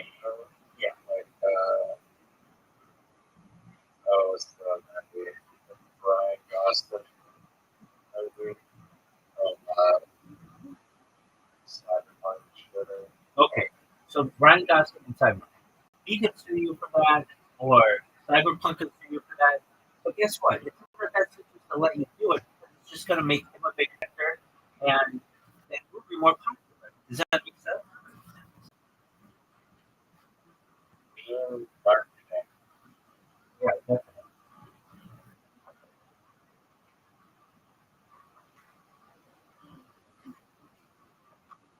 fact,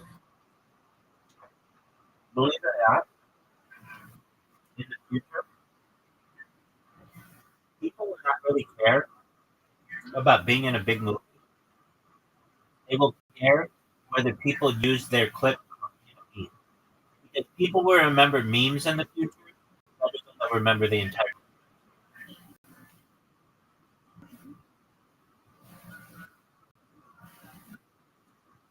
Like you become more a part of, like, imagine like 150 years from now, people will still use memes in one capacity or another.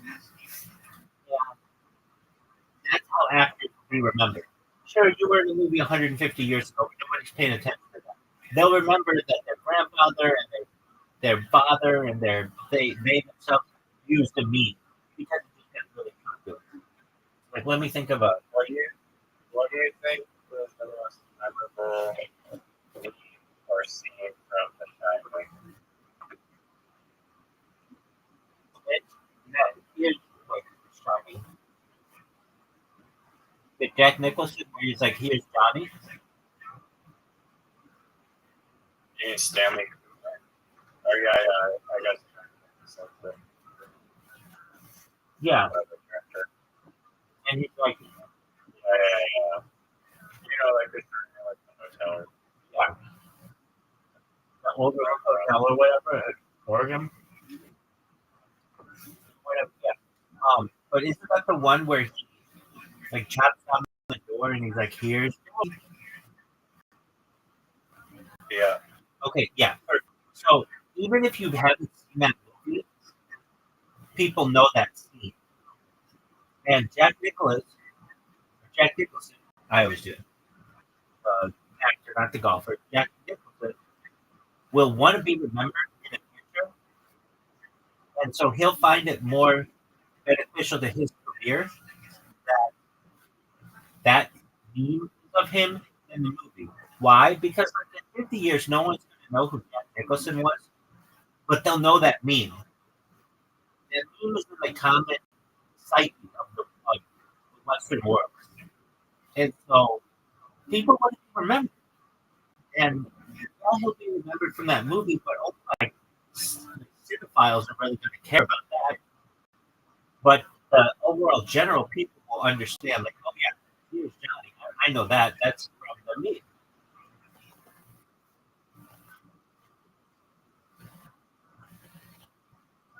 Yeah, I mean, I might still like the movie more overall. Well, the meme will enhance it. Because As far as the hive mind collective consciousness things, the memes are the most important. exactly, that's what I'm saying.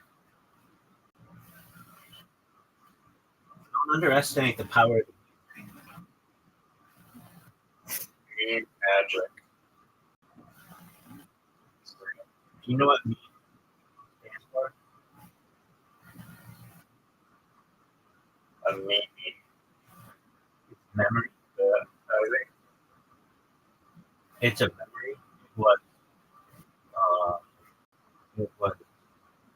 Uh, what do I say? First discussed by Falcon.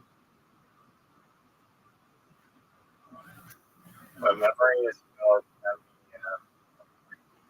Yeah, but they just needed it. They call it, alliteration. no, it's not alliteration. It's like a short. So it. But it's one of those weird, like a literary term for like when you would like a sound or something. Is that what it is? It must be men. But people didn't know how to spell it, so they just made end at the end.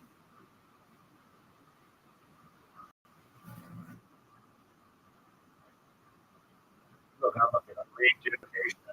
Rejuvenation.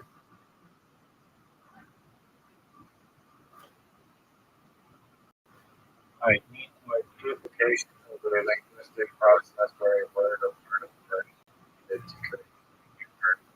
Is that what they? Easy peasy. No. Easy peasy. But that's not what it is, though. The short name was coined by British evolutionary biologist Richard Dawkins in 1976 from Southern Gene. He derived the word from the Greek "nema," meaning imitated things. Imitated things. Itself stemming from "memestai," meaning imitate. Dawkins introduced the concept as a unit of cultural transmission, analogous to a gene, to describe how ideas, behaviors, or shells spread through imitation within a culture. There you go. He used the term to explain the evolution of cultural phenomena, proposing that means replicate, mutate, respond to selective pressures, much like biological change. So, comes from the Greek "meme,"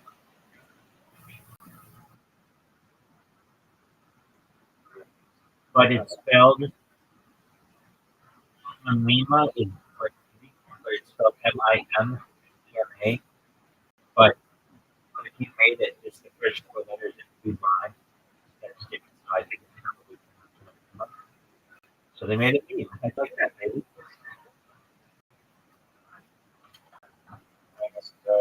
Okay, I need. Unknown info about the Aladdin assassination. Yeah, that one's probably a hit. But the like book Catcher in the Rye, that the guy who shot him,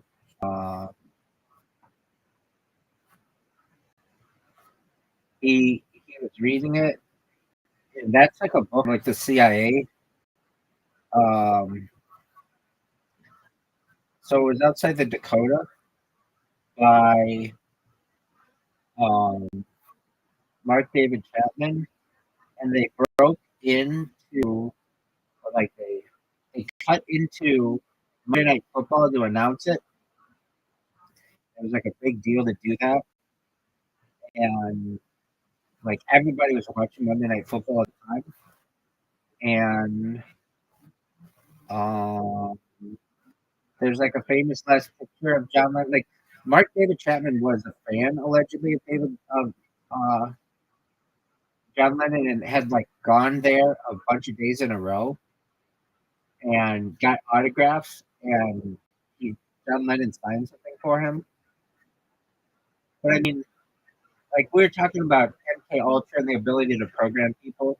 How easy would it be to just someone who you program and be like, look, you're a big John Lennon fan, right? Just go there every single day and ask for an autograph, and then you just send a hitman in there to take him out, and then just blame this guy. There are no cameras. Nobody knows what happened.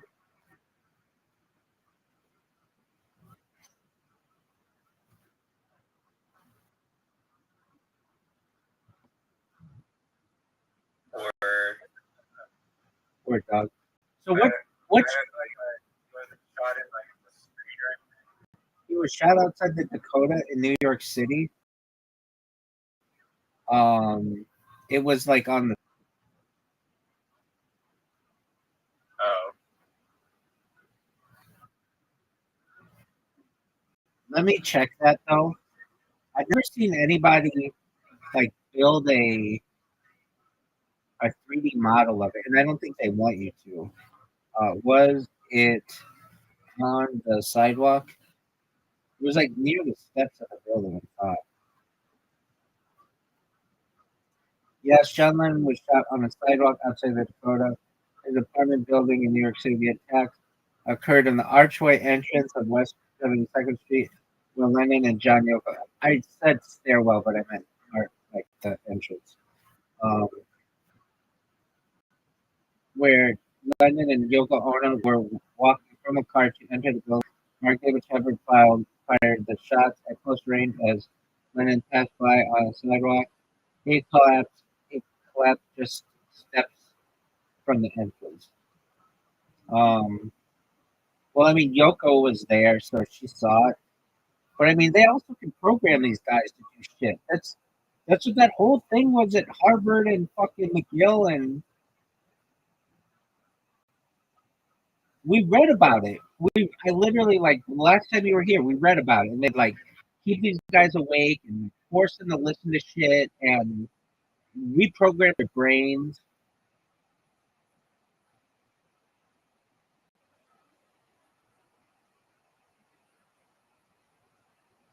Dude, I fucking hate when you're here. And here's why.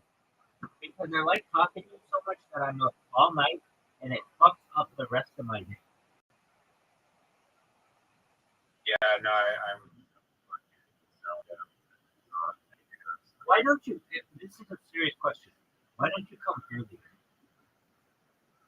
I didn't, or I came before. Well, I came out like I know, but come at like 6. I was up at 12. How was that? I woke up at like 4, and then I went to pickleball, and then I did a game, and I Woke up at 4 p.m.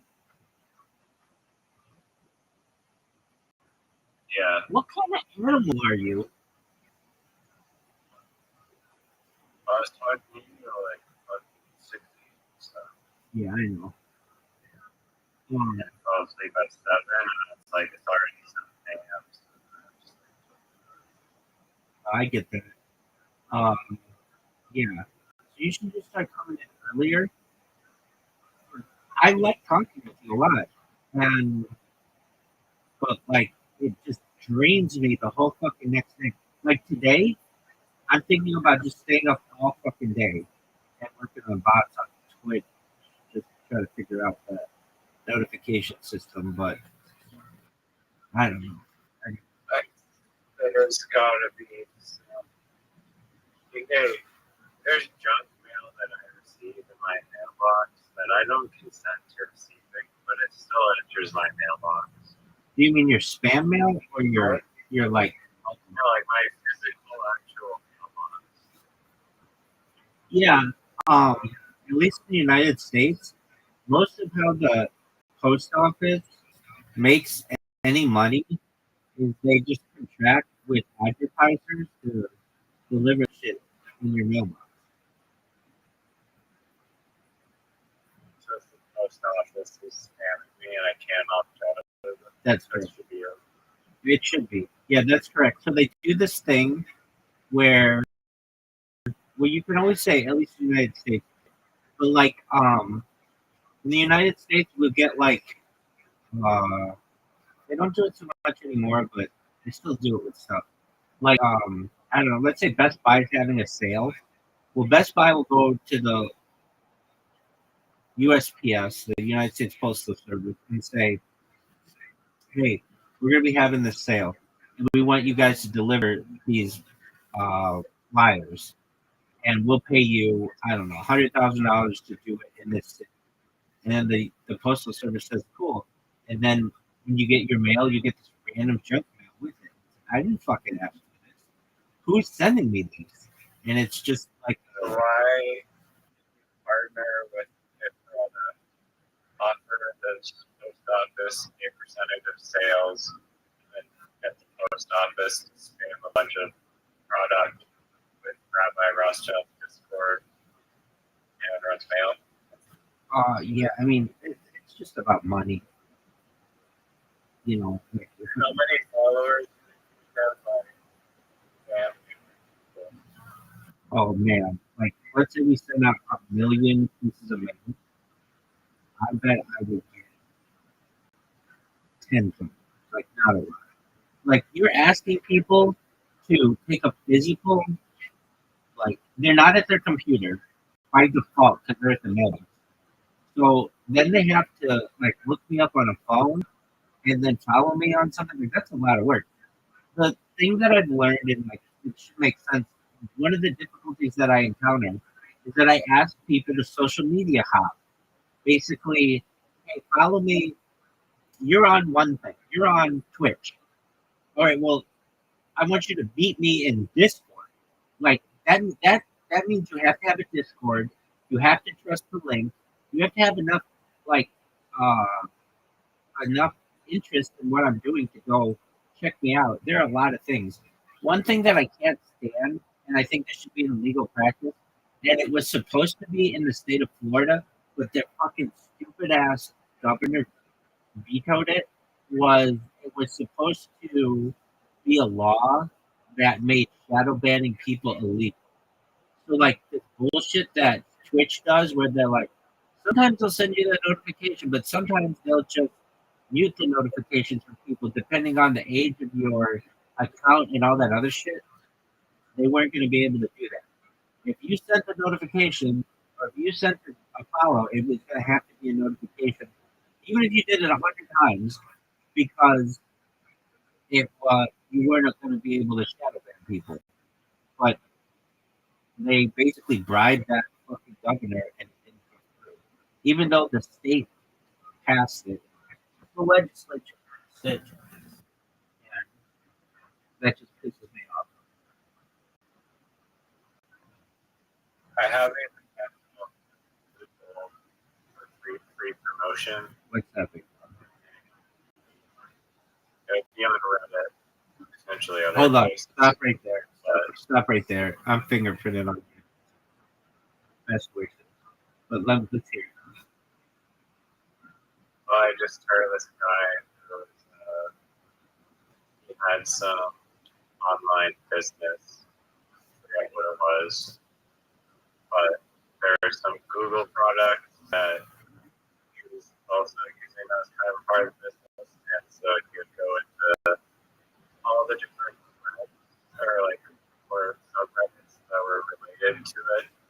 And then basically do a stealth shield post where oh, instead of just blatantly plugging his product, you'd be like, oh, I was having this problem with this thing, and then I used this Google tool for this, and then I found this other product called blah blah blah. Insert my product here, and that totally solved my problem. Blah blah blah. And say a bunch of positive shit.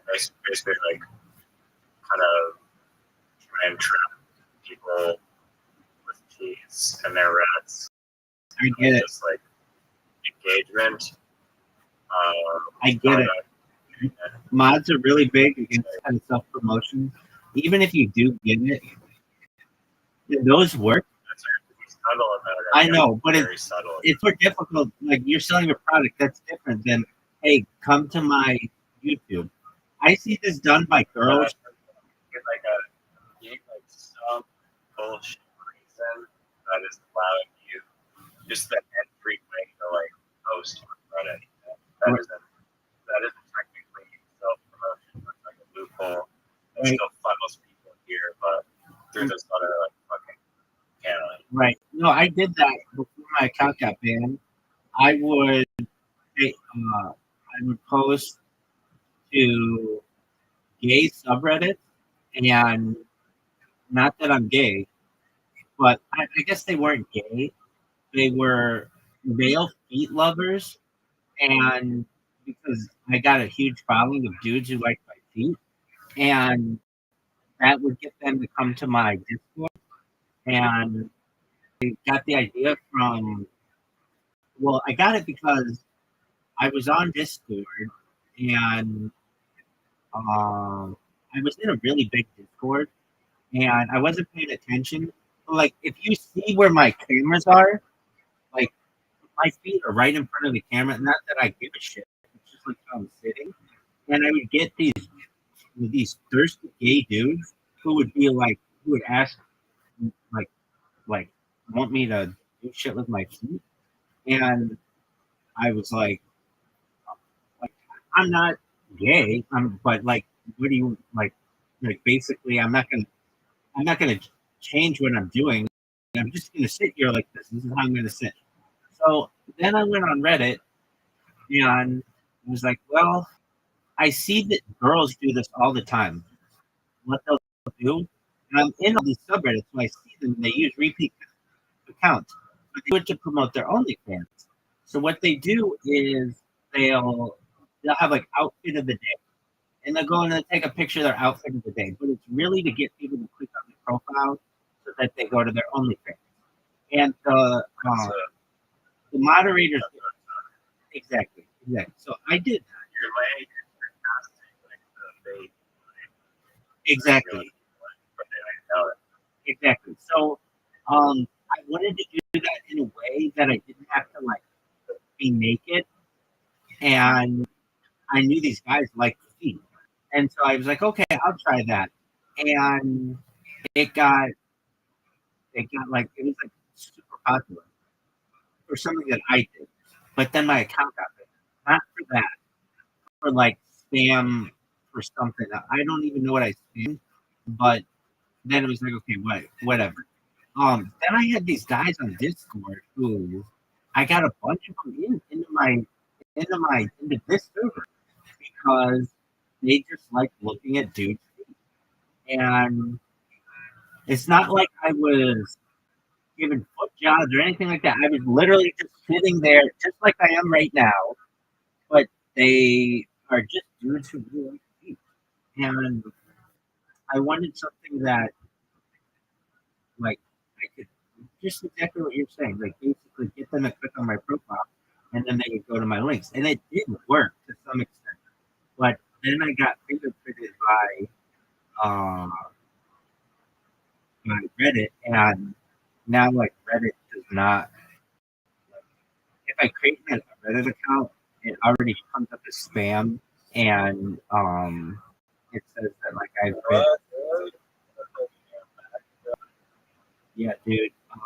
They what did they say? It's ban evasion, and Reddit more than any other platform I've ever used, except for Yelp, fingerprints a device and a user better than anyone. So what they do, so like let's say you use a VPN, they already know that it's a VPN. What's Tails OS? It's an operating system on USB by like people like normal dark web users. Basically, creates like a fresh image that's like Linux or Windows. So I haven't used that, but I have used the virtual machine, and I've used the Tor browser. Like that's pretty intense if you use a Tor browser, and like To go on Reddit. to go on Reddit, exactly.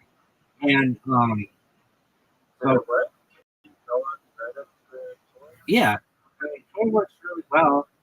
It's just a normal browser, except it doesn't like save anything. It's basically like going into incognito, but then also it's like adding a VPN, and it changes the window size.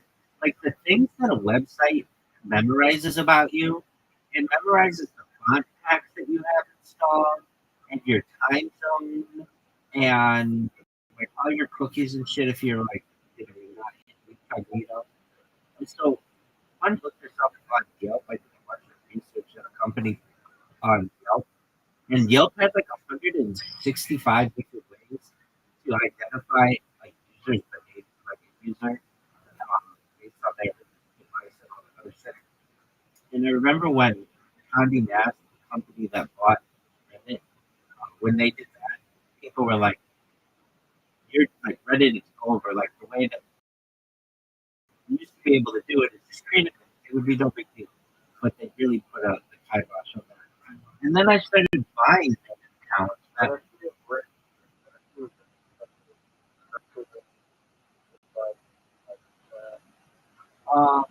I mean, that's essentially what a virtual machine is, and they, um,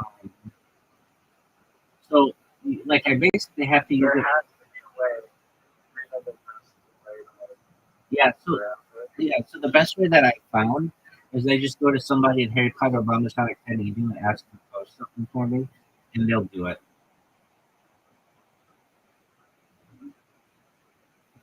Whoever that's like not you can't be like yo my spam bot like post on their account. Oh yeah, but spam bots don't work well on Reddit because the subreddits are moderated very tightly, and then all it takes is for them to flag you, and then that goes in the queue for the admin team to look at, and then they'll ban. And they can tell. They can tell that it's a virtual machine. They can tell if, like, based on your if you're using a VPN. They can tell if you're using a temporary email address. Tell if you are There's something. You didn't have your email address. Well, and then I don't help myself. So I've done it. Okay, fine. And then a lot of times I want to make the profile like connect so that if you click the profile, you go to my link. Well, if you put my link in Reddit, it's flagged, so it takes down the whole account. So, like, if you put in linktree.com/Rabbi Rothschild, boom, it gets taken down. It takes down the whole site. Or if you put in the discord.gg, whatever. If, like Reddit has those links flagged. So whenever I put them in, it bans the account. I'm not saying that I don't have Reddit accounts that still work. I do, but I don't use them because I don't want them to get banned. Reddit is extremely difficult to traverse once they have your shit banned. So in my You case, can't even follow individual people. It's just so no, you can. No, you can, and you can message them, but no one checks that shit. On Reddit, it's a weird community. Most of the Reddit community, I think I've seen statistics, more than 90% are lurkers. Only 10% are posters, and of that 10%, 90% of them are lean heavily to the left. Why are you posting in the technology and world peace subreddit? I've done that. Oh, I've done that a bunch of times, and so a lot of times they say no self promotion. Is your profile picture My profile picture is my license, and I'll join my Discord, and I'll be I stream my they have things just new YouTubers or small YouTubers. I'll go in there and I'll be follow my Discord, blah blah blah blah blah, and I'll post it. But nobody looks at it. It's not a big server. You wouldn't get in the interesting or the amazing, those really big subreddits. Even I've been in there and I've been I've streamed my life 24/7, 365 for more than 1,000 days, and they'll be no self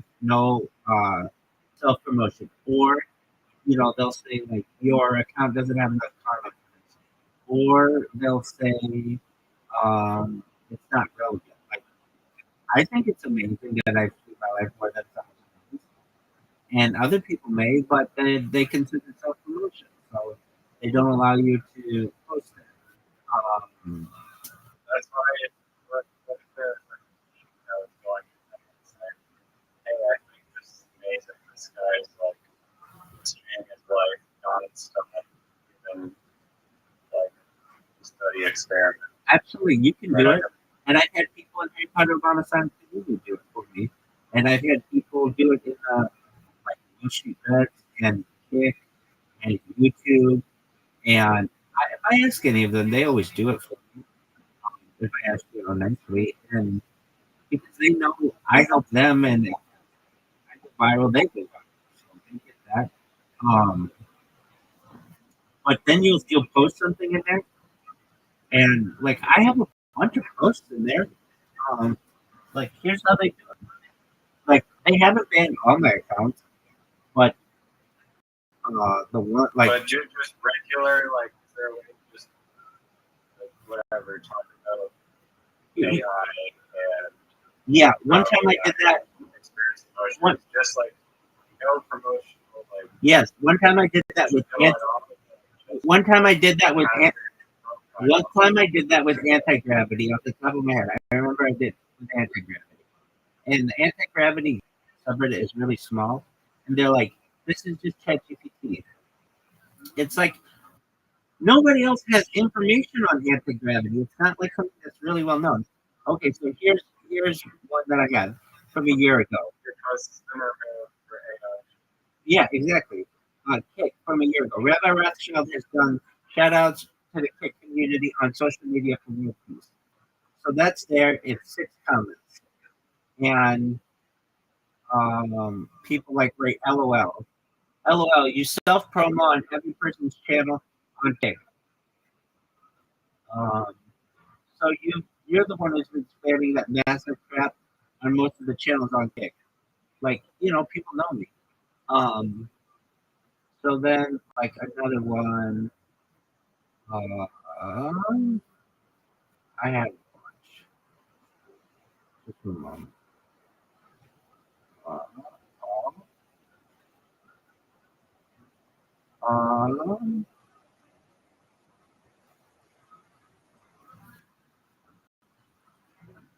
Like XQC shouted out at 49:33 staff an Ori and Rabbi Rothschild interview. That's a streamer. Rabbi Moshe Rothschild sets Guinness World Record. This is a Jewish 3 years ago. So I mean, they let me post the Jewish, which is a really difficult one in which to post, and it got 4 upvotes. And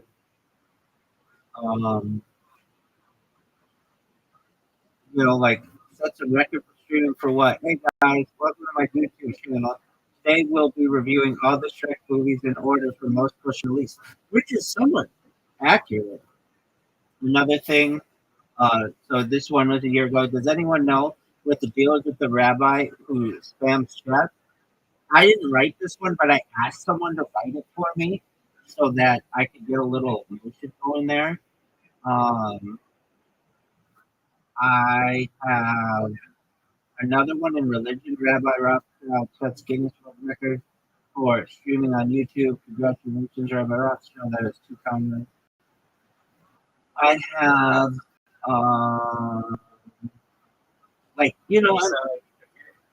Does your profile you can ban yourself from just for having like a profile and banning that promote your display, right? They can. They banned. Yeah, dude, I got banned from the Kill Tony Discord because they said no conspiracy related material. I didn't even say anything. I just got that for my fucking name. And that was one I really wanted to be a part of. I love Kill Tony. I literally didn't say anything. I just joined it and I got banned. And it just said that. Somebody just went in and saw that. Can't protest that. They don't have a appeal, or maybe they do, but it was already like, dude, I didn't even say anything. I just joined the fucking. Here's another one. 3 years ago, sub for sub. Rabbi Rothschild breaks Guinness World Record for hours live. That was 3 years ago. Another one, like there, I have. And the thing is, if they showed the bandit accounts that I have so many more of these, like 10 times as many. But they got banned. Here's one, Neon, who's a streamer. This was 10 months ago. Neon shouted out at 49:20 timestamp an Ori and Rabbi Rothschild interview. Another one, Action Man, who's a streamer. This is like in his Reddit. Action Man shouted out at 49:53 timestamp an Ori and Rabbi Rothschild interview.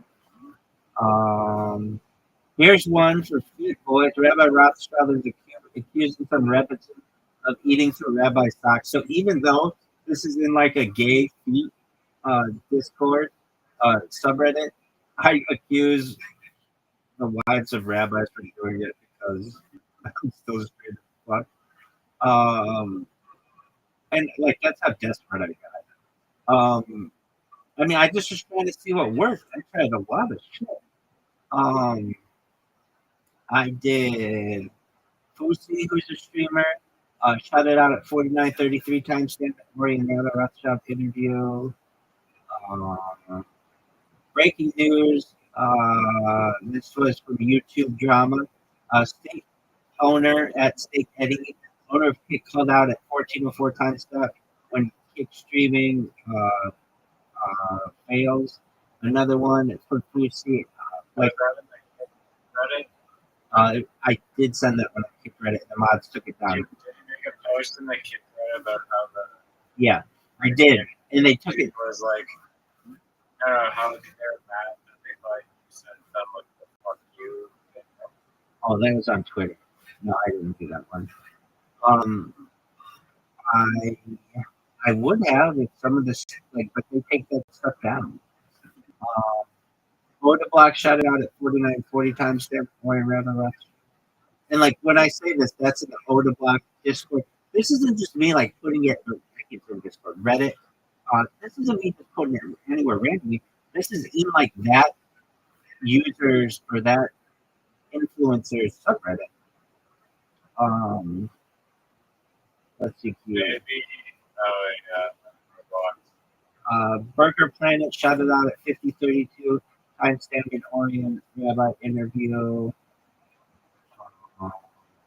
These are the ones that just stuck. But hey, Westfall shot it out at 4920 timestamp. So I do have a lot of these that Steak Eddie. Okay, so this is just the streamers one. Steak Eddie, owner of Pit, called out at 14404 timestamp when Pitch stream platform sign up here. But then you go to it and the video is unavailable because that account got taken down. But you can still find it. It's available. So that's the YouTube promotion. So things ready. Let's see. I'm gonna find one more. You get the point. I tried, and it's not that it doesn't. It's it's difficult to get you to stay. No, I have gotten it to stay. And then what's hilarious, and I think where there's more money in this than anything is or ChatGPT and all these large language models use Reddit to build their databases. So then they're when they write about me, they get their shit from Reddit. So a lot of the things that they see is really positive. He talks about world peace and all these other things. But then they'll use a single term that somebody made about me in a comment. Some users state that Rabbi Rothschild is a digital boogeyman. Just because somebody wrote boogeyman in a comment. It's you can just tell how it kind of makes things up. I will say this though, most large language models they only have really positive things to say about me.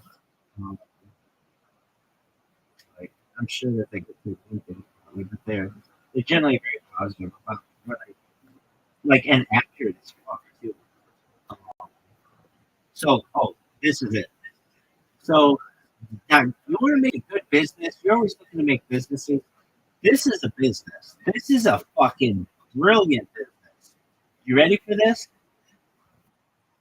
Okay. It is reputation management with a specific emphasis on AI.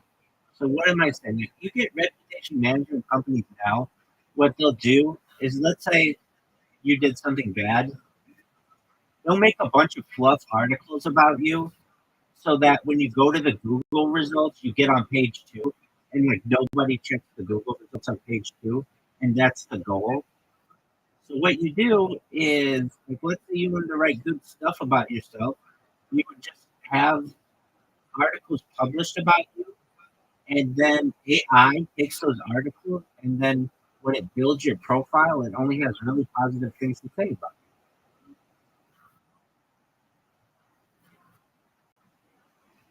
I don't know how the Google results work, but don't they require credibility to get higher up on money? Well, so all you do is make a YouTube video and put in the description all the positive shit you want. And YouTube is the strongest fucking thing for Google. Or you create a Google blog. That's a really strong one. Or you post in TikTok. That's a really strong one. Like it uses social media and picks from that shit first and puts that stuff at the very top.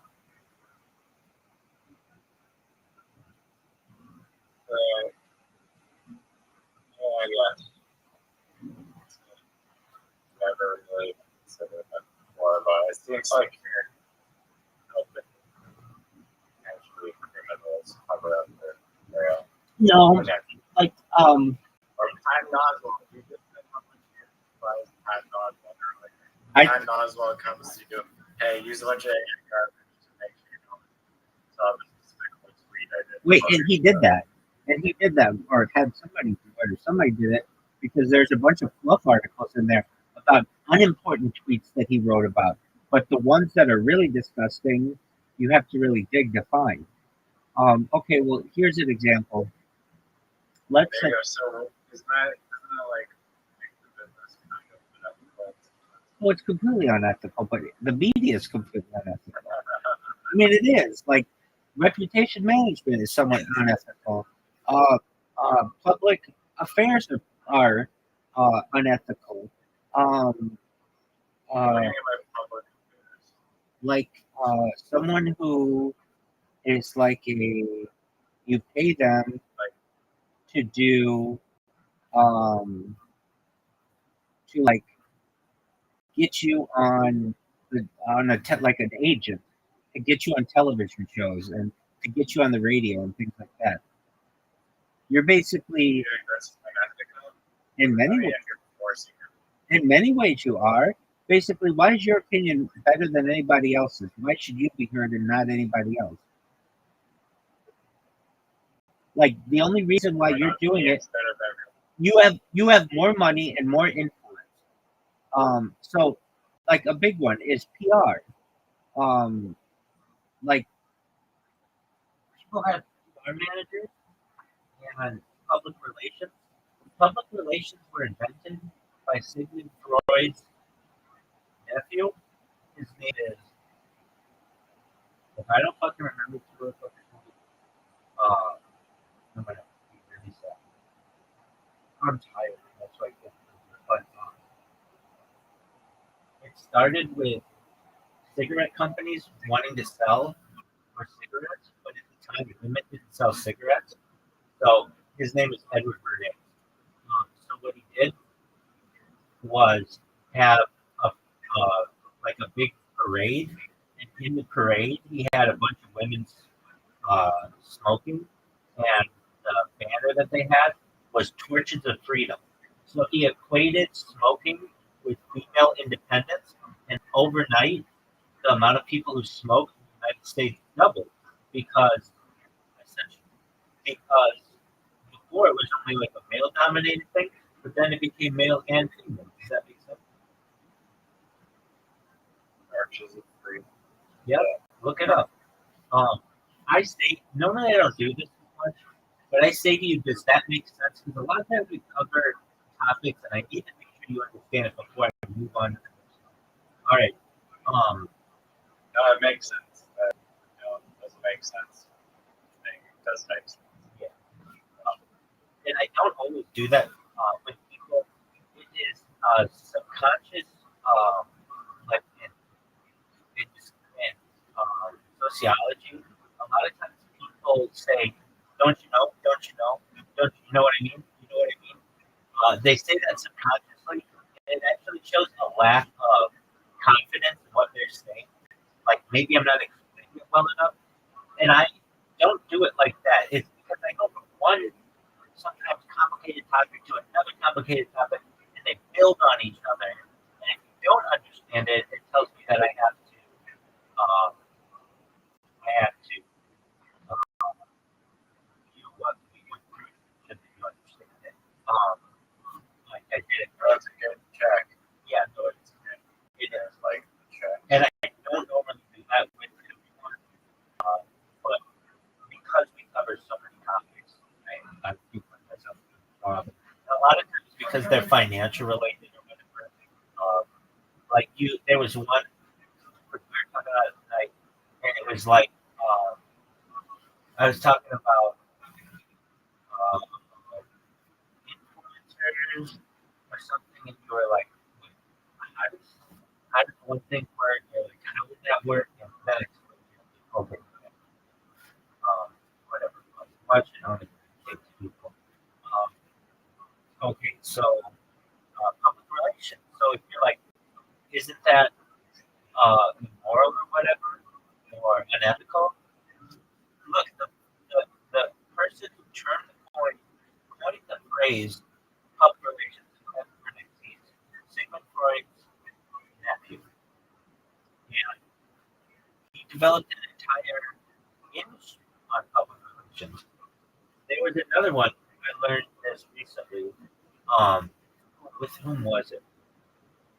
Okay, so during World War One, when the Americans, but like basically went to war in Europe, the commanding officers were finding that the troops were not shooting at the other side. They didn't want to kill anybody. They didn't have that like cutthroat uh, instinct, and so Hollywood, which was in its infancy then, even in like silent films, started romanticizing shooting people in the movies, and it made it like you would be a hero if you did that. So that once World War II rolled around, all these guys wanted to kill the other side, but during World War One, they did not want to do that. It was still they still saw the other side as um, like people, and so they used the mass media and specifically the movie industry to be able to change that. Other things with public relations, a lot of them were smoking related.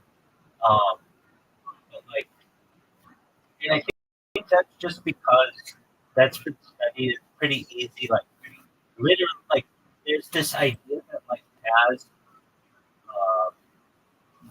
a desire subconsciously to kill themselves.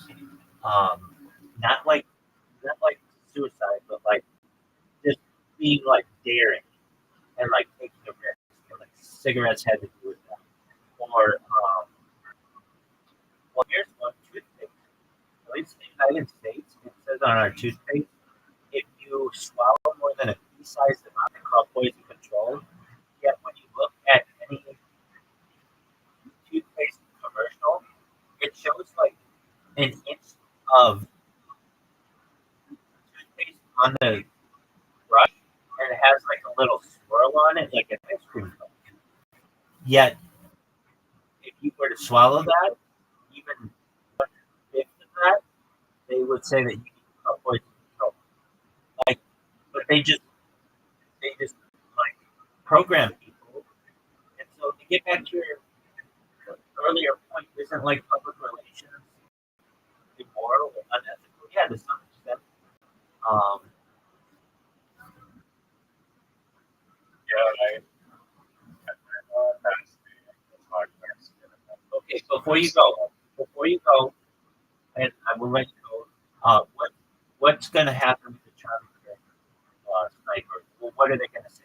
Is it just going to be never solved? Are they going to find some patsy? What's going to happen? I heard something like we found somebody or didn't find it, but the real killer got away again. Oh, If they don't have him out, you know. yeah, they're not going to come out and say, This dude's it's just like no, right. Yeah, I mean, never did happen. right. They got these guys, like, they never would say, like, oh, it was a rogue military operation. And they're not going to admit to any of that shit. They're, okay, so, yeah, it has to be, boy, I don't really know. But I think that it will either be that they never find the killer, or they find the killer and blame it on some fucking enemy. I mean, I guess what other alternative could there be? I'm not exactly sure, but We'll see if there's anything to learn, but have a good sleep in Take care. I'm going to dedicate this one to Zoots. You should. Peace.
Amazing shit.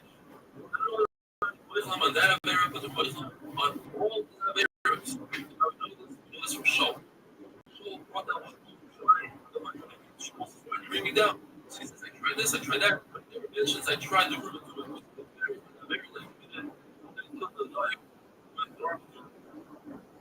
So I didn't even know that Shaw was a woman. Because she tells him to battle, and kill children. Be fighting. So in other words, Shaw was so to make that because they divided. They said they'll forgive Shaw and give them 7 sons that they killed. Obviously, they hated Shaw. And someone saying that Shaw was able to hear Hashem. The order that it wasn't the order that said it was Hashem. That it was a behind the hear Hashem. Forgetting Shaw. The word tells us that they wanted to institute that we just look at the creation. Because God has the possible creation of the angels of being. So once you're going to also include the portion of the Shema of the the reason why they is very long. So you also can say because you don't say why do we say the parsha since it's amazing concept? Was hard to tell mitzvahs. It's right. It's right. The word about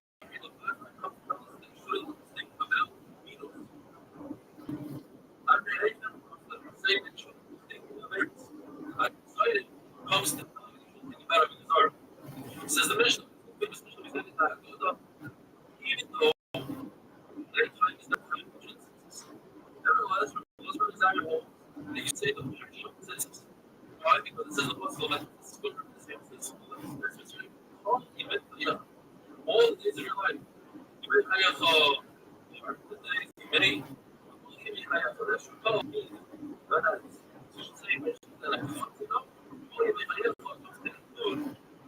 Yeah, we're also going to say the parsha is wonderful.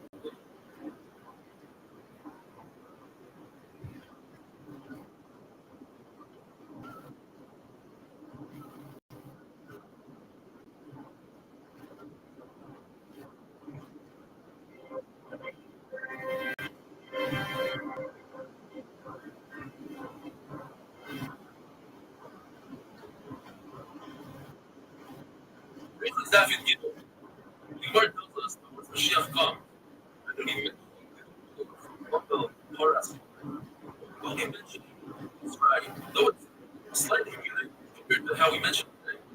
The main focus is going to be on the Gula from doing Umaga as the Prophet said.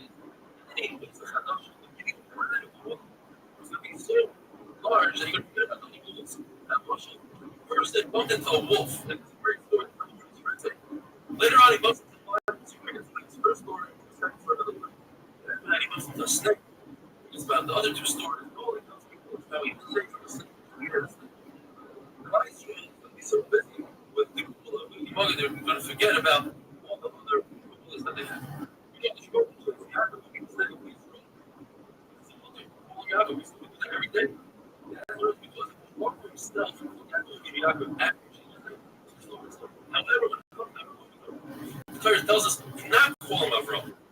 Therefore, Avram, which means the father of his nation, Avram means the father of all nations.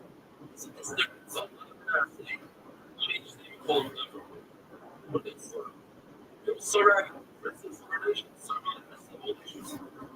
The Torah tells us that Avram will be this will be what he didn't tell us. So therefore, we call him Sarag. We're not over. Then we finish the first period of Shas. To finish all the proper Shas together. Second mission. You say for 6 years, and the way you can say very simple words yourself, and you fix. You know, if you had to say the word, then he's not doing the creation. If he hadn't he knew he was reading it, then he's going to let's go like the Malur that says, it's way since you and then you have Havana, you get to the mitzvah of creation. We're going to discuss different cases, some has everybody agrees that that's not spread the guys of that then obviously you want to say the answer to the speculative creation. It is better on so it is between truth. See what that means? You're allowed to report from it. You're allowed to answer somebody, anybody, even if it's honorable. In the middle of the paragraph, in the middle of the paragraph, according to Rabbi, you're not allowed to answer. And according to Rabbi, you're allowed to answer. What is made up from? If brother means between the second row and the Shema. Between the partial Shema, the way Shema,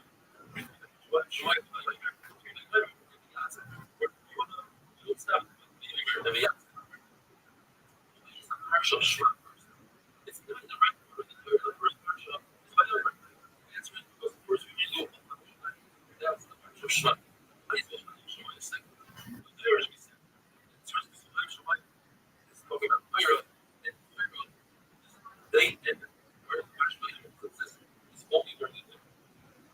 Very old that creation must be said. Only what says as is. You already know that. You can't take from her. The reputation like a say the is a language period. It's a traumatic language. So Rabbi says no.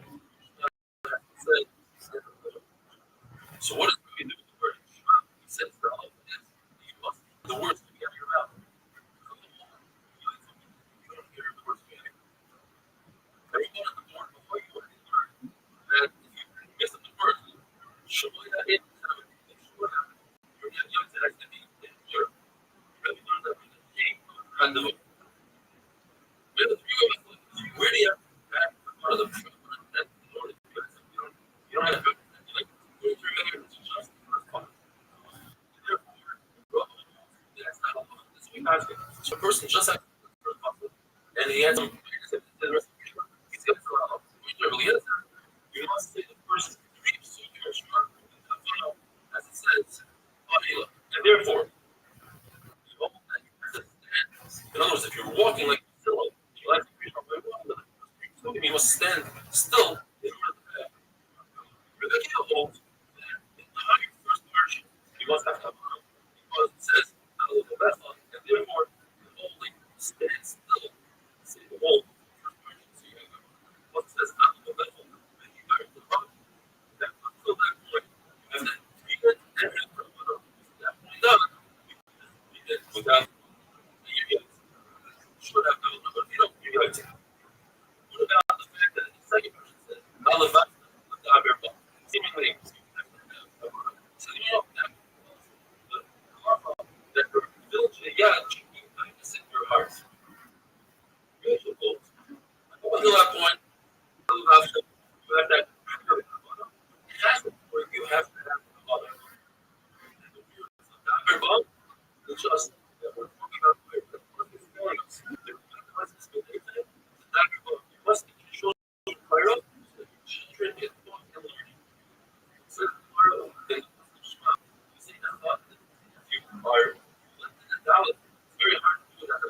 sound like you should do that.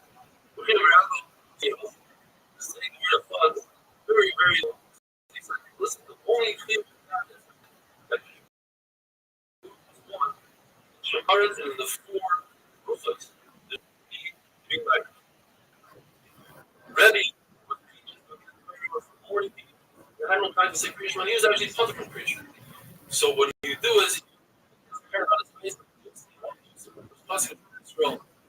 And the Machloek is whether or not later on Rabbi would repeat the entire creation.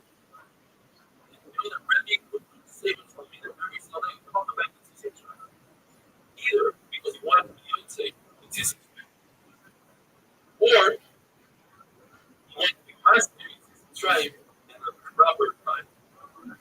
Have a wonderful day.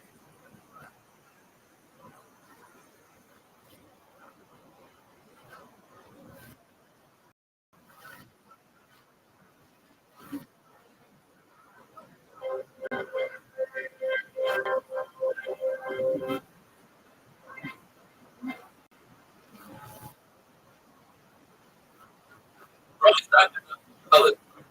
If you or you know somebody else that might be interested in a young here that's the any about Ishmael, or usually search for our year online on YouTube under driving or else landscape.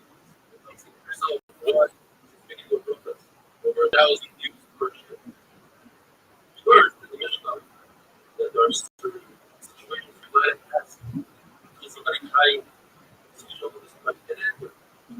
This is the Gemara, if you can do that in Kriyashma, then certainly you can do that which follows on the Rabbanan in Kriyashma. There is still no Halal for swinging something. Nevertheless, if you're the Kriyashma, now, Gemara qualifies that. If you're saying that Halal is supposed to be you have to say then you can only say over somebody in a problem. And that's your however, if you're saying half a house in Rosh then go to somebody and answer them in the middle of the night. Second, Rabbi,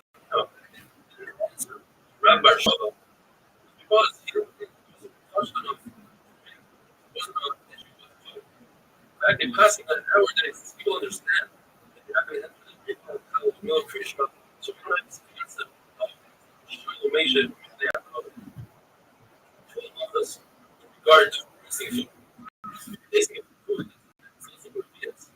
And another kind of things that children will catch talking about a lot of things that are on a fast day. Since you accept the fast, you accept the fast, you will be benefiting from it. And also, if you taste food, you don't have to make a proper food. It's also get off. You go to your friend's house and say hello to them before you die.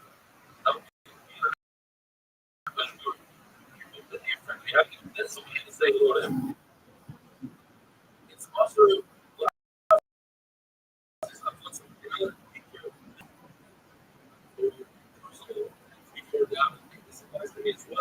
probably harder to look at emails and WhatsApps, etc. before davening. It uses everything they go. As we talked about before, take care of my business after that.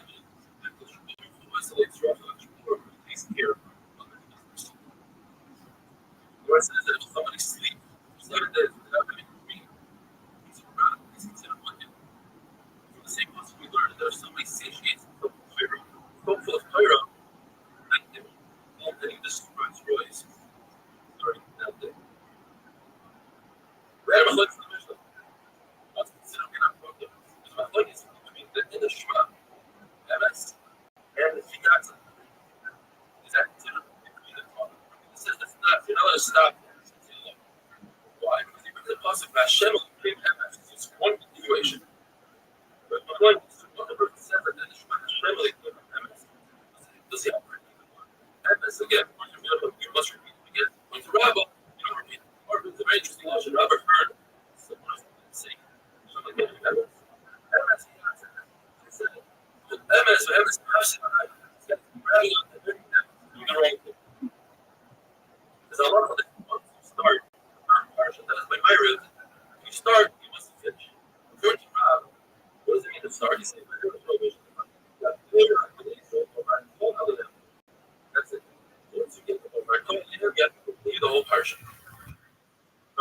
it's not going to start. And therefore, if you just say that, what we probably have is everything, and go to the picture of the commandments. But it says that everything is started. You say the beginning, and therefore that means that you finish, and that's when you finish the entire part of the way. Rabbi says that you say the third children, you're going to say, but you know, this is environment. You have to say it's not the third children. Why do I have to go on them?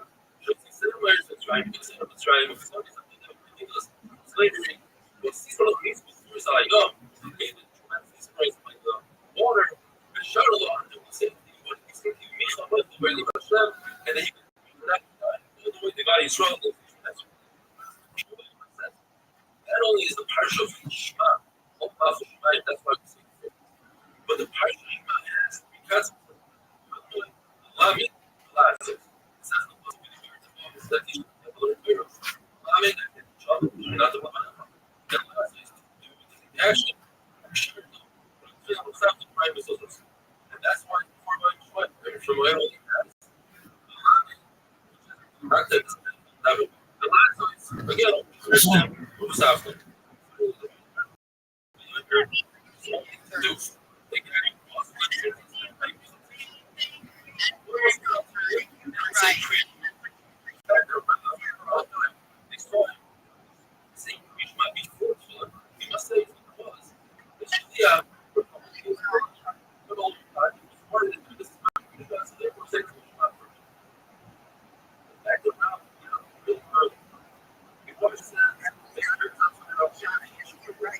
Which is that I've seen on this rational. But they don't need that. You don't feel it, they didn't preach. You don't even say this whole writer, that's because the reason why the writer before creation was because of the time of creation to bring the story for a different reason. To say that we had about 4 years when you see you see the facts in there. There's somebody who can right. He's supposed to be that he's integrated with another person. And it's a little automatically way and say, or feel like it's switch to this friend. Which according to that Israel would say, and then he does. But he gets what it means to physically think of Philip comes creation of bring this creation.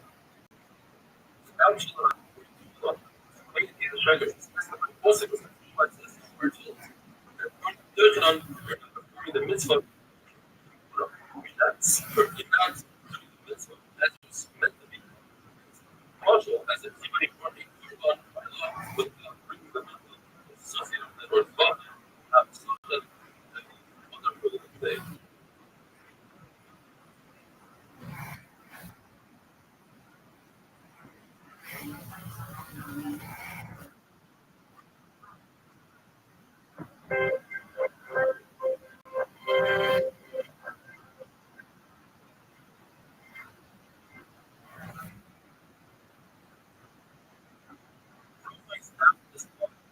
This is a bold clarity.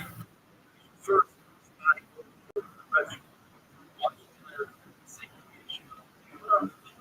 and then not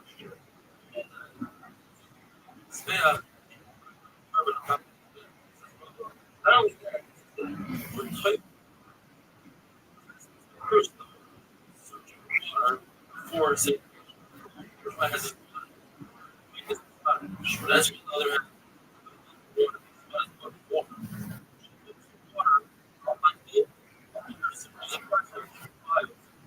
direction that you travel first. There's one process.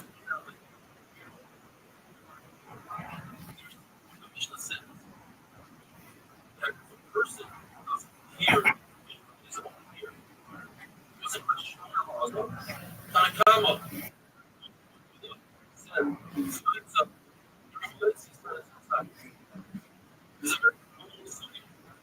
it's almost 5 different prices. Right.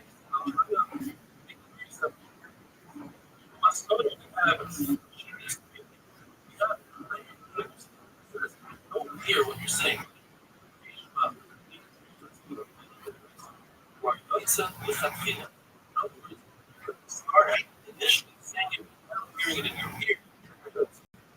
And on the opposite side, you don't hear it. Not young. All the benefits happens to be reviewed.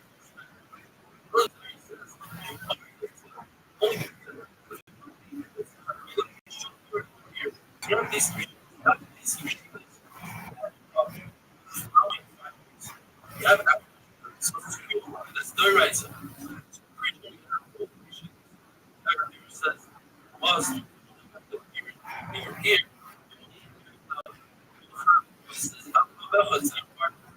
Rabbi Yosef said,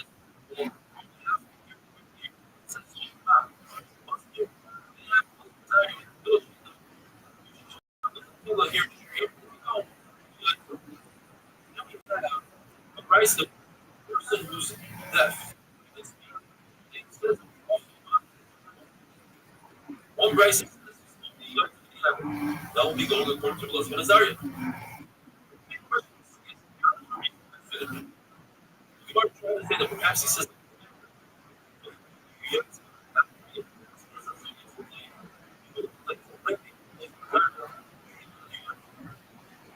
So this Bryce and speak.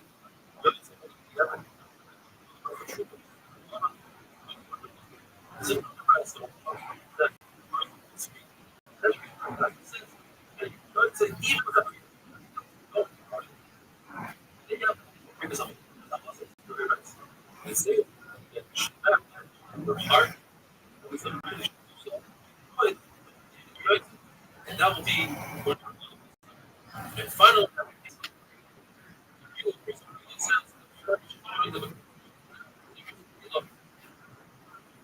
did so Yo, how are you? What's going on, Rector? Rector, what did you find out about me? Rector, can you hear me?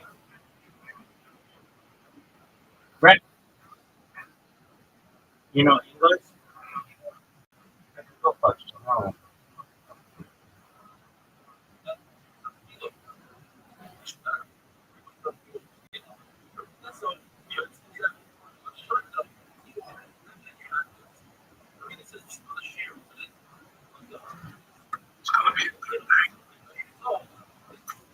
What's happening now is presented by the days are back. Currently what's happening now is proud to introduce you to hellotushy.com. Hellotushy.com is mobile devices. It's putting your mind My people, Samuel. Come on.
Yes. My brother, Mr. Rabbi, man. There's no motherfuckers around me, man.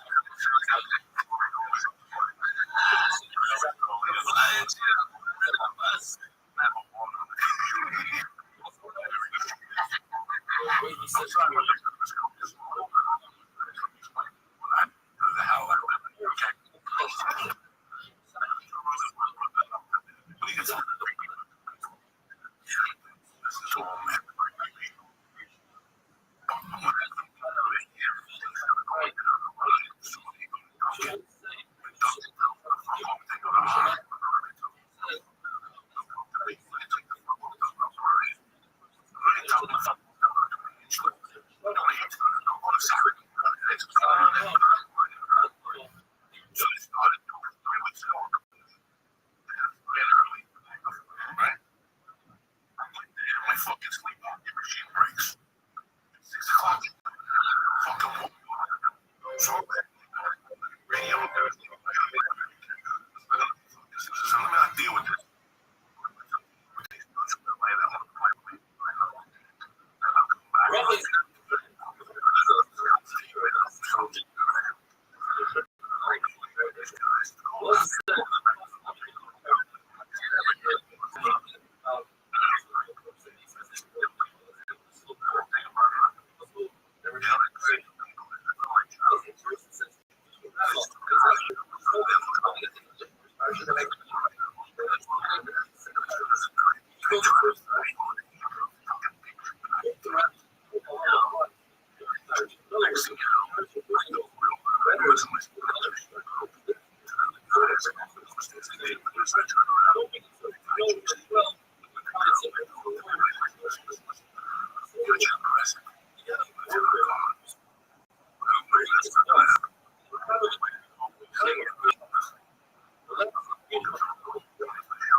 So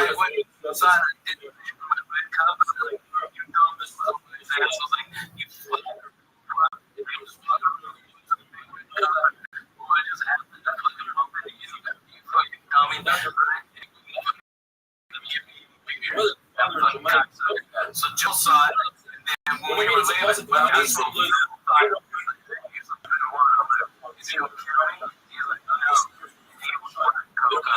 he's fucking right. That's what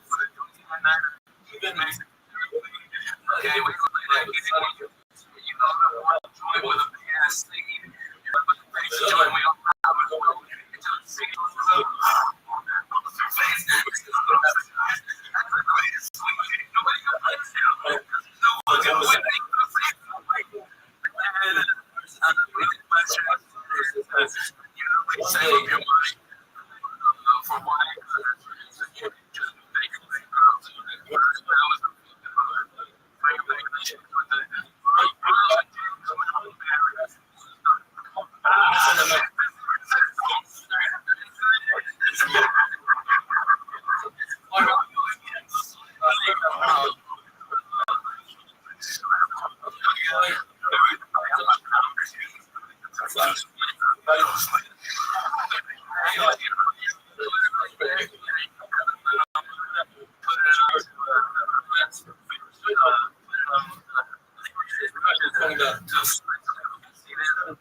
Send it out.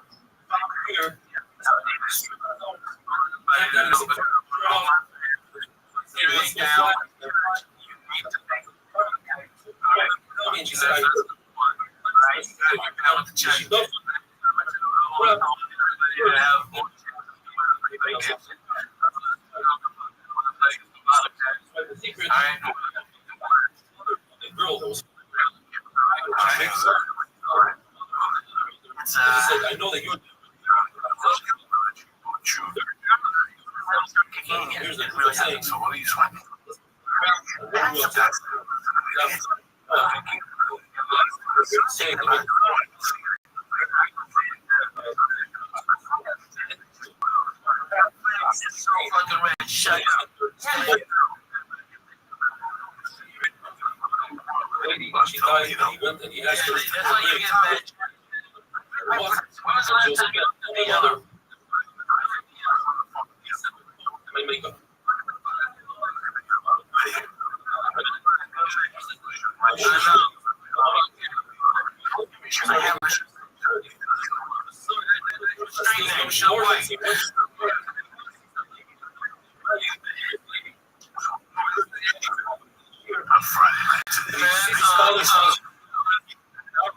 Pick up the first one.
And then started hearing other things. And all of a sudden, really tied together.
And therefore,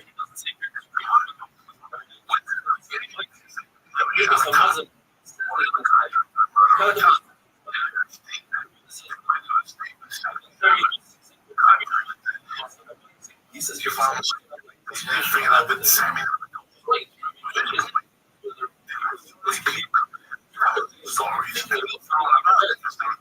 Same effect as saying it with your mouth.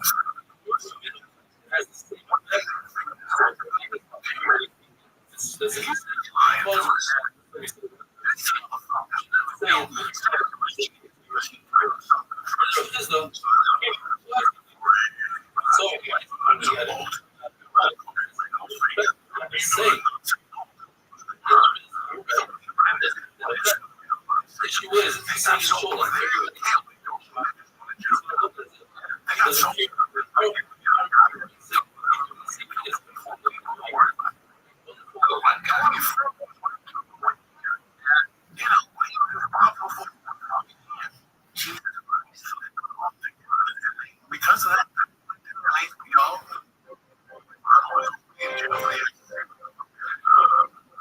Nazis and under the fucking jail. About Kerry, right?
After you feel good about it.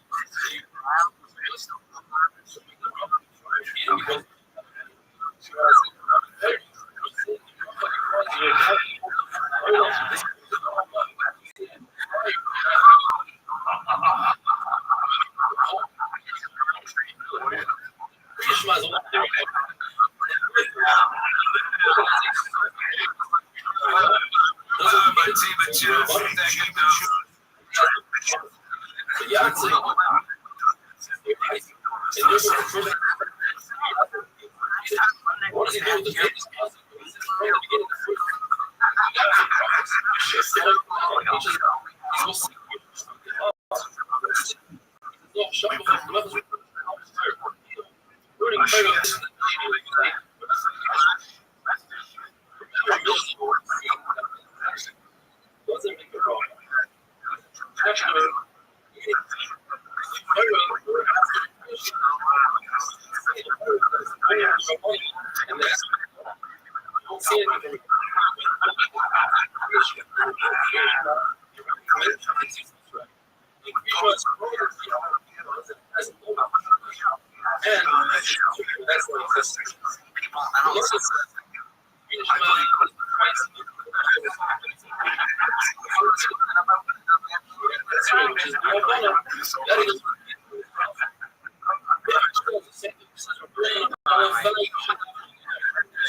They still don't do shit about it.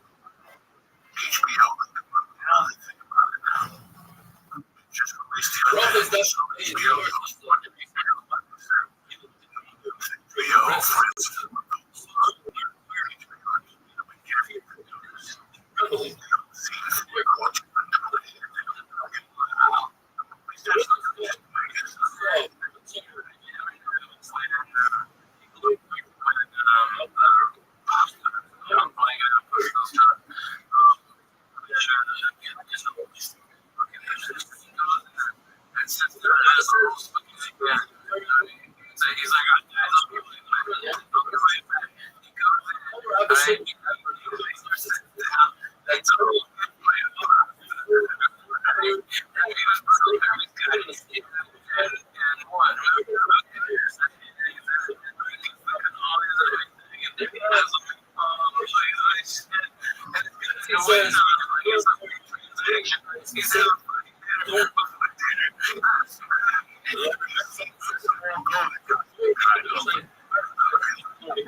Yesterday, the person was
so hard. Hopefully, I went.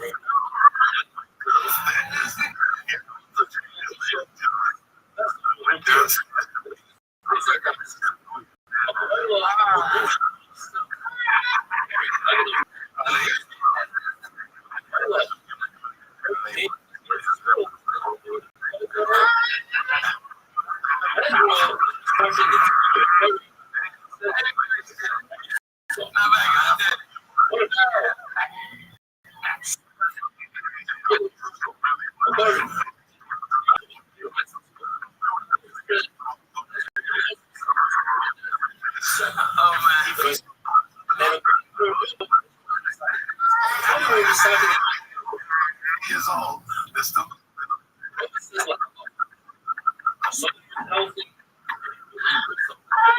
it's something that's sorry,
somebody who's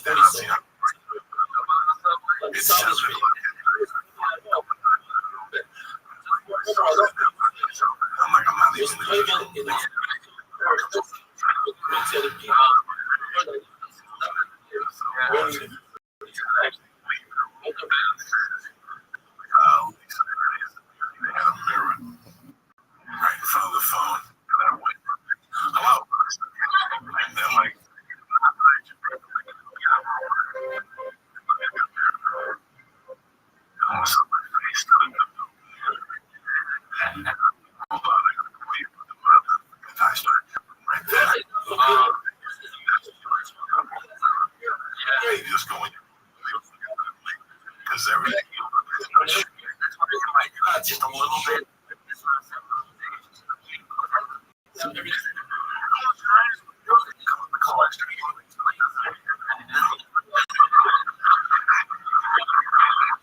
Now we have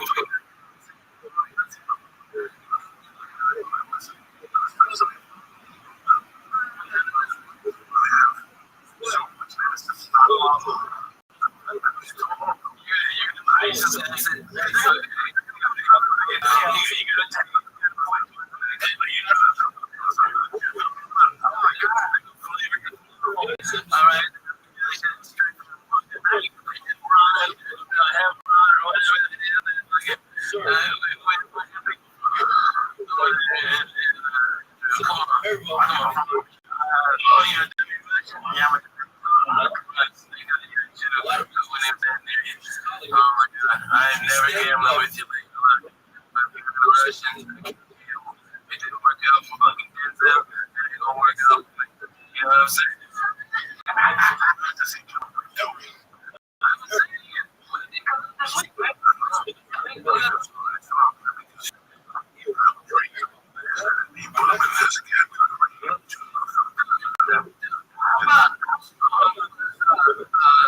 What was that?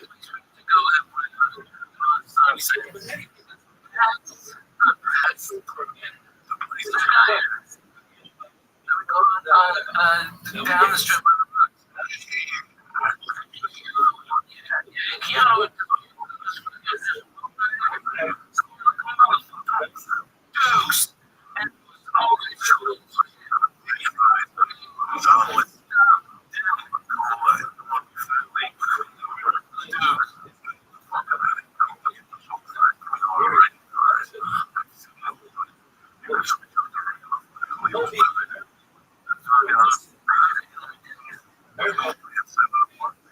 I mean, sandwiches, yeah, I fucking like it.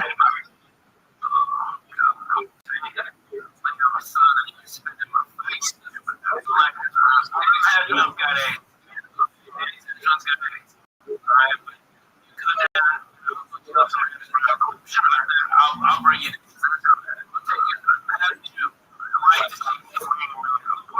Cheddar cheese.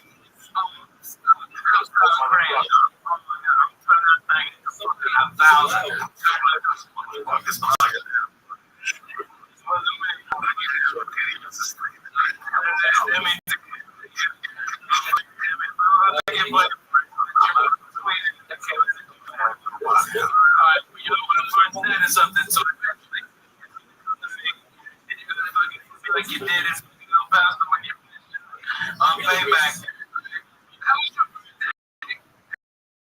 How was your birthday? Yeah, how was your birthday? Yeah, how's your birthday? Give a shit. Come and see it. Okay. We're fucking 99. Yeah. We fucking payback. And because we enjoy both motherfuckers. My son case out of the way. Just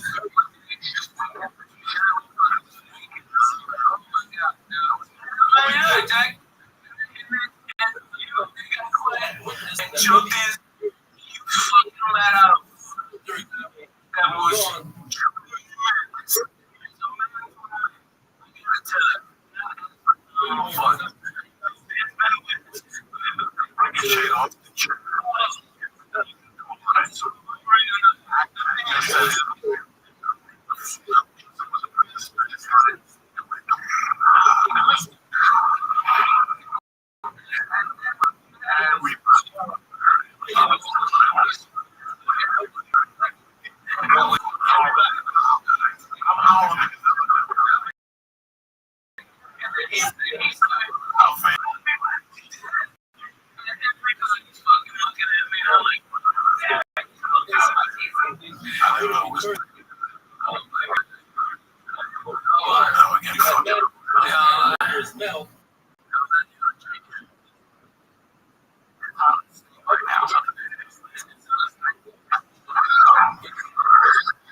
Concentrate on the yellow. Last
That's what makes me funny. If you try to do a video, it's funny. You're next.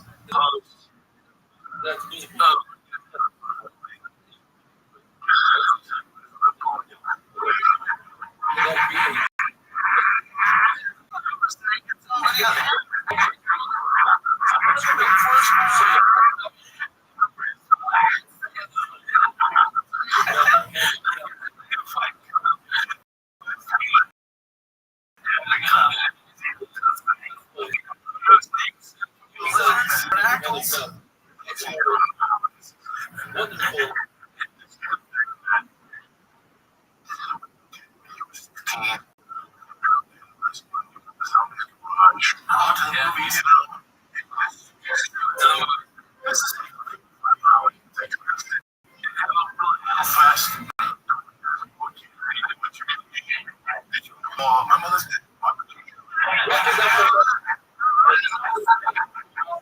That's what you do.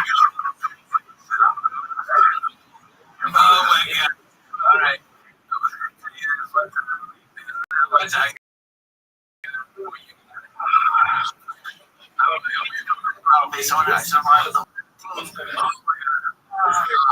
Come on, he's on the town. Dude. So fun.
Yeah, nice.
refrain from going with them. Oh my God.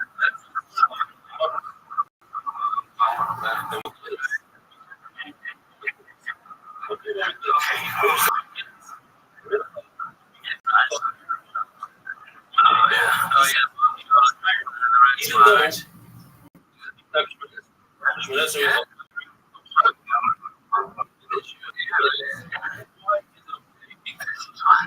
the fact that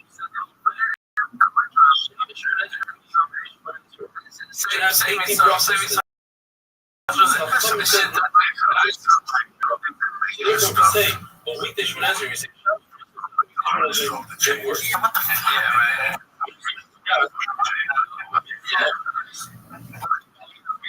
My room. That is interesting.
Saturday night.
like an obvious thing around.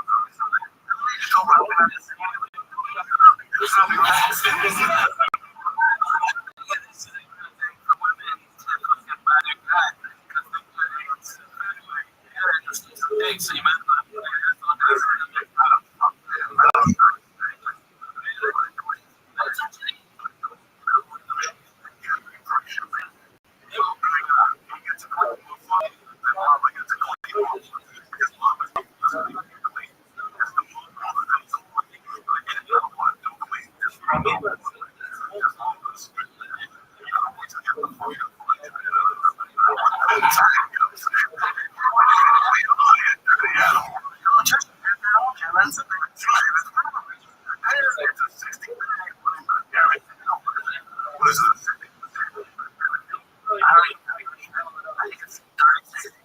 60.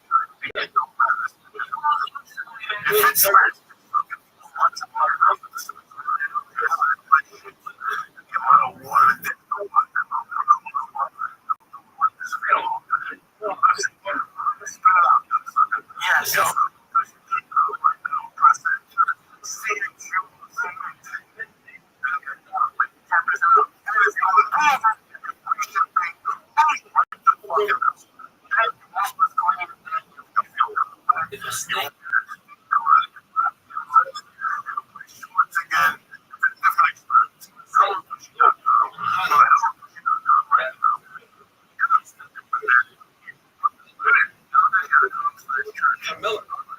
yes.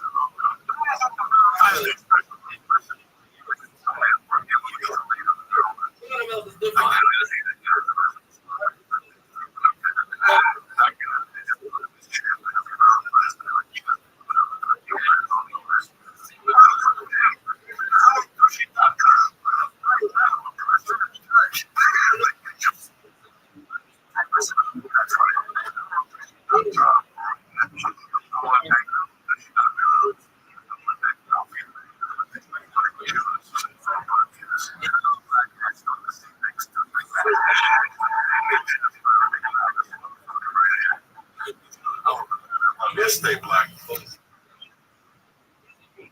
Anytime you are joyful, have less fear. Also, Rabbi says the cause for all the fear.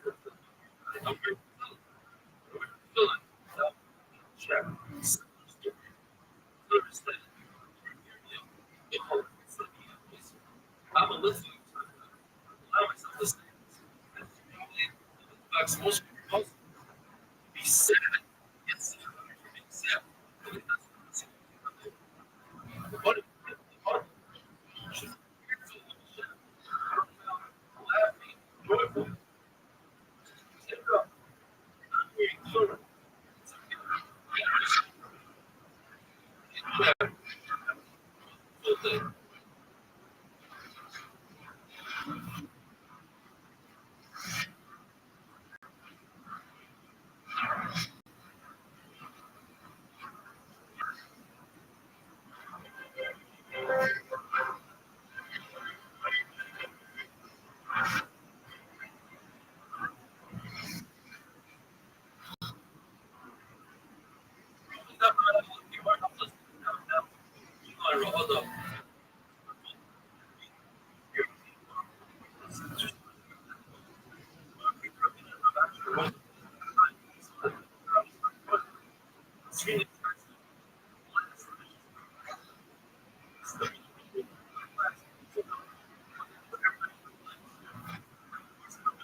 is the reduction.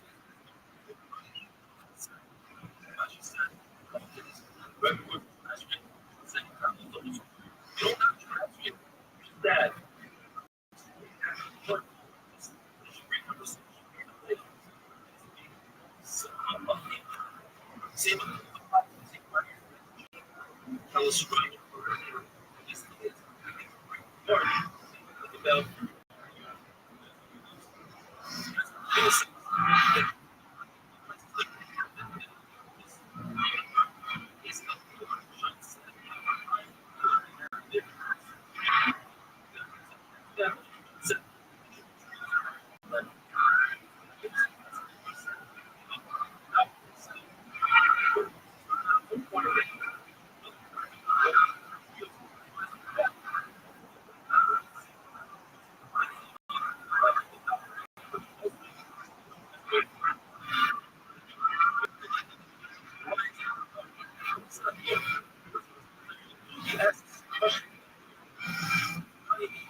wants to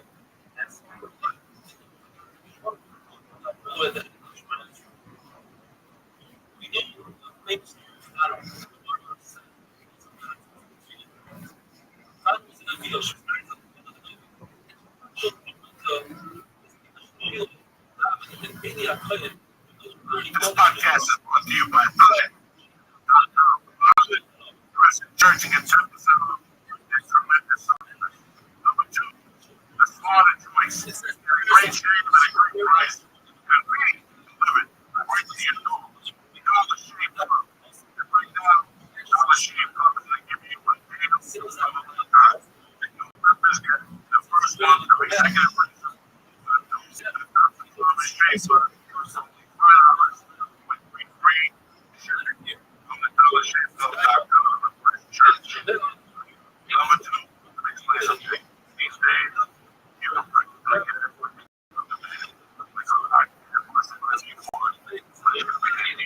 So why not still dealing with them without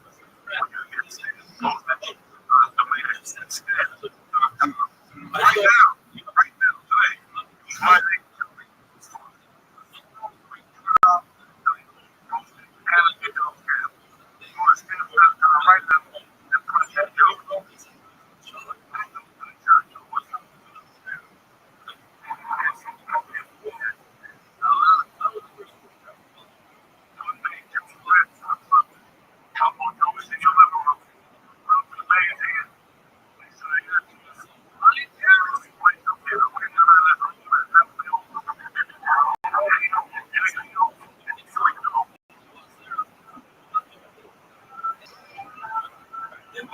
have a child.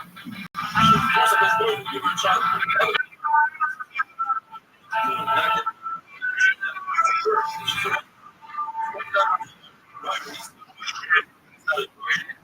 The boss says I'm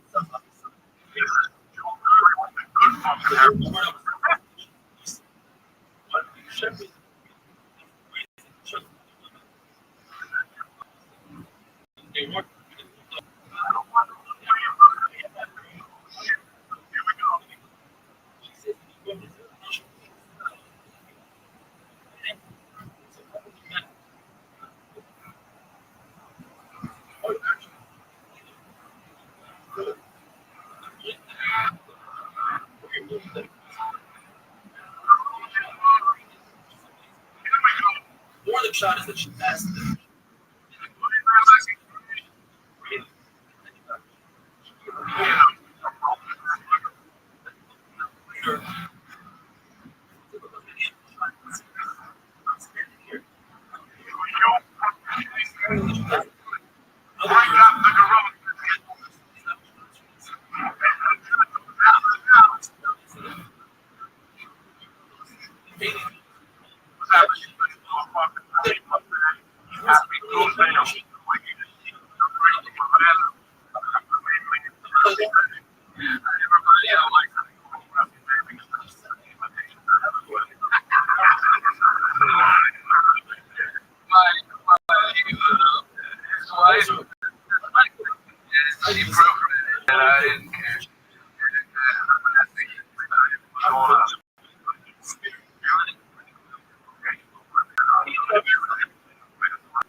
Just get back from there.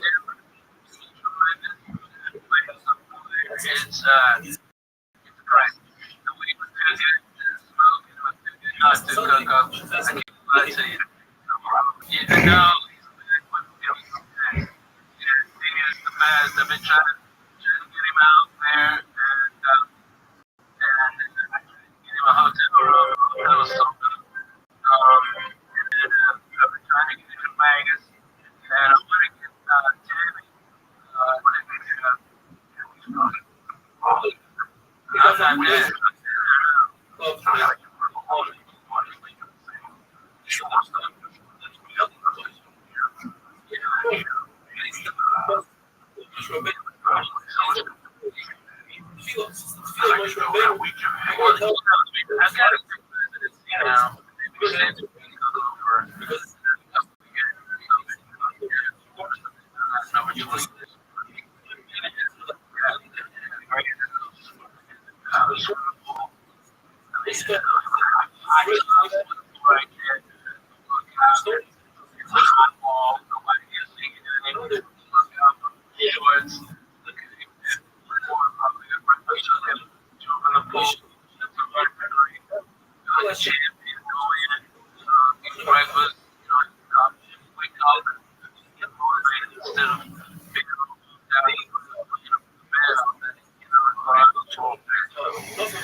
Outside of town, 10-minute drive, 3-minute drive.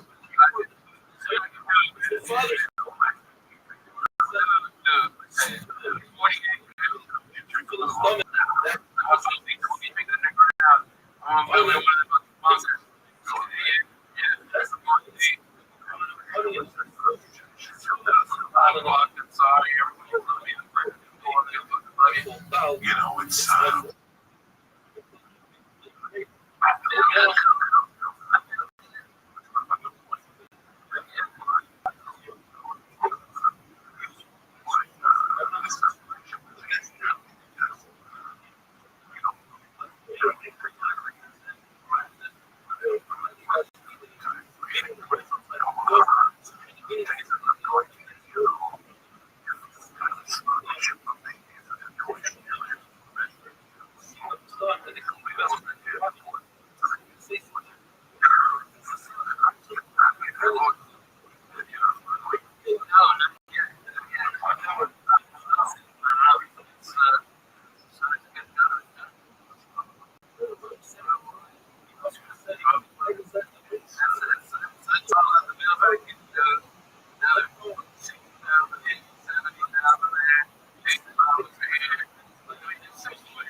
They ride bikes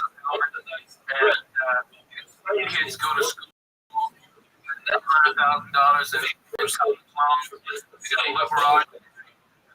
That was not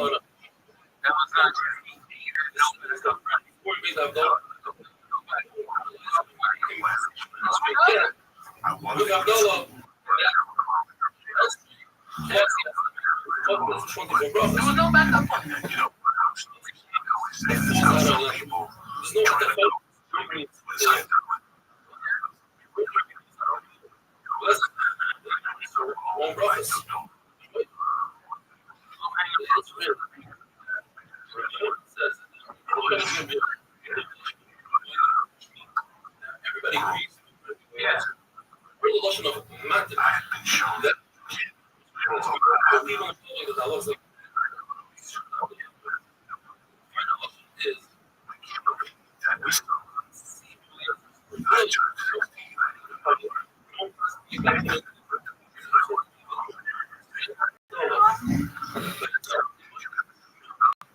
I don't think I did.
Man, you ate 8. They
What about like that?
wish you would do.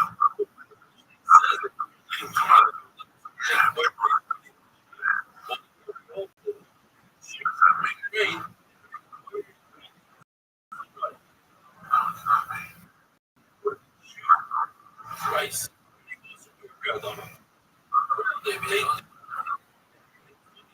Rice bread you make.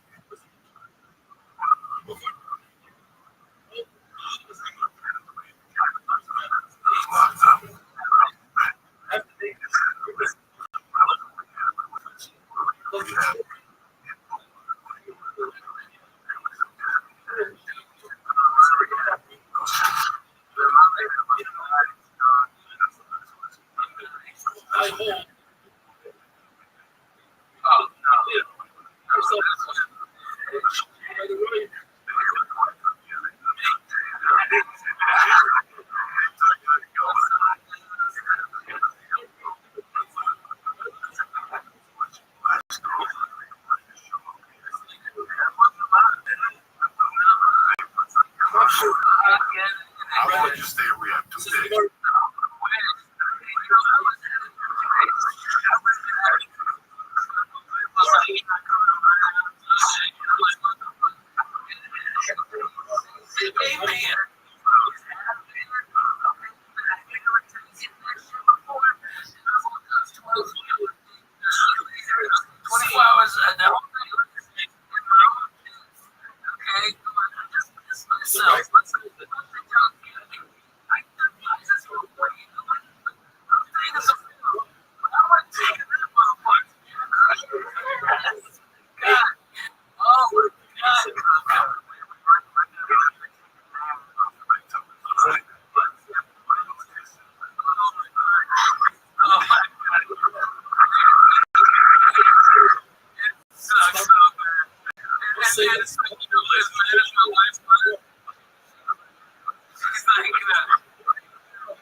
I saw him this week. You know what I mean?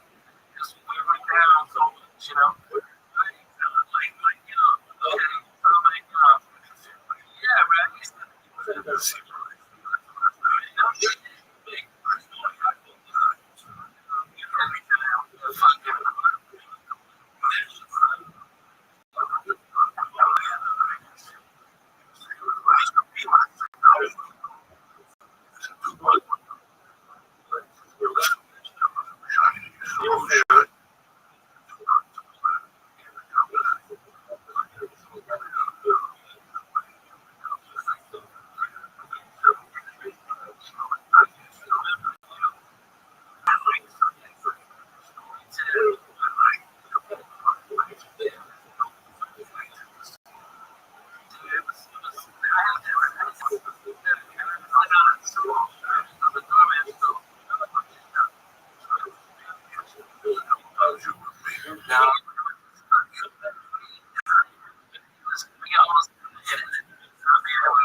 Was it? Rango wasn't there.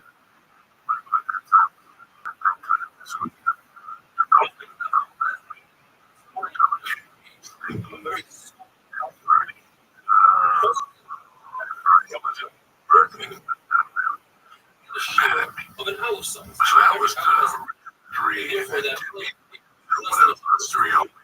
Trying to find a way to get a package loose.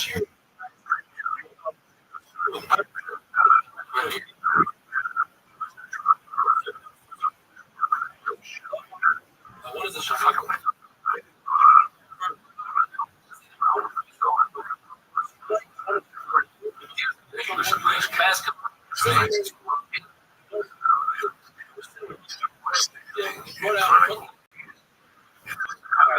It's still in the front.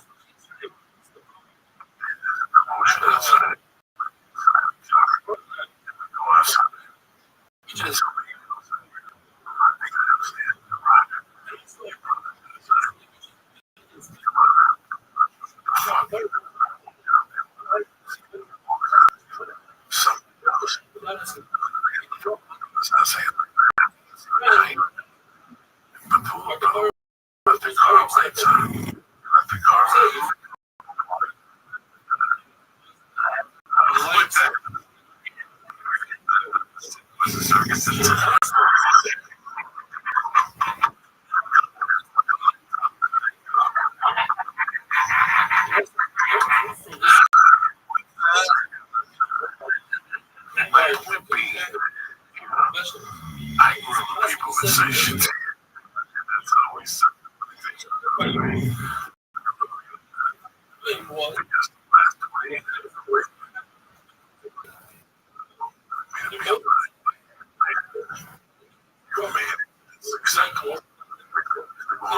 come back 2 weeks later.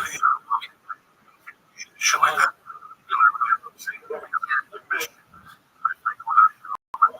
Myself, I'm right there.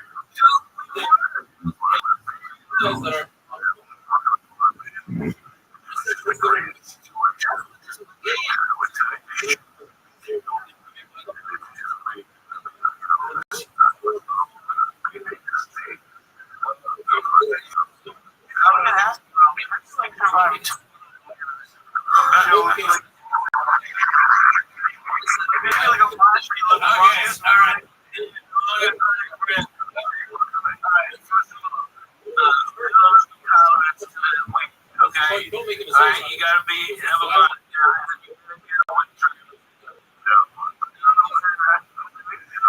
You're gonna get away from the same cocoa you so every once in a while, you never fucking ride.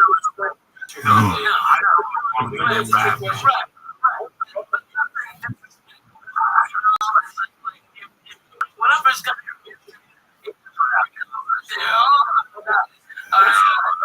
always a I'm not talking about that. I'm just talking about like him.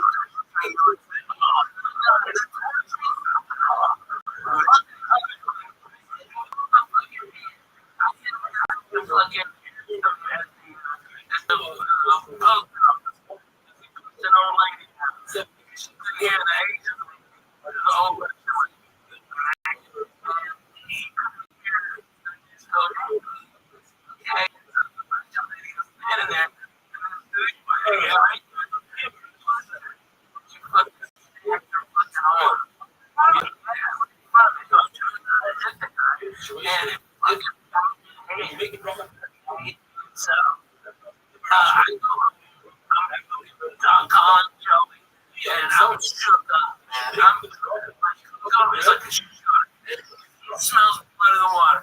If you upset about something, That's what he's going for.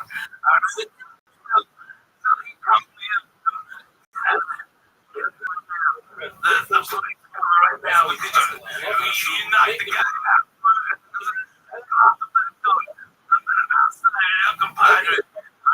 Back door right now. And I ran out the back door thinking that, and I didn't have my key. So I left myself out in the back of the car. Oh, and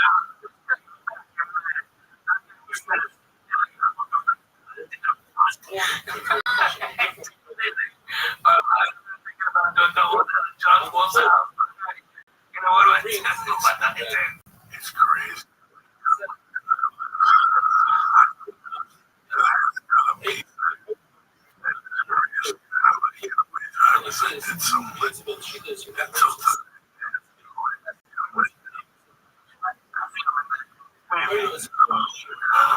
Get away, but like, I'm fast leaving. You have no idea.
hands in the last what's happening there. You can do right now.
Great, still running. I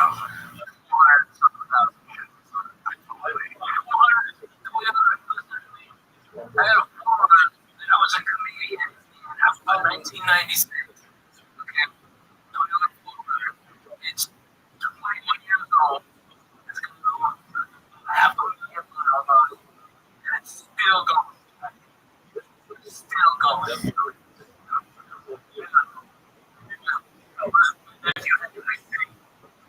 Because I did so much of it.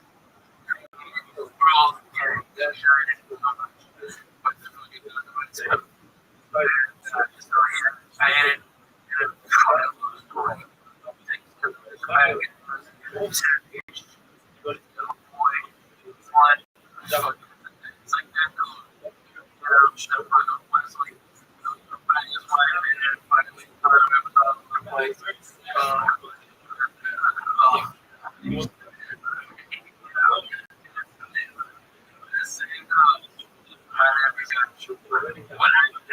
Good pockets for it too.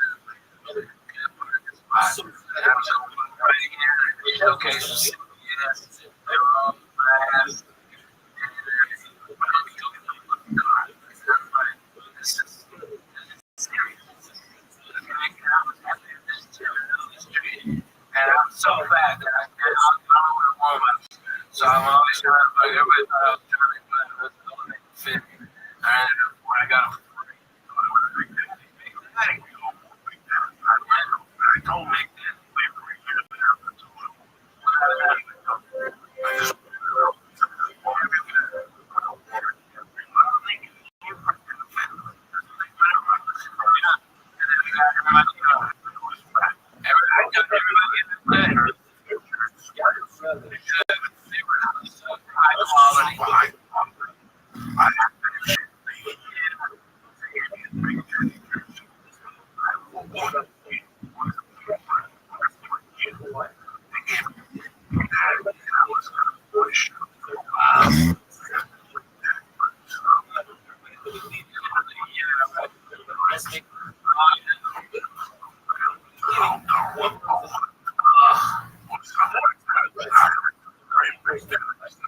I still got it. I still got it. You know, it's still some of my favorite shit.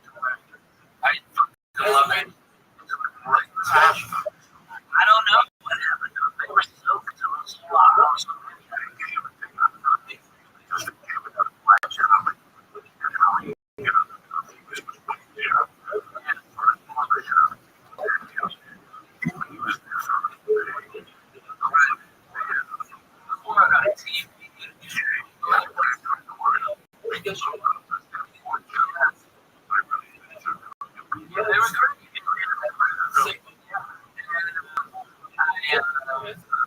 I did. I got booked as a sponsor. I was on a magazine card around the country.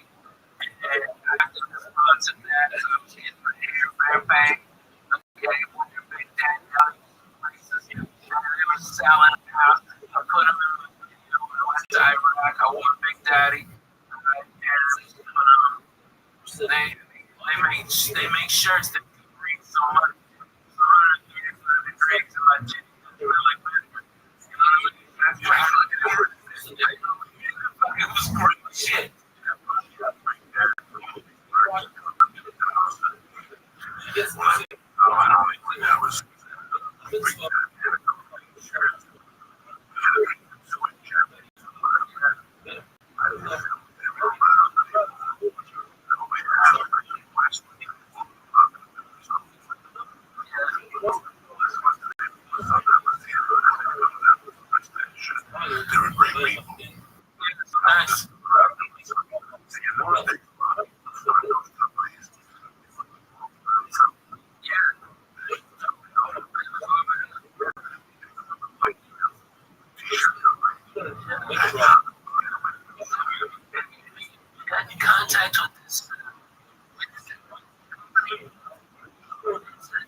jumped into it.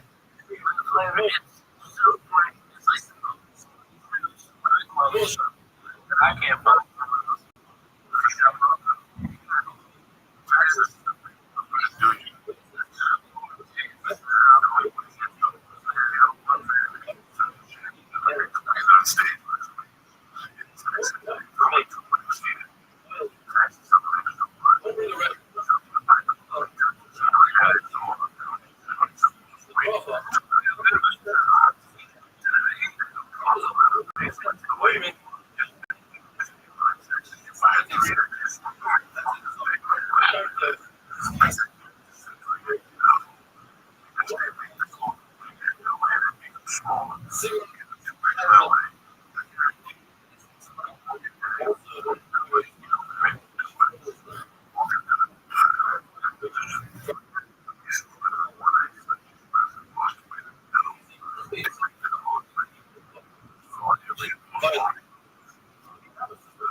submit.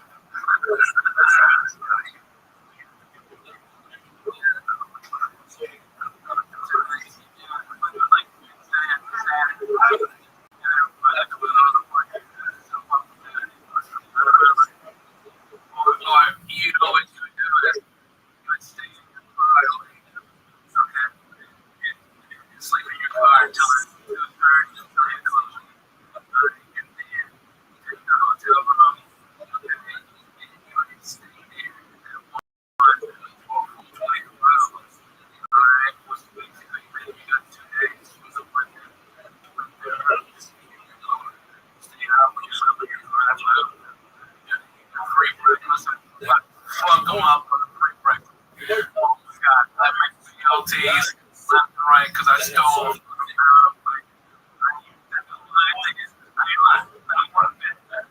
BLTs, fruit, fucking staying there.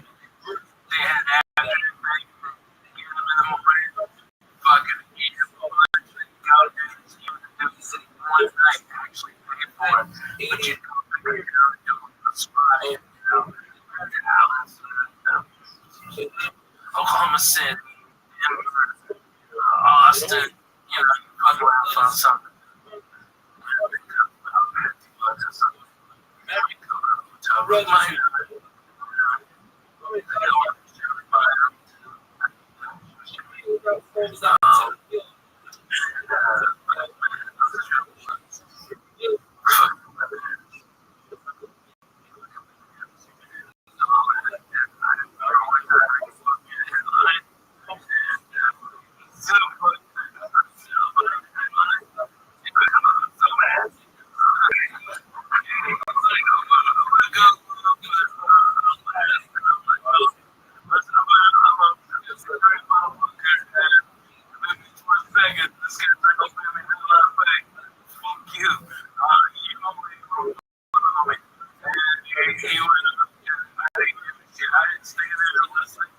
I got off my up there and I just gave it all clean and I just went out and dragged it for the first 15, 20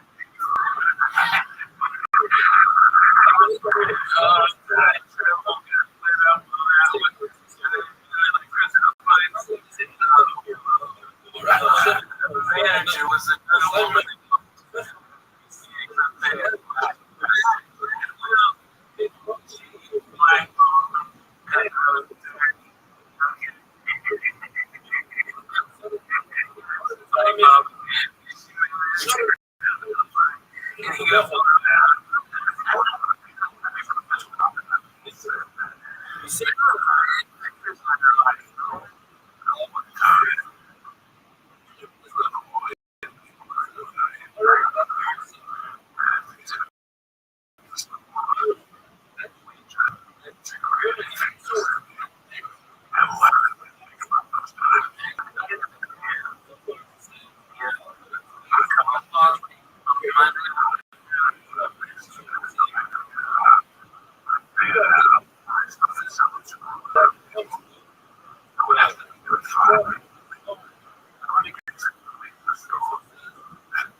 Comedy show, okay.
was a third thing. You're like, fuck, somebody big antenna. Right? You just set up and start calling for other comedians. It's like we have, it was like just your fucking moment. Hey, Doug, what the fuck are you at? Okay. Feature week.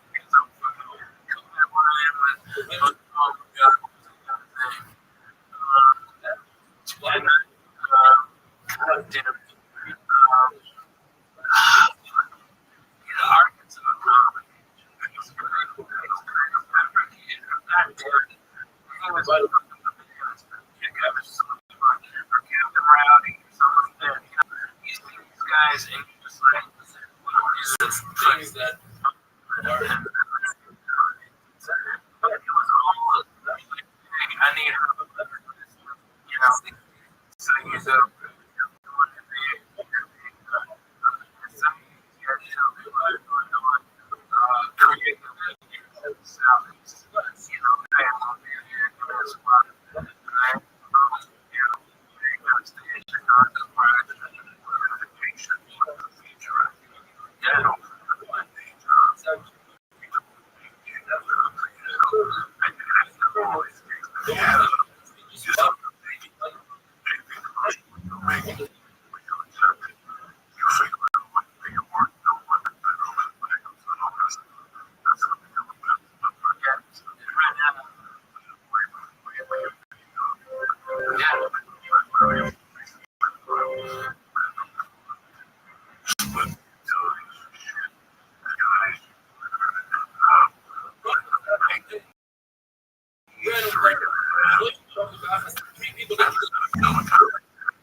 twice as much time.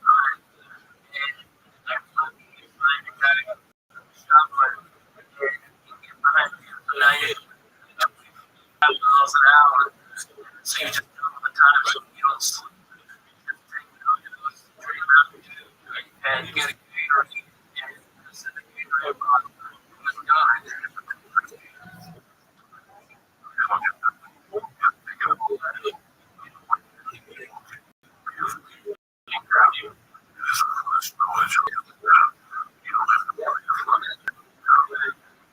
Take the chances, brother.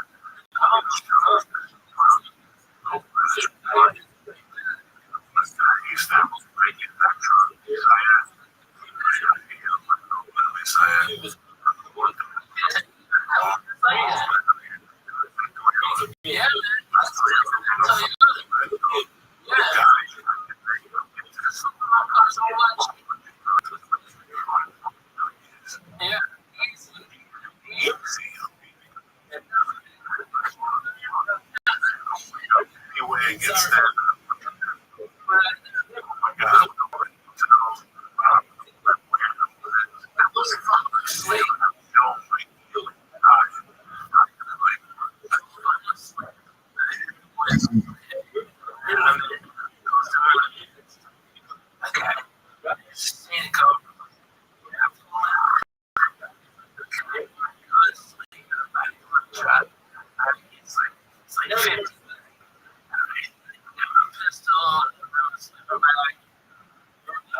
snow. And it's, like 16 degrees. And that's below. Roughly snow's below. Alright? I don't know what the fuck, I don't know how to get out of there. It was completely fucked. Alright, guys, I gotta be able to match you guys. Okay?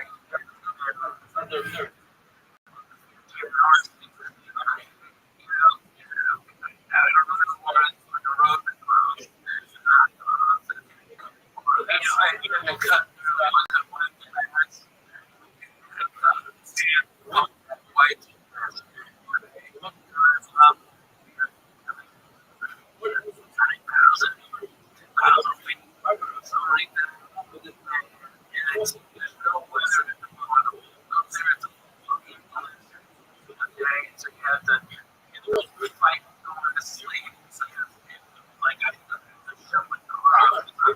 government like poisoning.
really doesn't matter. Go back.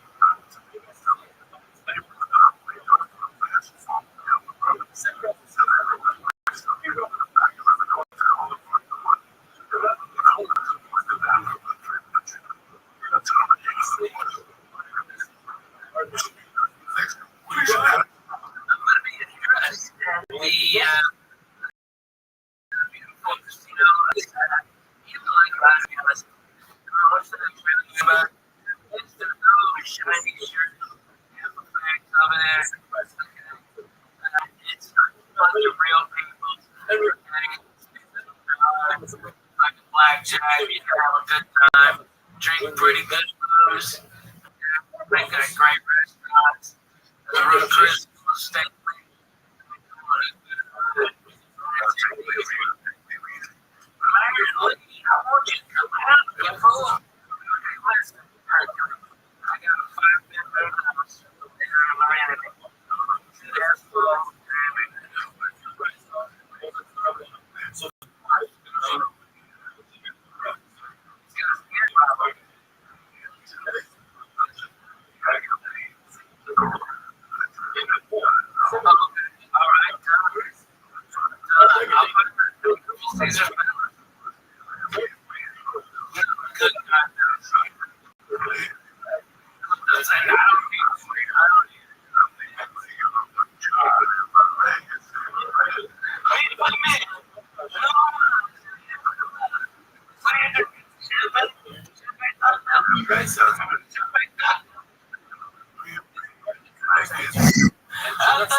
take the weekend, you guys one of my shows, and after the show, I'll be downstairs and having a Budweiser party. Maybe somebody puts a little bit of food on, and you guys come up to me, and you're like, look at the Rabbi, where's that gonna be? We fucking love that. And because of this, I've got tons of beer. And they're coming in. They love me. And I just think that I am very humble. The fucking church is for real, too. They do not, by the way. In Denver, I had like 5 guys. Dude, I'm from the church. And they brought me a reefer. Okay, I had no idea.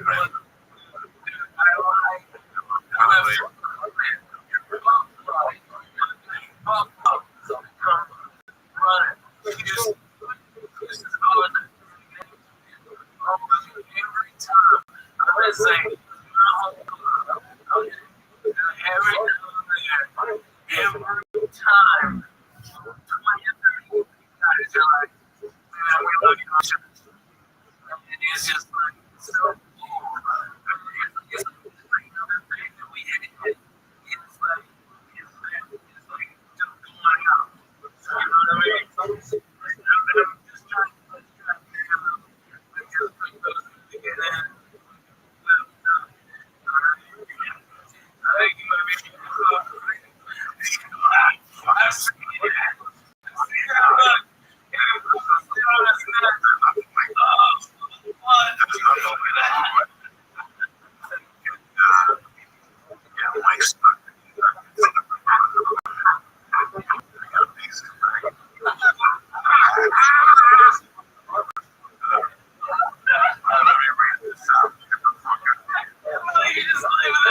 Don't forget.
Only the fins rule.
These days,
Ivan Harris, Friday Center. Come on, you guys are great. I love you. No problem. Okay, I'm doing fine.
Discussing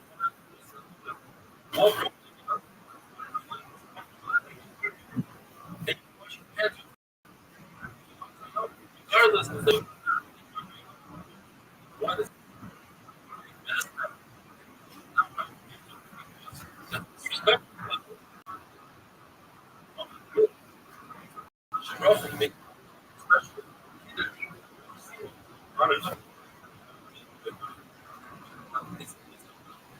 better wine. We're allowed to step appropriate.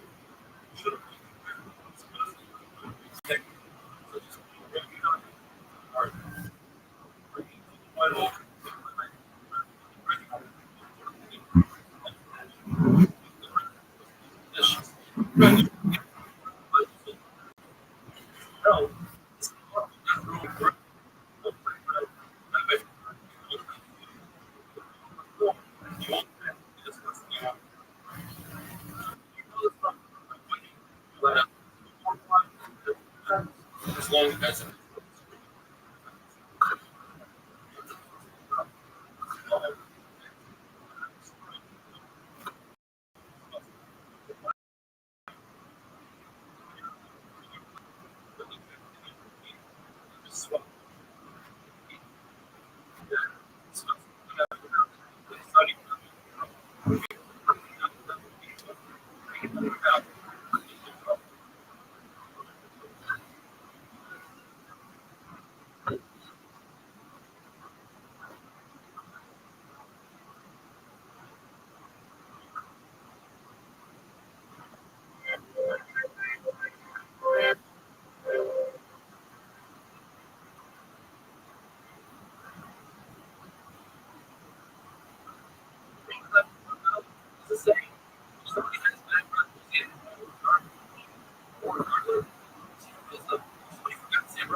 not make a bro. The only time you can make a bro is afterwards. But a person was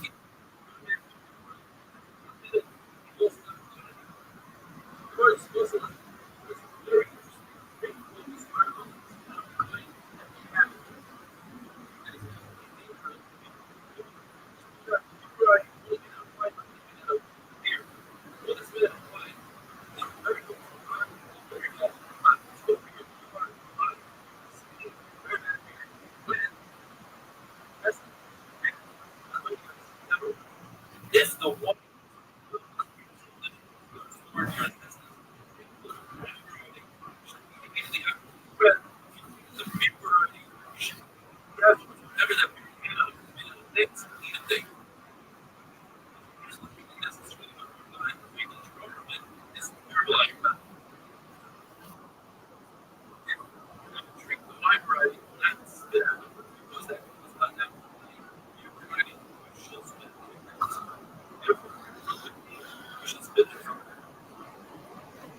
whatever you have to do to get out of it.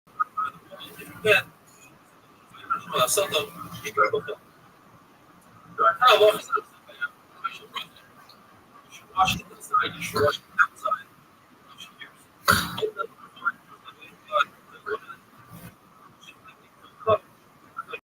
have enough.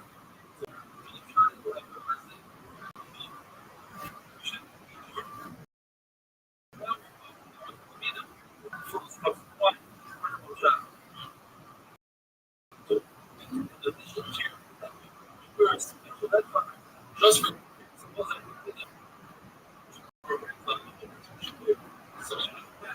or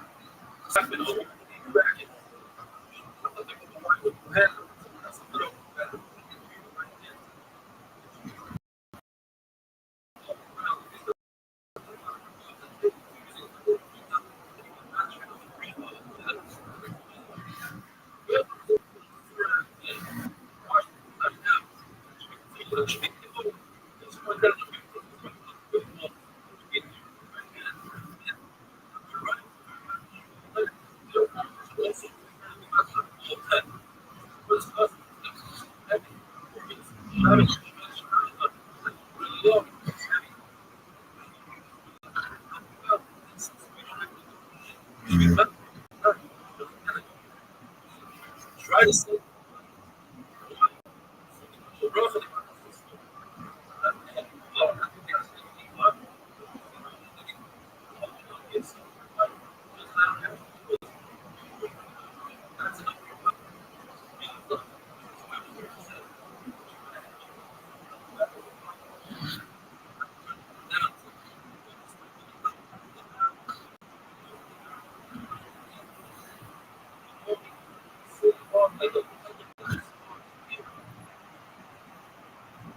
Another 12 off, as the Gemara says.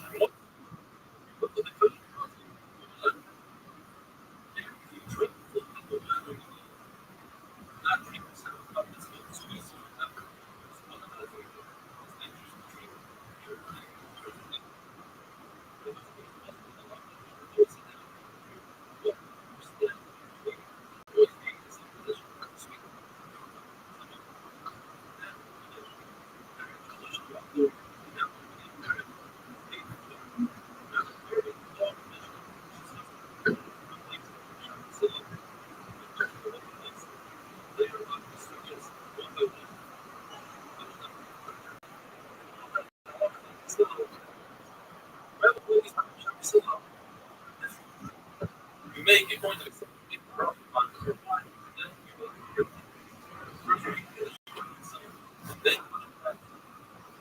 your hands on your not on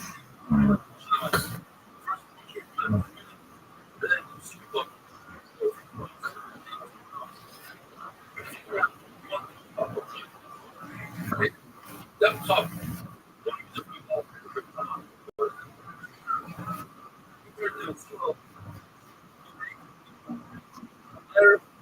Handle something them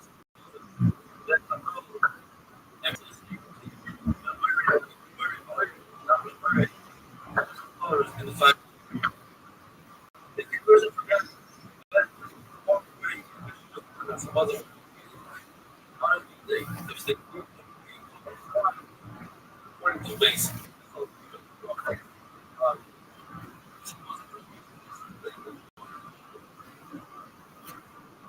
the Mishnah said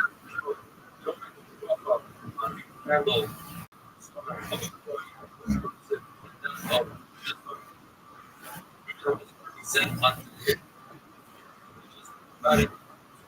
exactly shear it. Rothschild is referring to a lot of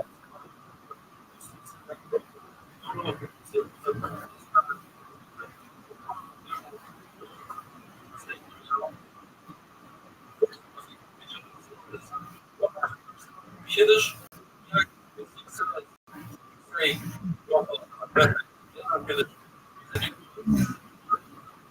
without wine and challah. Wine is other. Some other Kiddush.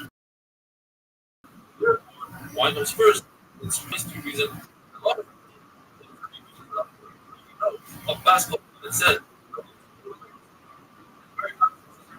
before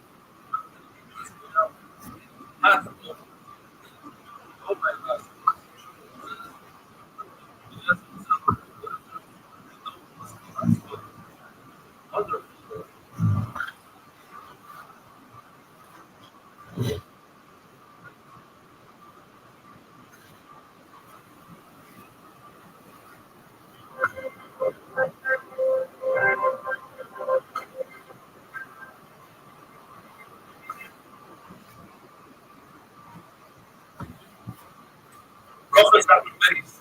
A person only has one cup of wine and he has to have his blood. And he wants me to meal do so he wants me to do. So the Gemara that he could eat for meal before I broke. He used the one cup of wine for meal breakfast. It wasn't kind of what is the order? Since the Gemara when he does this, he first does breakfast. Then he does there, then he does summon, and finally he does half double. This was the point to be shot. What is it? Not to be confusing, everybody agrees that I'm also the different. And your reader agrees that we're the first. You should be shot in silver, he's in the middle. You say, for example, another summon, you say, so you're bringing some other. And everybody, though, everybody agrees that exposing is first. But this is only before the study, some before there. Look at this list over here. Where do we see that some other comes first? There, they put some and then Noah. Like we said in the verses. The only one that says that not like according to the other issues. Noah's only the end. Noah equal to they didn't mention the Shabbat. That first you do on Friday night. And then on the wine, they will hear the opposite. First the wine. It's really different. Letting Shabbos stop. But Shabbos want to make it as early as possible. And the way Shabbos we want a long Shabbos. We're going first. Afterwards, are you required to have a cup of wine for the food? They still say this. The Shabbos is two-way mechanics. Specifically, that if the Shabbos you don't because the rest that is the person without religious meal and he should be roughly a couple of minutes before he touches. He said that for the child, but the Mishnah is not it's possible that he actually keeps the cup of wine. But the Mishnah keeps it roughly. It's possible that he just tastes it a little bit, he put it in the fridge, we fill the cup, and therefore he likes it. Now we're going to go into the sugya of very interesting sugya. Force. The person that touches the force, once the touches food, and you put a region, touches it on the food, becomes a shading. Unless usually you go down one glass of when it comes to liquid, take water. The person who's that liquid comes to completion. And it has the power only the right water. If you can turn something else, that is shake. Therefore, you wash your hands on this today, and then pour the cup of wine. When you pour the cup of wine, you wash your hands. Beis Shammai were concerned that the cup would become king. Beis Shammai ruled that you're not allowed to use a cup that the outside is coming outside. But concerned that if your hands okay, perhaps part of the cup. Your hands have liquid. Your hand is touches that wine. That wine will return which has the power to the cup. And I'm going to use the cup. But we still see you're allowed to use the cup without us. My concern is that it doesn't make sense. Your hands are going to come. You're not letting it come here. That's why we wash the hands today. So if the cup is coming, you have to moisturize your hands. You can wipe your hands. sure by become a Rothschild. And that Rothschild made your hand a shape. That's a problem. Now, when I can store it,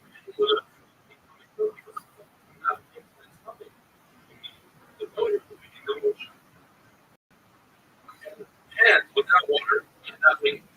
Either shape doesn't make a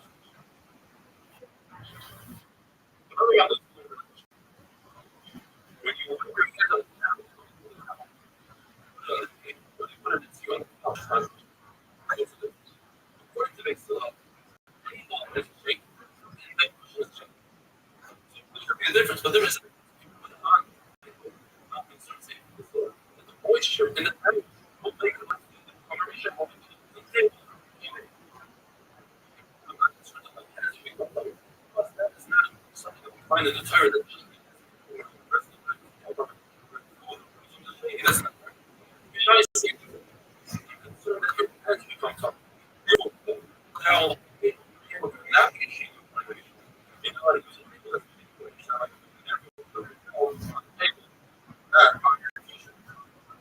Other thing you can finish up is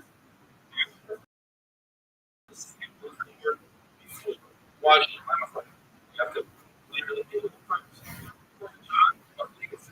Are you letting it shadow?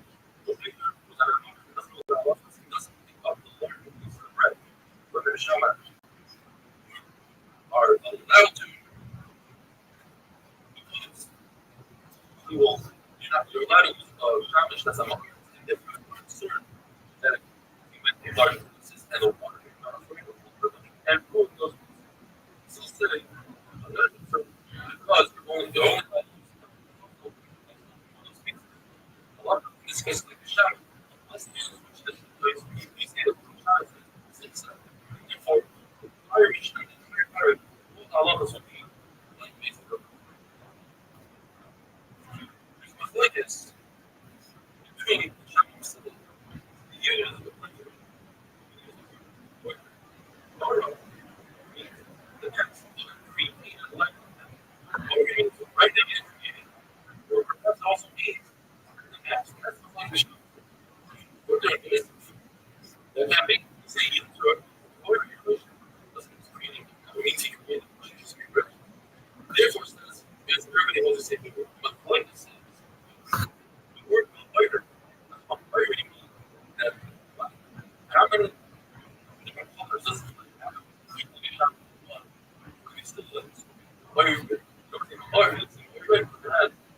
people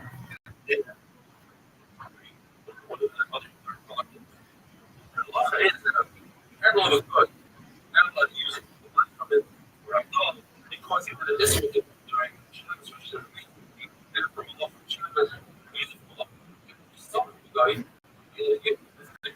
some sort of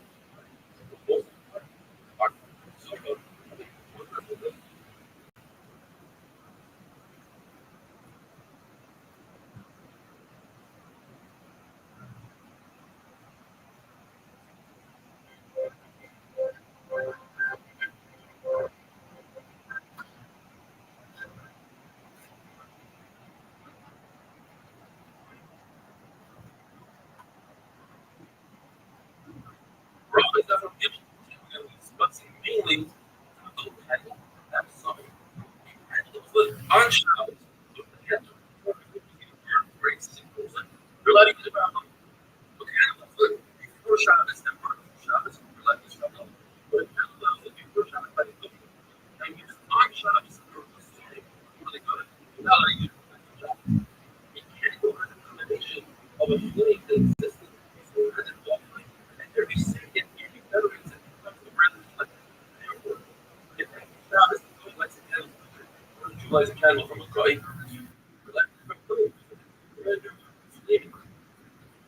on the other side, if you take a candle in Shabbos, then place it in the because you're taking the whole flame, the whole flame into the domain. So why is it that it's supposed to use the flame? The guy for another person. That's just like saying on the little guys. There's a concept that the flame is made for light and for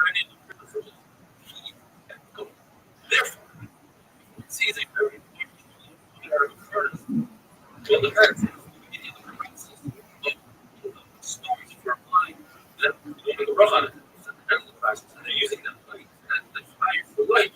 Then it's filter. What about the initial? Your depends.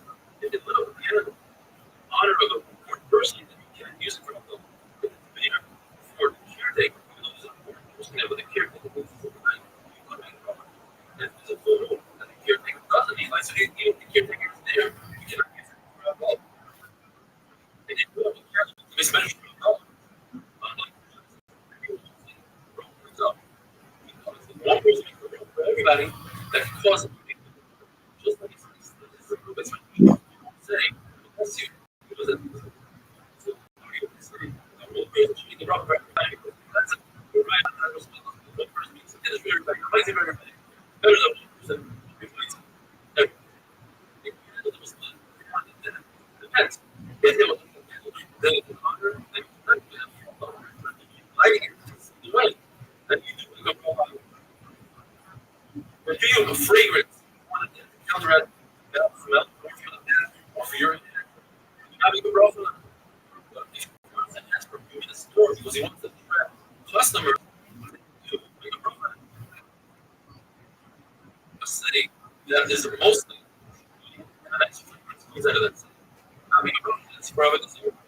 Therefore, and the minority of the women are the Jewish use the fragrance for sorcery, and a minority of the Jewish will use it to put fragrance into their clothing, which doesn't kill the problem. And you have a minority that are the total ground to be a majority of smell that's not for the clothing.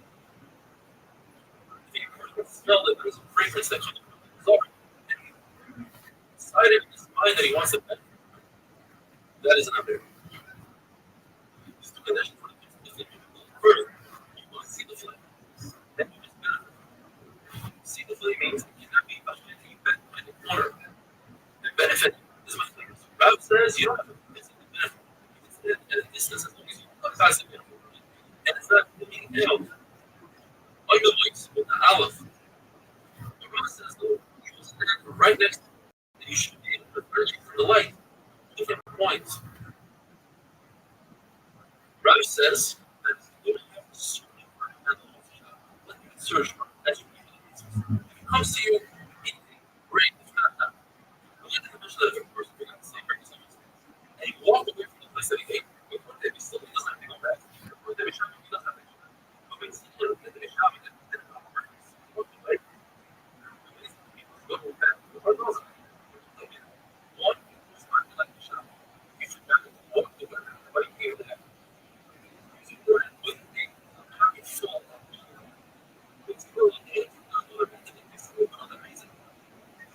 On purpose, that's far away. Those places around it, he's on a trip, and he stopped eating. He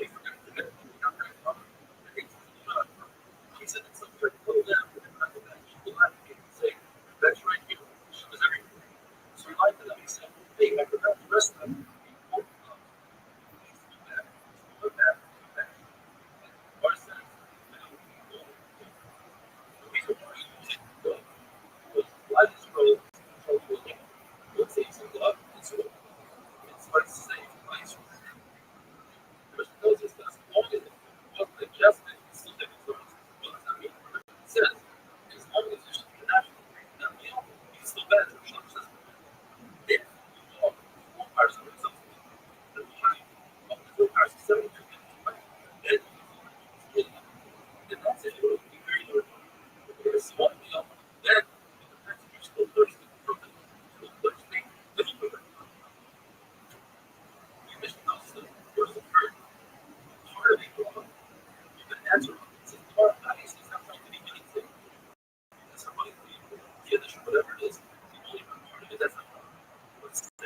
Since you've been allowed to say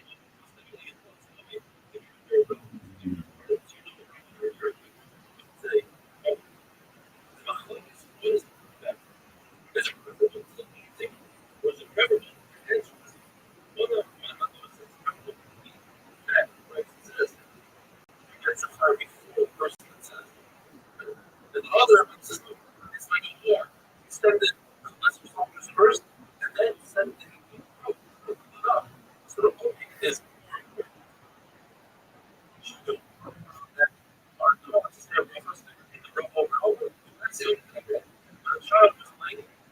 person reading the Bible, it's like, the Lord tells us very interesting things about his employee. He said that the person that makes the questions is not very easily washed. That's not employee. It says that man is not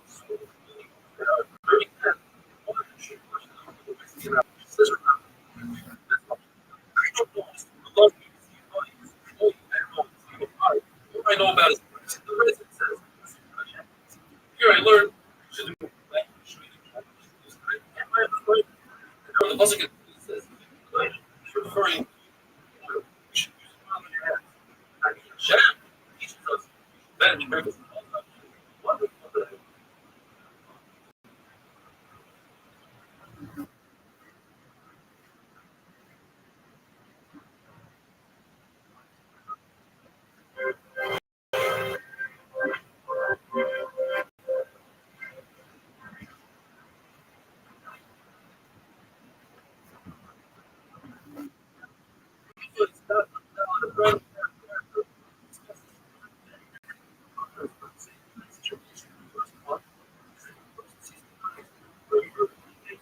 Forefathers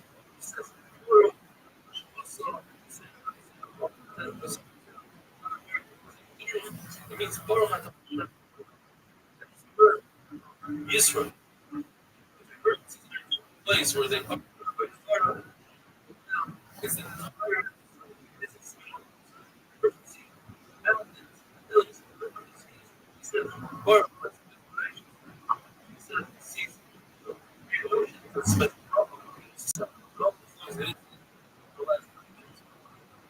rain.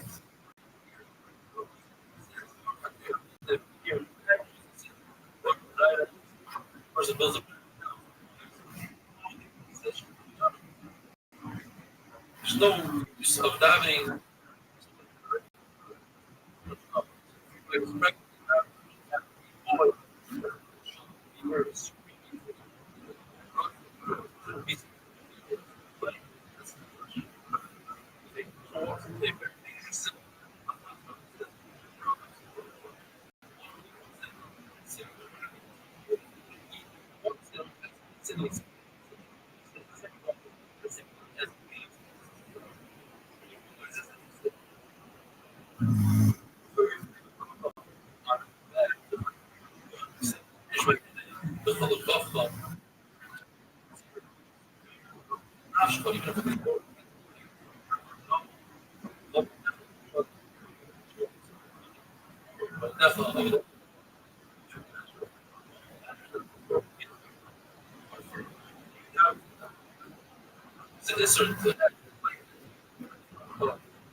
Thus,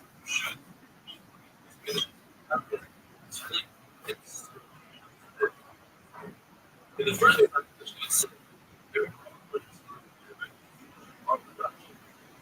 Israel, Baruch, for instance,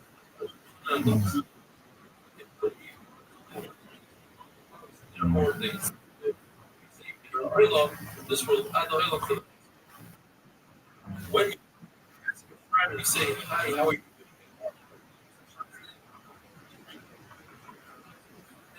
That's the question of yourself. Bring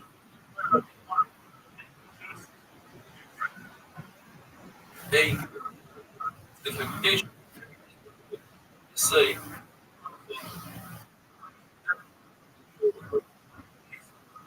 hi.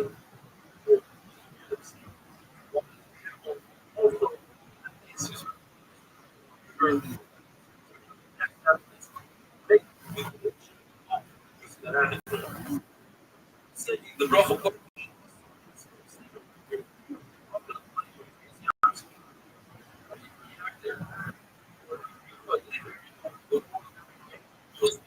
why did the width of the wall over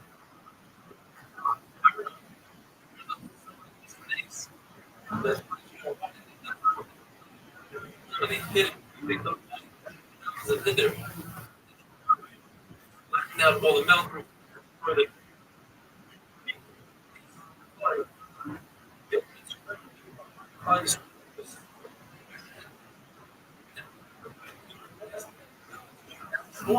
They really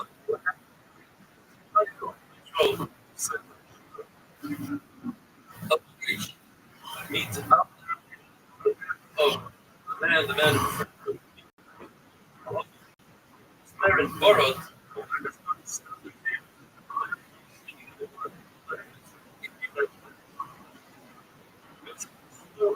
emotion.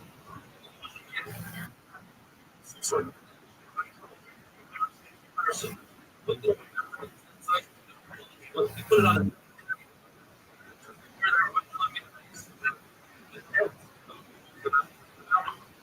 it's somebody put it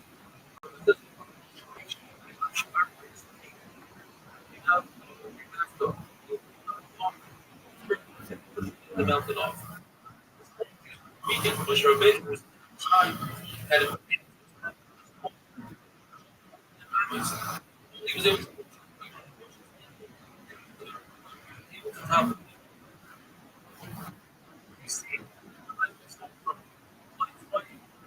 that's exactly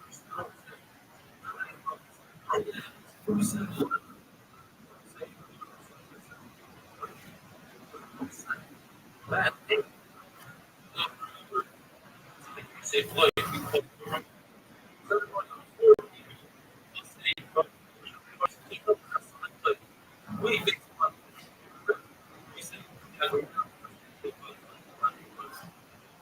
That is the people.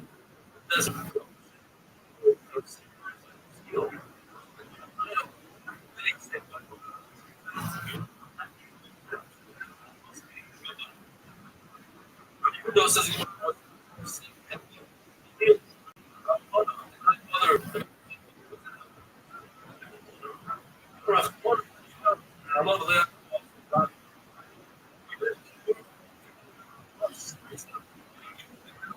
And he's leaving, but actually, Mazel was just somebody that's three people jealous.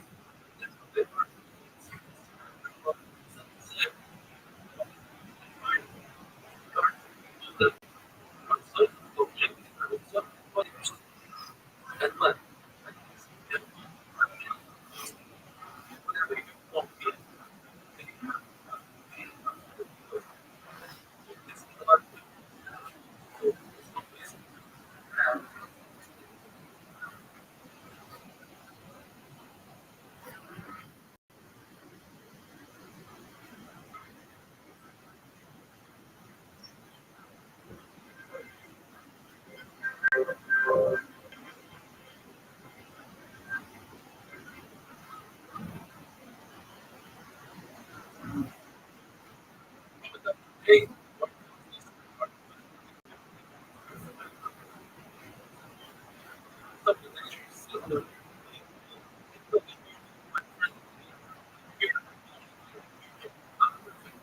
like that. Feel was so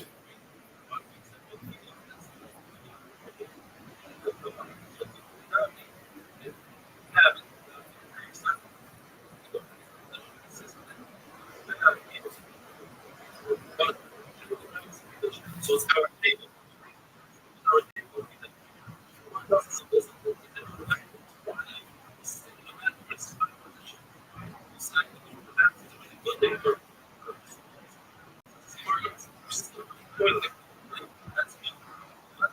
State is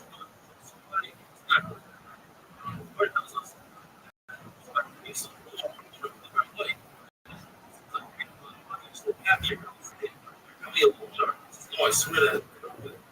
But why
heard somebody say.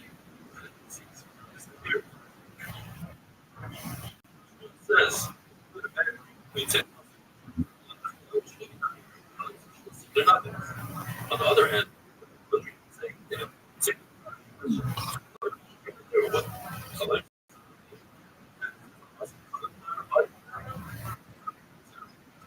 well, I had the country.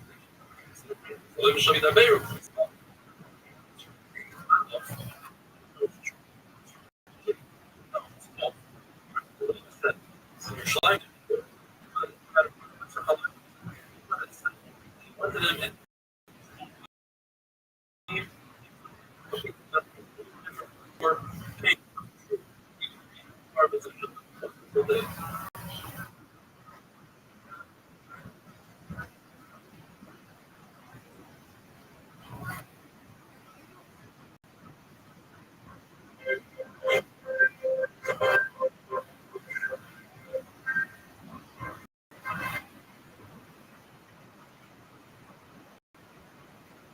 Rothschild's nothing more than a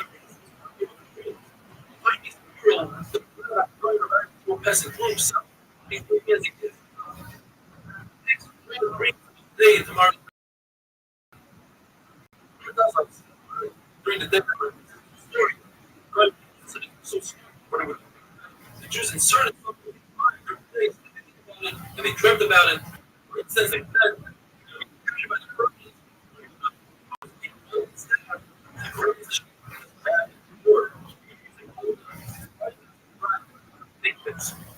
Lord tells us interpretation.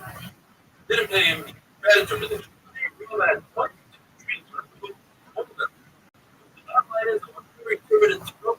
In the negative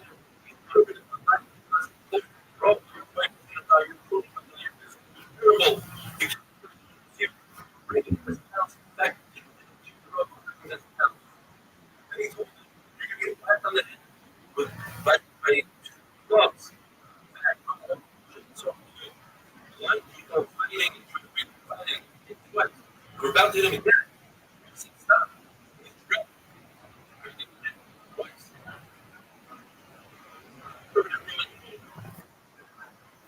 That he's going to divorce his wife. Wife. And finally, Bravo paid him. But Bravo, the fact that the plane is going down means he's going to have property. The vice president that he throws a fire. He said, God, you're going to take my house is full. Where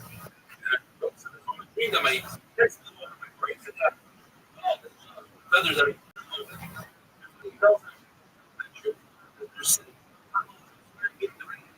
tells them that where it says what and remember that he said, why should I get sings Joseph hurried to drop the wrong people. So it says all dreams are interpreted based on the why do you interpret what my children, my business? I forgive you for everything. I cannot forgive you for killing my wife. Pensions. That's a very difficult. And you said, first, let me go to goals. Goes to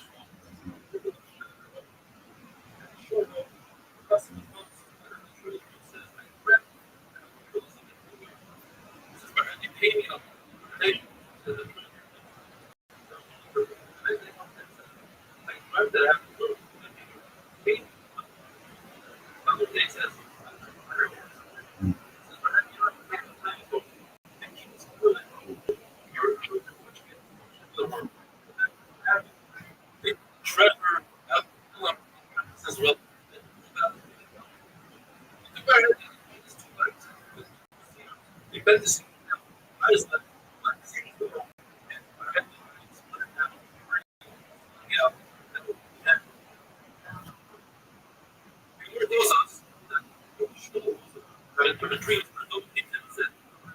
jaws. That means that they died. My nose fell off.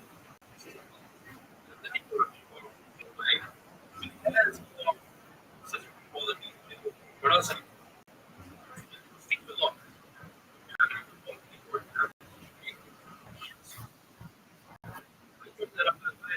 I'm not yeah,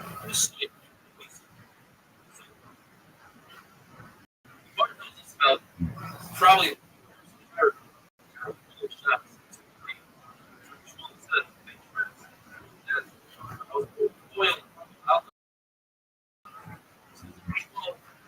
that you have I grab this card that you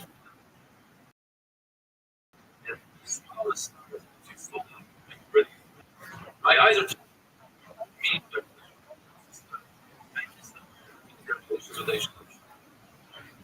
I step on the side of shadow of that means I saw a shadow above me. It was under me.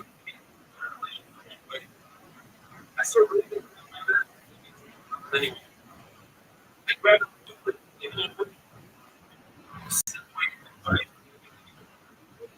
I peeled the net. Says the smoking. I break everything to the wall. It did not.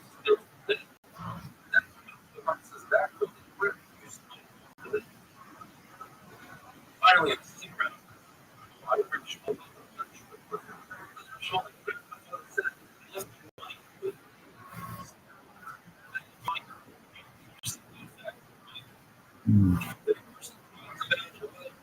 that's a sign of their peace. Working on the same of life. If a person peace, or not, it's a sign of peace. Look at the very each one is possible. That means that we have to remember.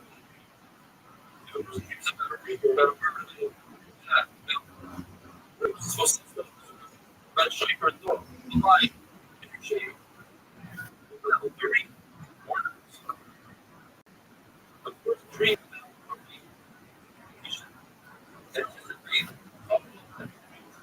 weeds, plural.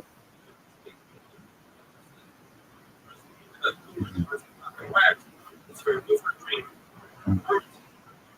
Remember, like people have, right? Findings that are set up now. If you think, it pours you. If it gives you, then you're journey ahead of you. And if you're private, that means you're flying. If it ruins you, that means it's a sign of death. Dream about a monkey, wait, sure.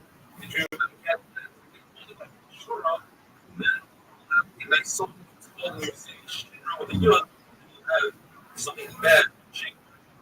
You dream about white grapes, it's one sign, black grapes, it's the right time, it's a great sign, it's not the right time, season, that's it.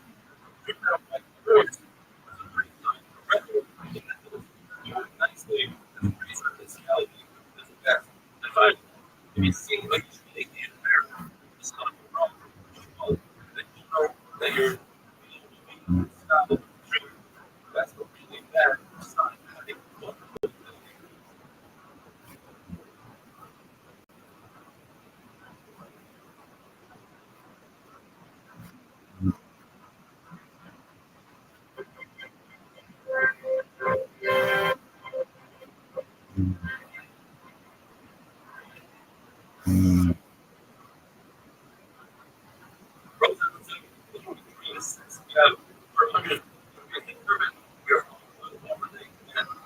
application.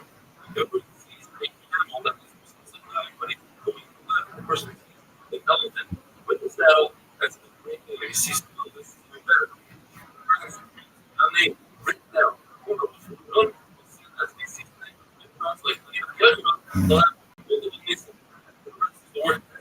That means you have a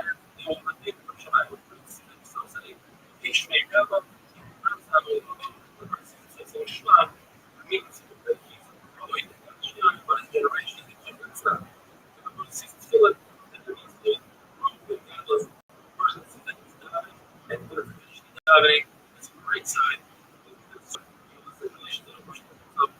On condition that he did, know these people were in these systems, he would have never worked out the people.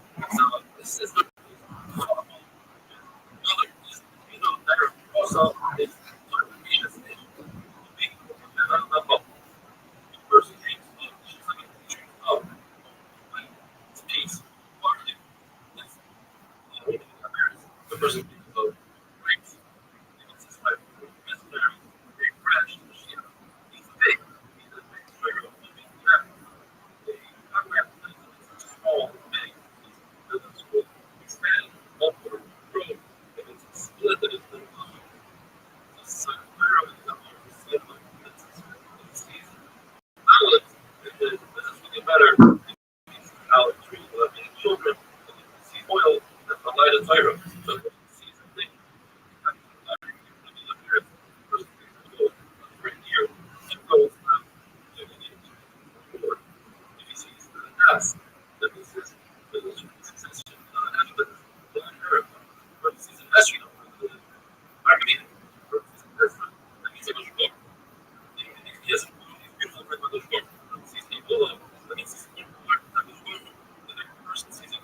That's a sign of love. And if you have a relationship with the goose, that's a sign of person sees a chicken instead of having been a software. Multiple chickens, sees a female chicken. That means they'll have a beautiful garden and set that is like a person sees eggs. Or any round thing that's almost like or a glass of leaf or a sugar bird. That means that is the places to spend it. But breaks. The person dreams that he goes into a city, his things will be taken care of. Things that he's shaping. As he outside, and if he's shaping the spirit as well, that's a sign that he'll have his family as well. A person sitting on a small boat on top of the waves, that's a sign that he is going to have a good day. And if he's a very good boat, he's going to have a great day as well. And a person who's still back without using toilet paper, that's a great sign because he's rid of his body of all the bad stuff.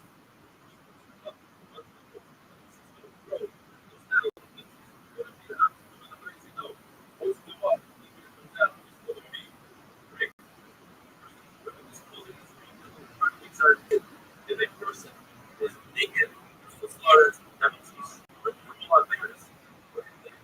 I mean, himself of all the caption of the person, protection, protection. The person sees himself that he can that means even if he's that of the British and the person sees himself. With a snake, that's a great sign of and also the word more than if the snake bites and if the snake if he kills the snake, that means he wants to hurt himself, even though that's not a result he doesn't want to give a good interpretation. All liquids are inside the science of water. It's great. He's not that's a true interpretation. The word says it's safe from the law in a dream. That means right.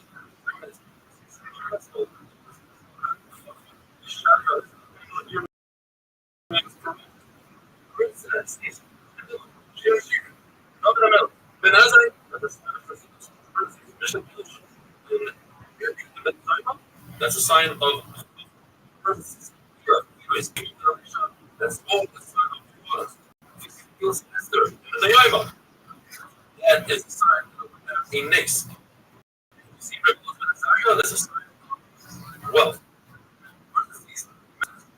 That's a great sign. However, that is excluded because he's a problematic items that you can break down to that sign. All fruits are size, things that are not right. All vegetables are good size that turn resemble like there's over there. Colors are great size. person is that's the medical side. If you go to the bathroom, dates and don't put the body and the body benefits from it. That's big. So, and going to the bathroom. Simple as Shabbos, stop, and person down. Put sound and put sightings of place pictures, movies, and put stuff. Three things that expand the mind. That is beautiful. That is beautiful. Beautiful. Start five things that are up to 16. Fire is 16 of the area. Running is 16. Come on, sleeping is 16. And our previous 160 another 16 that are sick person that's sneezing, sweat, sleeping, and dreams. 6 things. We feel like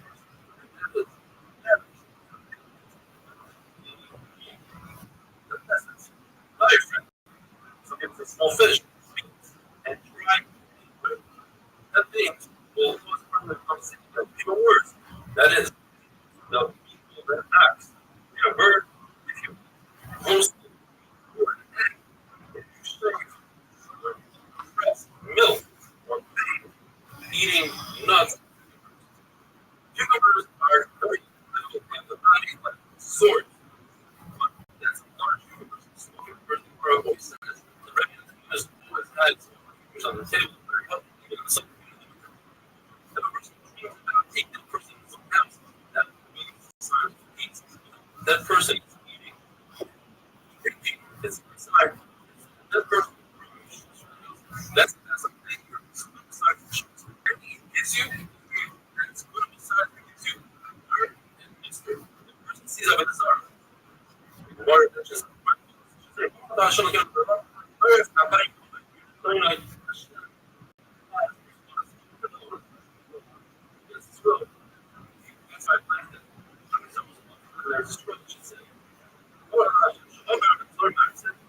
Shame. Just like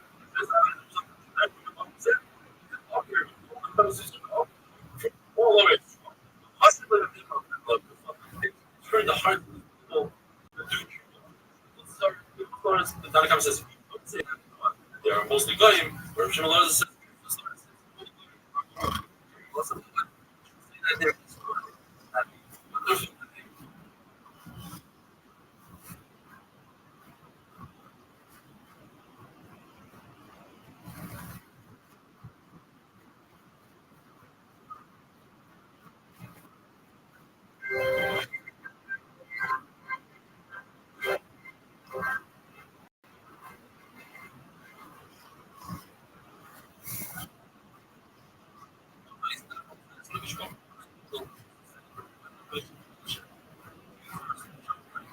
less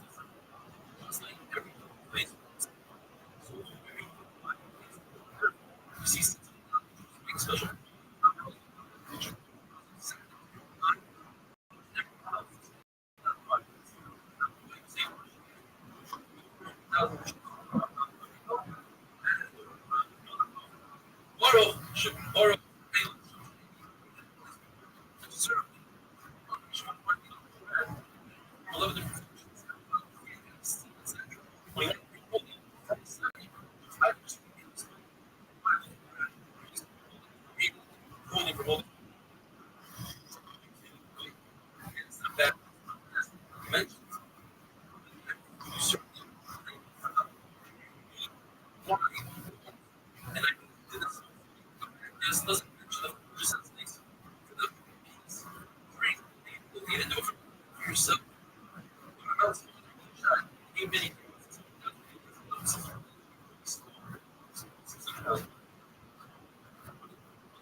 שלא שם את החמאס.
It's going to put. He said, he says, yeah.